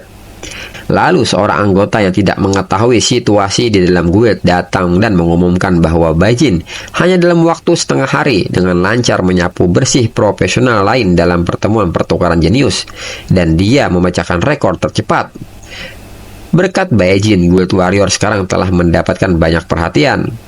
Mendengar hal ini mengejutkan semua orang bahwa Bai Jin mendapatkan tempat pertama dalam event tersebut dan memecahkan sebuah rekor. Bai Jin pun mengatakan bahwa dia dan Duanjia diam-diam menyelidiki Chen Guan, dan dia tidak menyangka Chen Guan di sini mencoba membalikkan keadaan. Dengan ini, hari ini mereka akan menyelesaikan masalah ini dengannya. Chen Guan pun nampak panik dan disudutkan dalam situasi ini. Lalu Bai Jin juga membuka masalah Chen Guan yang waktu itu memberikan sebuah skill strength Peace Blade dengan keadaan yang rusak atau formula teknik yang sudah dirubah agar dia saat berlatih mengalami kecelakaan. Dan hal ini juga sudah ditemukan oleh Duanjia. Dan kali ini Bai Jin siap untuk melakukan perhitungan dengan Chen Guan. Namun tanpa Bai Jin duga, Kapten Wan lebih dulu melakukan tindakan. Kapten Wan pun membenarkan ucapan Bai Jin. Hari ini adalah hari di mana Chen Guan menghadapi pembalasan dan menusuk Chen Guan dari belakang. Saat ini, Bai Jin dan Duanjia sedang berada di suatu ruangan. Dan Bai Jin tidak menyangka bahwa Kapten Penegak Hukum Kota Daun yaitu Wan Kuan bersekongkol dengan Chen Guan dan Song Qian. Kalau dilihat dari sini, kekuatan di balik orang-orang ini bahkan lebih besar dari yang Bai Jin kira. Dengan ini, Bai Jin pun bertanya-tanya mengenai rahasia apa yang mereka miliki pada tubuh orang tua Bai Jin, hingga mereka sampai rela melakukan hal seperti ini. Lalu Duanjia pun meminta Bai Jin untuk tidak khawatir. Ketika pemimpin guild keluar dari pengasingan, dia pasti akan menyelidiki masalah ini secara menyeluruh. Lalu Duanjia mendekat dan memegang bahu Bai Jin dengan sangat kuat. Seketika Bai Jin panik dengan apa yang sedang dilakukan oleh Duanjia. Namun ternyata Duanjia tertawa sangat keras, dan dia tidak menyangka bahwa dirinya meremehkan Bai Jin. Hanya dalam setengah hari memecahkan rekor di pertemuan pertukaran jenius membuat Guild Warrior mendapat banyak perhatian. Namun karena Duanjia terlalu banyak bergerak, Duanjia kembali merasakan sakit akibat luka-lukanya. Bai Jin pun seketika meminta Duanjia untuk tenang, karena masih dalam pemulihan luka. Bai Jin pun akan mengambil alih soal hadiah guild untuk tempat pertama dalam pertemuan pertukaran jenius kepadanya, dan meminta Duanjia untuk fokus pada pemulihannya. Mendengar hal ini, Duanjia memahami kebiasaan Bai Jin yang selalu meminta imbalan, dan dia meminta Bai Jin untuk tidak khawatir soal itu, karena sekarang dia tidak akan diremehkan. Namun untuk sekarang Duanjia meminta Bai Jin untuk tinggal sementara waktu di sini, karena ada masalah penting yang hendak dia sampaikan. Bai Jin pun seketika penasaran masalah penting apakah itu. Lalu tiba-tiba asisten dari Duanjia yang bernama Xiaonan masuk dengan membawa sesuatu yang diminta oleh Duanjia. Menurut Duanjia, Awalnya, Baijin bisa mencapai tempat pertama di pertemuan pertukaran jenius, dan kekuatannya tidak dapat disangkal. Tapi apa yang ingin dia beritahukan pada Baijin sangatlah penting. Mereka perlu menguji tingkat kekuatan spiritual Baijin terlebih dahulu. Baijin pun menyetujui hal ini. Dan Duanzia sengaja meminta asistennya untuk membawakan benda ini. Ini adalah kristal yang dapat menguji bakat dan tingkat profesional. Dengan ini, Duanzia meminta Baijin mengikuti prosesnya. Saat Baijin meletakkan tangannya, sebuah fenomena muncul, yaitu cahaya emas yang sangat menyilaukan. Dan sepertinya ini memang bakat emas. Pemandangannya cukup mencengangkan menurut Duanzia. Tak lama kemudian, kristal pun membaca tingkat level dari Baijin. Dan diketahui, Baijin sekarang berada di profesional peringkat D. Duanzia pun nampak takjub dengan hal ini, dan tidak menyangka bahwa dalam waktu sesingkat itu, Baijin sudah menjadi profesional peringkat D. Xiaonan yang melihat hal ini pun menyebut ini adalah seorang jenius sejati. Duanzia menilai, profesional peringkat D dikombinasikan dengan bakat emas, ini sudah lebih dari cukup. Lalu Baijin pun nampak penasaran dan mendesak Duanzia untuk memberitahunya sekarang mengenai hal penting apa yang hendak Duanzia bicarakan. Duanzia pun mengatakan bahwa ini ada kaitannya dengan Dawn Fortress Trial. Awalnya dia ragu apakah akan menyebutkan hal ini kepada Baijin. Tetapi sekarang setelah Baijin mencapai peringkat D, ditambah bakat emas, Baijin memiliki kemampuan untuk mempertahankan diri dalam uji coba ini. Mendengar hal ini, Baijin pun nampak tertarik mengenai Dawn Fortress Trial. Menurutnya, impian terbesar pendahulunya adalah untuk bangkit sebagai profesional dan menonjol dalam Dawn Fortress Trial dan menjadi tokoh terkemuka di seluruh kota Dawn. Diketahui, Dawn Fortress atau benteng kota Dawn didirikan oleh nenek moyang manusia sebelum berdirinya kota Dawn. Setelah pertempuran yang tak terhitung jumlahnya, sebagai tempat berkumpul sementara di hutan belantara. Setelahnya berdirilah kota Dawn. Benteng Dawn tidak digunakan lagi dan ditempati kembali oleh berbagai monster dan kejahatan untuk memperingati kesulitan nenek moyang mereka dan menginspirasi generasi muda. Kota Dawn mengadakan uji coba setiap 3 tahun yang memungkinkan semua profesional di bawah usia 30 tahun untuk berpartisipasi, dan ini juga merupakan acara akbar bagi seluruh warga kota Dawn. Duanzia juga memberitahu bahwa sebenarnya jauh di bawah tanah benteng terdapat kolam dingin spiritual. Itulah alasan sebenarnya mengapa benteng itu didirikan saat itu. Jika Baijin dapat mencapai 10 besar dalam uji coba ini, Baijin akan memiliki kesempatan untuk memasuki kolam untuk berkultivasi. Dengan cepat meningkatkan kekuatan spiritualnya dan menembus batas kemampuannya. Selain itu, Duanzia juga memperingatkan Baijin bahwa dikatakan semua profesional di bawah 30 tahun di kota Dawn dapat berpartisipasi. Tetapi kenyataannya ada banyak profesional peringkat C, dan itu sangat berbahaya. Jika kekuatan Baijin tidak cukup, itu sama saja dengan mengirim Baijin sendiri ke kematian. Mendengar hal ini, Baijin pun meminta Duanzia untuk yakin kepadanya, karena dia yang akan menanganinya. Menurut Baijin, dia tidak menyangka bahwa di balik uji coba benteng Dawn akan ada alasan seperti itu. Baijin pun merasa bahwa dia tidak boleh melewatkan kesempatan ini. Selama dia bisa masuk ke 10 besar dan memasuki kolam spiritual untuk berkultivasi, mungkin dia bisa dengan cepat menembus ke peringkat C. Dan saat itu, Baijin tidak akan punya banyak saingan di seluruh kota Dawn. Dengan ini, Baijin akan mengungkap semua orang yang bersembunyi di balik layar. Duanzia pun senang mendengar Baijin bisa mengerti akan hal ini. Selain itu, Duanzia juga menyerahkan sebuah hadiah yang mereka janjikan berupa uang tunai 1 juta dan 10 kotak ramuan kekuatan spiritual.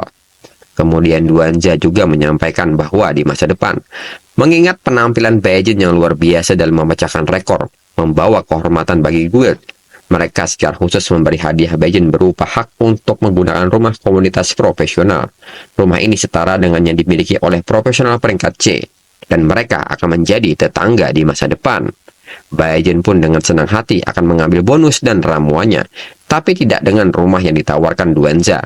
Baijin yakin tidak akan lama lagi dia akan mendapatkan kembali villa yang semulanya milik keluarga Bai, jadi tidak perlu bolak-balik. Mendengar hal ini, Duanjia menghormati keinginan dari Baejin. Namun yang dia dengar, Song Qian menggunakan wewenangnya untuk menempati pila keluarga Bai. Duanjia tahu tentang ini, tapi dengan otoritasnya saat ini, dia tidak bisa berbuat apa-apa. Namun Duanjia meminta Baejin untuk yakin, ketika pemimpin guild keluar dari pengasingan, dia akan melaporkan masalah ini dan keadilan akan ditegakkan. Baejin pun mengucapkan terima kasih atas perhatian Duanjia kepada dirinya. Namun menurut Baejin, Duanjia bermaksud baik, tapi yang dia dengar pemimpin guild berusaha menerobos peringkat Dewa Perang dalam pengasingan. Entah berapa lama waktu yang dibutuhkan, tidak ada yang mengetahuinya, dan Baejin merasa tidak bisa menunggu selama itu. Di samping itu, Baejin merasa masalah dirinya sendiri hanya bisa diselesaikan oleh dirinya sendiri. Kemudian Baejin melangkah keluar dari aula Guild Warrior dan kembali ke rumahnya, dan kembali melakukan latihan. Menurutnya, setelah mencapai profesional peringkat D, kesulitan budidaya meningkat secara signifikan. 3 hari telah berlalu. Mengkonsumsi Starstone senilai puluhan ribu dan meningkatkan kekuatan spiritual terbatas. Dan spiritual power Baejin saat ini berada di 756 poin.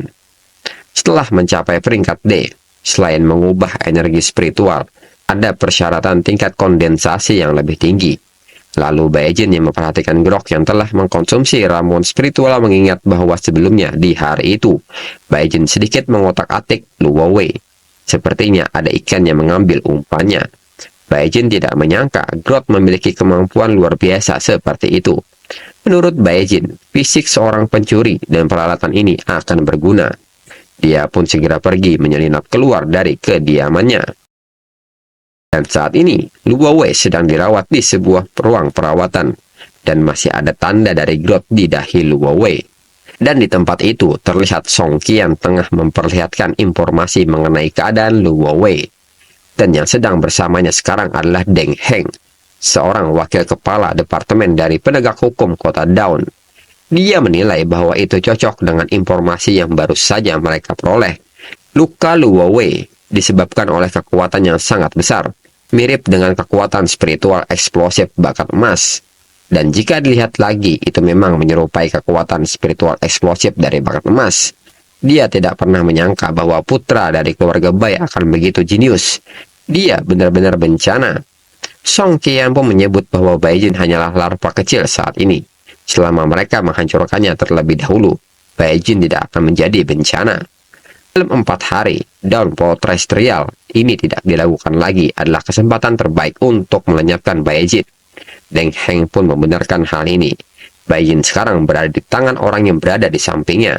Dia pun menanyakan apakah dia mempunyai kepercayaan diri untuk ini. Orang itu pun menanyakan kondisi Baejin yang memiliki bakat emas. Namun dia penasaran mengapa dia hanya seorang profesional peringkat E. Baginya, melenyapkan anak ini seperti layaknya menghancurkan seekor semut. Deng Heng pun kembali menyebutkan bahwa Luowei sudah tidak berguna lagi, dan dia mengetahui terlalu banyak rahasia.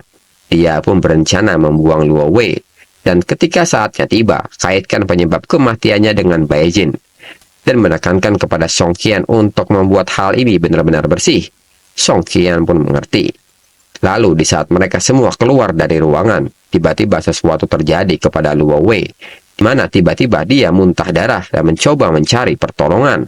Dan saat ini Baejin menatap ke arahnya dari luar jendela. Baejin seketika menanyakan apakah Luowei masih ingin hidup. Luowei sendiri merasa bahwa dirinya akan mati sebagai seorang kenaik yang jenius. Apakah seperti ini caranya dia akan mati? Namun dalam pikirannya dia menolak dengan keras mati seperti ini. Di saat itu Baejin pun masuk ke ruangan perawatannya dan menanyakan sekali lagi apakah Luowei masih mau hidup. Luowei pun kaget dengan kehadiran dari Baejin dan menduga bahwa dirinya sedang berhalusinasi sebelum mati. Baejin belum mendekati Luowei dan membisikkan sesuatu dan meminta Luowei berbicara dan memberitahunya sebuah informasi yang berguna. Jika Baejin menilai itu adalah sebuah informasi yang bermanfaat, maka dia akan mempertimbangkan Luowei untuk tetap hidup. Namun Luowei tetap yakin bahwa dia sedang berhalusinasi, karena jelas Baejin adalah musuh. Bagaimana Baejin datang untuk menyelamatkannya? Selain itu, Luowei menyadari bahwa dia sedang menderita sebuah racun peringkat C yang langka, yaitu Withering Poison. seorang warrior seperti Baijin tidak mungkin bisa menyembuhkannya. Namun Baijin mengatakan bahwa itu hanya racun peringkat C, dan itu tidak berarti buatnya. Segera dia mengambil sehelai kain dan meminta Grok untuk memberikan air liurnya. Setelahnya, kain itu diletakkan di atas kepalanya. Menurut Baijin, Grok secara inherent memiliki vitalitas yang kuat. Bahkan sedikit air liurnya saja sudah cukup untuk mengurangi toksisitas Withering Poison. Luo Wei sendiri tidak menyangka bahwa Baijin bisa menetralkan Withering Poison. Dan sekarang Luo Wei bisa berbicara. Luo Wei kembali menanyakan apakah Baijin benar-benar bisa menyembuhkan racunnya secepat itu. Baijin sendiri tidak menyangka bahwa ini akan berhasil. Sehingga Baijin merasa Grok yang telah menelan begitu banyak energi spiritualnya akhirnya terbukti bermanfaat. Luo Wei kembali menanyakan identitas dari Baijin yang sebenarnya karena mampu menetralkan Withering Poison. Baijin pun tidak merespon pertanyaan dari Luo Wei, karena menurutnya sudah cukup omong kosongnya. Baijin memberitahukan bahwa racun di tubuh Luo Wei hanya dihilangkan sementara waktu. Baijin pun menekankan jika Luo Wei ingin tetap hidup, maka beritahu semua hal yang Luo Wei ketahui kepadanya. Luo Wei sendiri merasa aura yang dimiliki Baijin lebih menakutkan daripada aura Deng Heng. Namun jika dirasakan lagi, aura Baijin lebih dari milik Deng Heng. Dengan ini, Luo Wei pun akhirnya memanggil Baijin dengan sebutan Tuan dan meminta pengampunan dari Baijin. Ia akan memberitahu semua yang dia tahu kepada Baijin. Setelahnya, Luo Wei pun menjelaskan panjang lebar mengenai rahasia yang dia ketahui. Mendengar hal ini, Baijin pun mengerti. Dia merasa ada perubahan dalam masalah ini yang lebih menarik dari yang Baijin harapkan. Lalu, Luo Wei pun akhirnya memohon lagi kepada Baijin untuk menyelamatkan hidupnya yang menyedihkan. Baijin sendiri meminta Luo Wei untuk tidak khawatir, karena Luo Wei masih tetap berguna, dan dia akan menyelamatkan hidup kecilnya. Namun sebelum itu, Luo Wei harus mati untuk sementara waktu. Luo Wei pun merasa Baijin seperti iblis. Dia pun menyesali perbuatannya dan menganggap dirinya benar-benar bodoh karena dia memprovokasi pria yang menakutkan seperti ini. Setelahnya, mayat Luo Wei pun dibawa perawat ke ruangan mayat. Menurut Baijin, ia tidak menduga bahwa dalang di balik layar yang memanipulasi arus bawah kota Dawn adalah organisasi yang lengkap. Lalu Luo Wei juga menyebut seseorang dengan sebutan Dragstar sebagai salah satu yang dikenal sebagai wakil kepala Departemen Penegak Hukum yang memiliki kekuatan peringkat B puncak. Baijin pun penasaran apakah masih ada yang lebih besar yang masih belum diketahui. Selain itu, organisasi Dragstar berusaha keras untuk menghitung orang tua para pendahulunya. Itu tidak akan sederhana. Namun sayangnya status dari Luo Wei masih terbilang rendah, dan Baijin tidak tahu alasan di balik itu. Baijin pun menganggap hal ini sebagai sesuatu yang menarik, karena semakin dekat dengan kebenaran. Dan ketika kebenaran terungkap, itu akan menjadi hari balas dendam. Selain itu, dalam 4 hari lagi, Dawnport Terrestrial yang akan datang. Baijin pun merasa harus benar-benar memanfaatkan kesempatan ini untuk menerobos ke peringkat C. Sekarang, dirinya baru saja menerobos ke peringkat D, dan kekuatan spiritualnya melayang. Untuk itu, Baijin merasa harus memerlukan pendekatan yang lebih agresif. Lalu berpindah ke kota Dawn, pinggiran utara, area Fortress Dawn atau Benteng Fajar. Lalu di sana terlihat seorang pemuda yang bernama Lin Yao yang berasal dari Guild Thief. Dan dia adalah salah satu jenius yang telah banyak menerima investasi dari Guild Thief. Dan kali ini, dalam Fortress Dawn Trial, dia diminta untuk mengamankan tempat pertama. Lin Yao pun mengatakan kepada Paman Li bahwa dia memiliki kepercayaan diri yang penuh pada uji coba ini. Selain itu, Lin Yao juga memiliki rahasia. Ketika dia naik ke peringkat C sebagai seorang Thief, dia akan memadatkan pondasi spiritualnya. Dengan 49 garis spiritual ditambah dengan talent terperak, dan membangun pondasi 7 tingkat. Lin Yao pun yakin bahwa dia tidak akan kalah. Paman Li setuju dengan itu. Pondasi 7 tingkat sudah menjadi yang terbaik, meskipun itu yang terlemah dalam kategori yang terbaik. Itu cukup untuk membuat energi spiritual dalam tubuh Lin Yao menjadi sangat kuat, sehingga menyulitkan para profesional biasa untuk bersaing. Di kota Dawn, terakhir kali pemilik top pondasi terkemuka muncul saat 20 tahun yang lalu, dan sekarang menjadi pemimpin dari Guild Warrior. Lin Yao pun meminta Paman Li untuk menunggu dan melihat, kecuali jika Yang Diding menembus ke peringkat B, dia pasti akan menghajarnya hingga babak belur. Namun saat mereka terus bergerak, tiba-tiba di depan mereka ada sebuah ledakan aura terjadi, dan itu membuat mereka terkejut. Paman Lee menilai sepertinya ada seseorang yang melawan monster di hutan. Setidaknya pertarungan antara profesional peringkat C. Dengan ini mereka harus berhati-hati. Mereka pun bergegas pergi ke tempat itu jikalau ada yang memerlukan bantuan. Sesampainya di sana, mereka pun bertanya-tanya bagaimana bisa ada kelompok serigala api peringkat D. Padahal ini hanyalah bagian terluar dari benteng daun. Dan mereka semakin terkejut ketika melihat Raja Serigala Api peringkat C terkapar. Mereka menilai kawanan serigala ini mati dengan sangat bersih, terlihat hanya dengan satu pukulan. Lalu sekilas Lin Yao melihat sebuah sosok yang bergerak sangat cepat meninggalkan area ini. Dan mereka menduga bahwa sosok itu yang melakukan hal ini. Melihat sosok itu dari belakang, Paman Lee menilai sosok itu seperti anak muda. Dan kemungkinan dia ikut berpartisipasi dalam Dawn Fortress Trial. Dan dia akan menjadi kuda hitam tak terduga lainnya. Lin Yao pun merasa bahwa ini tidak masuk akal. Bahkan jika itu dia atau Yang Diding, tidak mungkin menghadapi kawanan serigala api dengan mudah. Selain itu, di antara profesional muda di bawah umur 30 tahun, bagaimana ada orang yang begitu kuat di kota Dawn? Paman Lee pun menyarankan kepada Lin Yao untuk berhati-hati, karena itu adalah kunci seorang profesional bisa bertahan lama. Jika Lin Yao menjaga mentalnya, maka kematian akan menjauh. Dan dalam beberapa tahun, berapa banyak orang yang disebut jenius mati karena kesombongannya. Lin Yao pun akan mengingat pelajaran yang Paman Lee ajarkan. Lalu Paman Lee juga mendengar bahwa kota Dawn memiliki naga tersembunyi dan harimau berjongkok. Orang ini adalah seorang jenius yang tersembunyi dari suatu kekuatan. Jika Lin Yao benar-benar bertemu dengannya, maka Paman Lee minta Lin Yao untuk berhati-hati. Lalu berpindah ke situasi Baijin yang baru saja sampai di Dawn Fortress. Dia pun sangat menyayangkan mayat serigala api tadi, karena itu sangat berharga, terutama Raja Serigala. Namun karena seseorang tiba-tiba datang, Baijin pun harus segera meninggalkannya. Lalu Baijin pun nampak takjub dengan Dawn Fortress, karena pendahulu mereka membuka benteng ini di wilayah yang gelap dan kacau. Tak lama kemudian, Duanjia pun menghampiri Baijin dan menanyakan kondisinya. Dia pun sebelumnya sudah berpesan kepada Baijin untuk datang bersama dengan anggota tim guild. Duanjia sangat khawatir jika Baijin akan melewatkan tahap awal ujian ini. Baijin pun meminta Duanjia untuk tenang karena dia dalam keadaan baik-baik saja. Walaupun dalam perjalanan ke sini bertemu dengan beberapa monster peringkat D. Namun itu bukan masalah. Mendengar hal ini, Duanjia sedikit lega. Karena dengan kekuatan Baijin saat ini, monster peringkat T bukanlah tandingannya. Selain itu, Duanjia juga menyebutkan bahwa dia merasakan sesuatu yang tidak beres dengan Baijin. Baru beberapa hari tidak bertemu, dan Duanjia merasakan aura Baijin yang lebih kuat. Duanjia juga mengatakan bahwa dia bahkan merasakan ancaman yang samar-samar. Baijin yang mendengar hal ini pun tertawa, dan menyebut Duanjia pasti salah mengira. Baijin menyebut bahwa dirinya baru saja menembus peringkat D.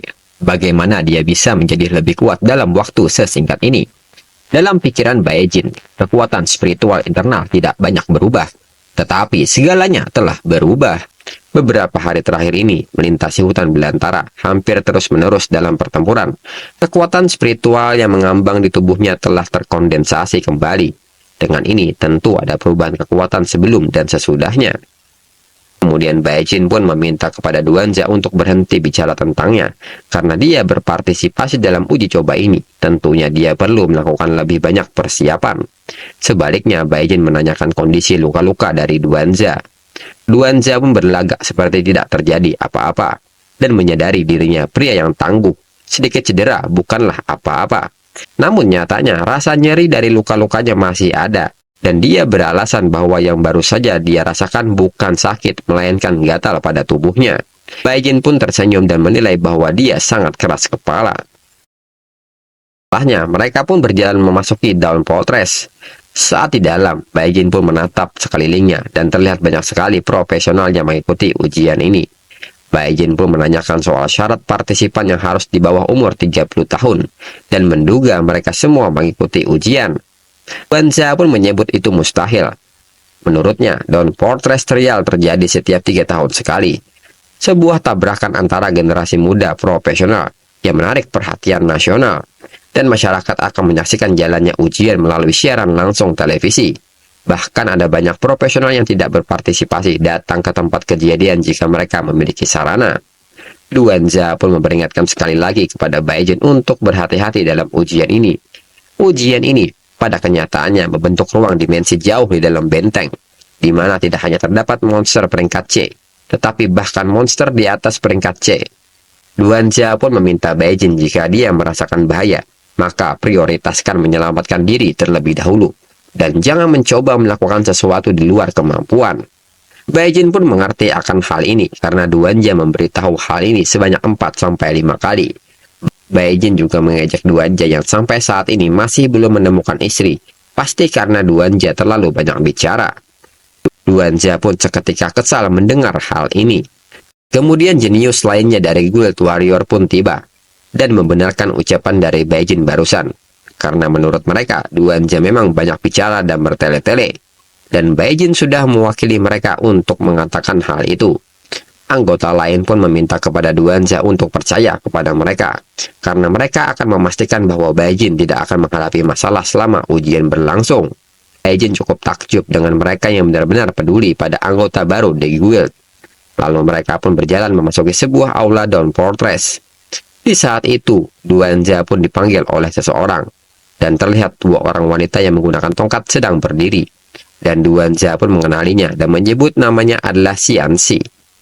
Anggota lain pun memberitahukan bahwa Xianxi adalah senior dari Guild Warlock dengan peringkat B, dan dia akan menjadi pemimpin tim Guild Warlock dalam uji coba ini.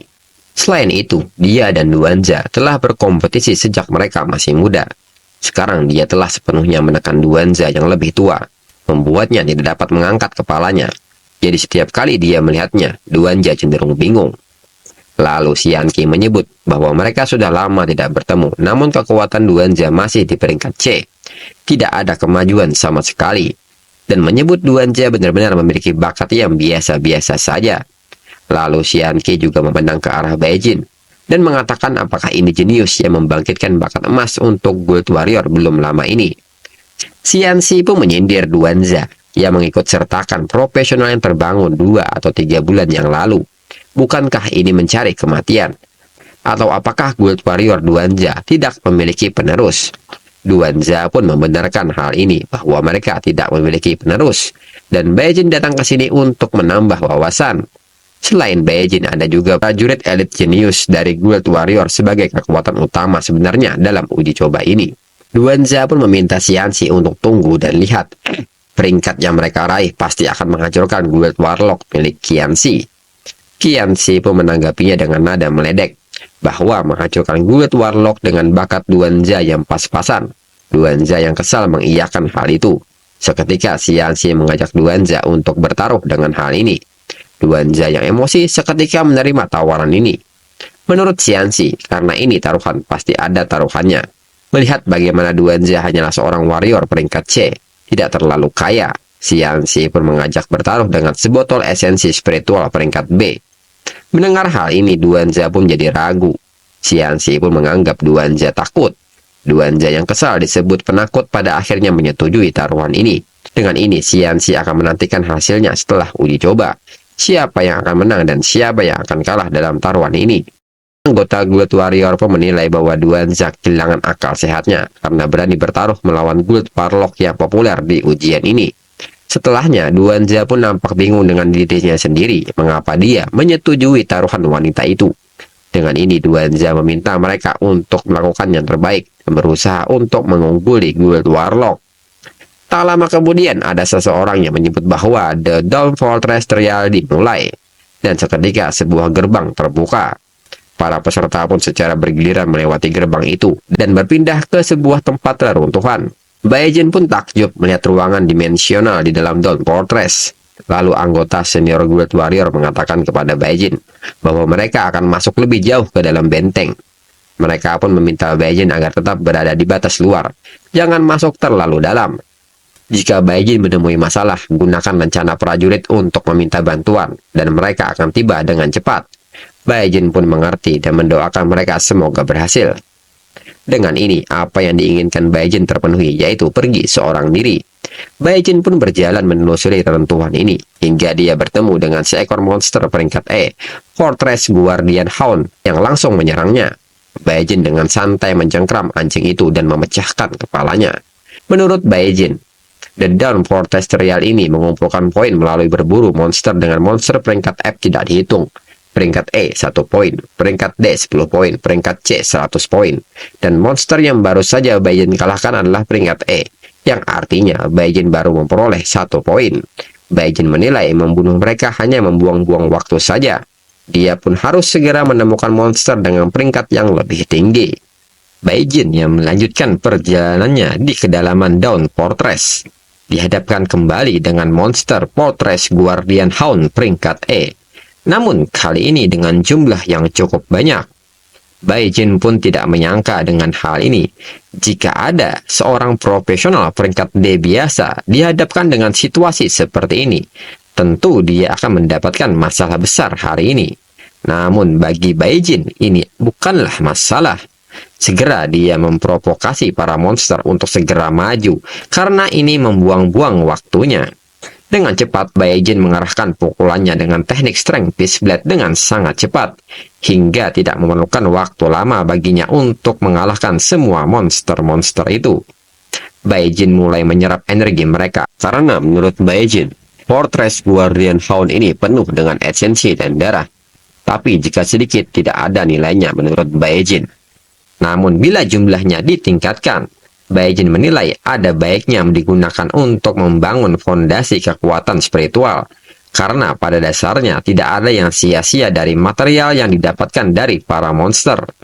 Saat menyimpannya, Baijin kembali mengomentari katong luar angkasanya yang jelek, sehingga seorang profesional tingkat C harus segera mengubah gayanya.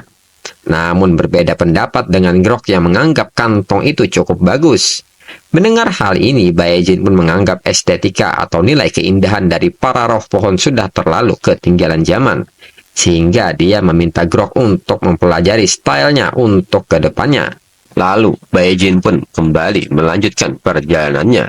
Di saat itu, secara tidak sengaja, seseorang yang saat itu bersama dengan Ding Heng dan Song Qian ada di tempat yang sama.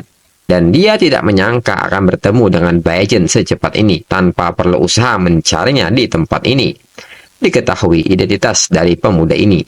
Dia adalah Derek, seorang profesional tiap peringkat C puncak. Dan dia di sini untuk mengambil nyawa Baijin. Dan dia juga meminta Baijin untuk tidak menyalahkannya nanti, karena semua ini akibat kesombongan Baijin yang berani menyinggung perasaan orang dewasa. Namun saat ingin menyergap Baijin, dia pun terhenti sejenak, dan menurutnya dia tidak bisa melakukannya secara langsung. Derek mengingat pesan Ding Heng yang menjelaskan bahwa untuk menghindari penyelidikan dari Guild Warrior, maka Baijin harus mati secara alami. Dan hal yang terbaik untuk saat ini adalah mati dicakar oleh monster-monster. Derek pun mengingat tempat ini dengan baik. Seharusnya ada banyak monster di lantai di atas lorong ini. Dan untuk itu Derek akan menggunakan sebuah botol ramuan ilusi King Ming peringkat B. Walaupun Derek sendiri agak keberatan untuk menggunakannya. Lalu setelah ramuan ilusi King Ming dilepaskan, maka aromanya akan segera menyebar ke area yang luas. Dengan ini Derek merasa bahwa Baijin akan mati secara terhormat karena ramuan berharga ini. Dan kematiannya juga akan melibatkan hantu-hantu yang ada di sini. Kembali ke situasi Baijin yang masih terus berjalan, hingga dia bertemu dengan monster peringkat D, yaitu Ironclad War Zombie. Namun mereka juga bukan halangan yang berarti buat Baijin. Dengan mudah Baijin menyingkirkan mereka.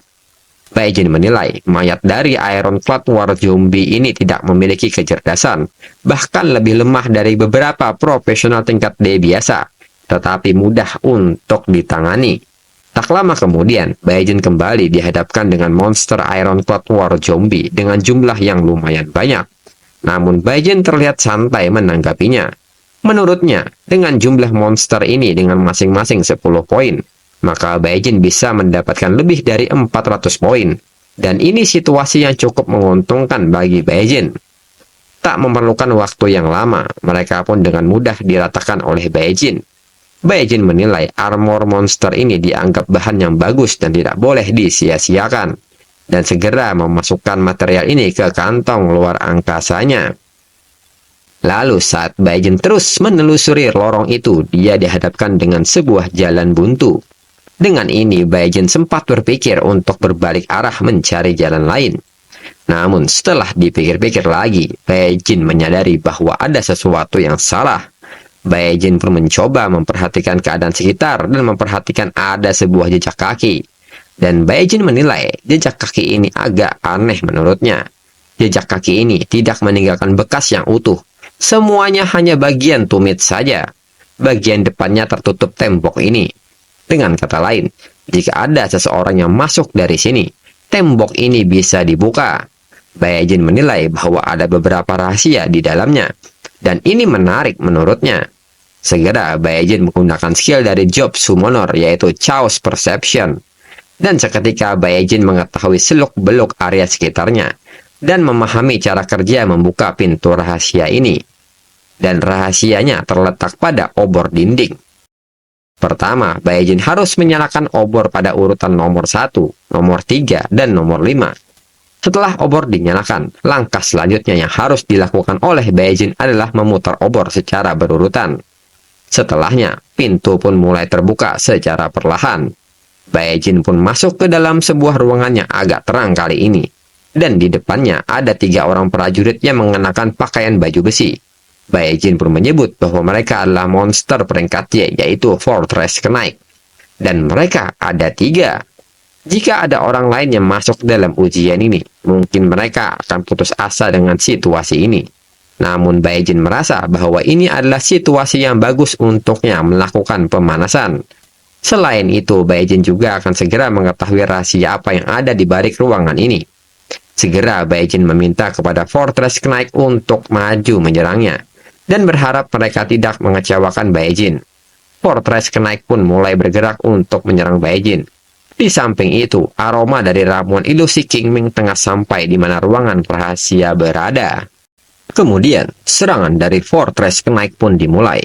Baekjin pun memblokir tiap serangan tombak mereka menggunakan belatinya, hingga memberikan serangan Strength Fist Blade kepada Fortress Knight hingga dia terlempar. Di saat itu, juga ada 2 serangan tombak mengarah kepada Baekjin, hingga tombak itu terlihat seperti menusuk badan Baekjin. Namun nyatanya, Baekjin menghindari serangan ini menggunakan skill dari Job Tips, yaitu skill Blink peringkat E. Menurut Baekjin, sebelum berpartisipasi dalam uji coba, dia meminta Duanza untuk membantunya membeli keterampilan dari pasar gelap, dan skill Blink merupakan keterampilan terbaik yang tersedia untuk dibeli. Meskipun mahal, tapi efeknya sangat bagus saat pertempuran.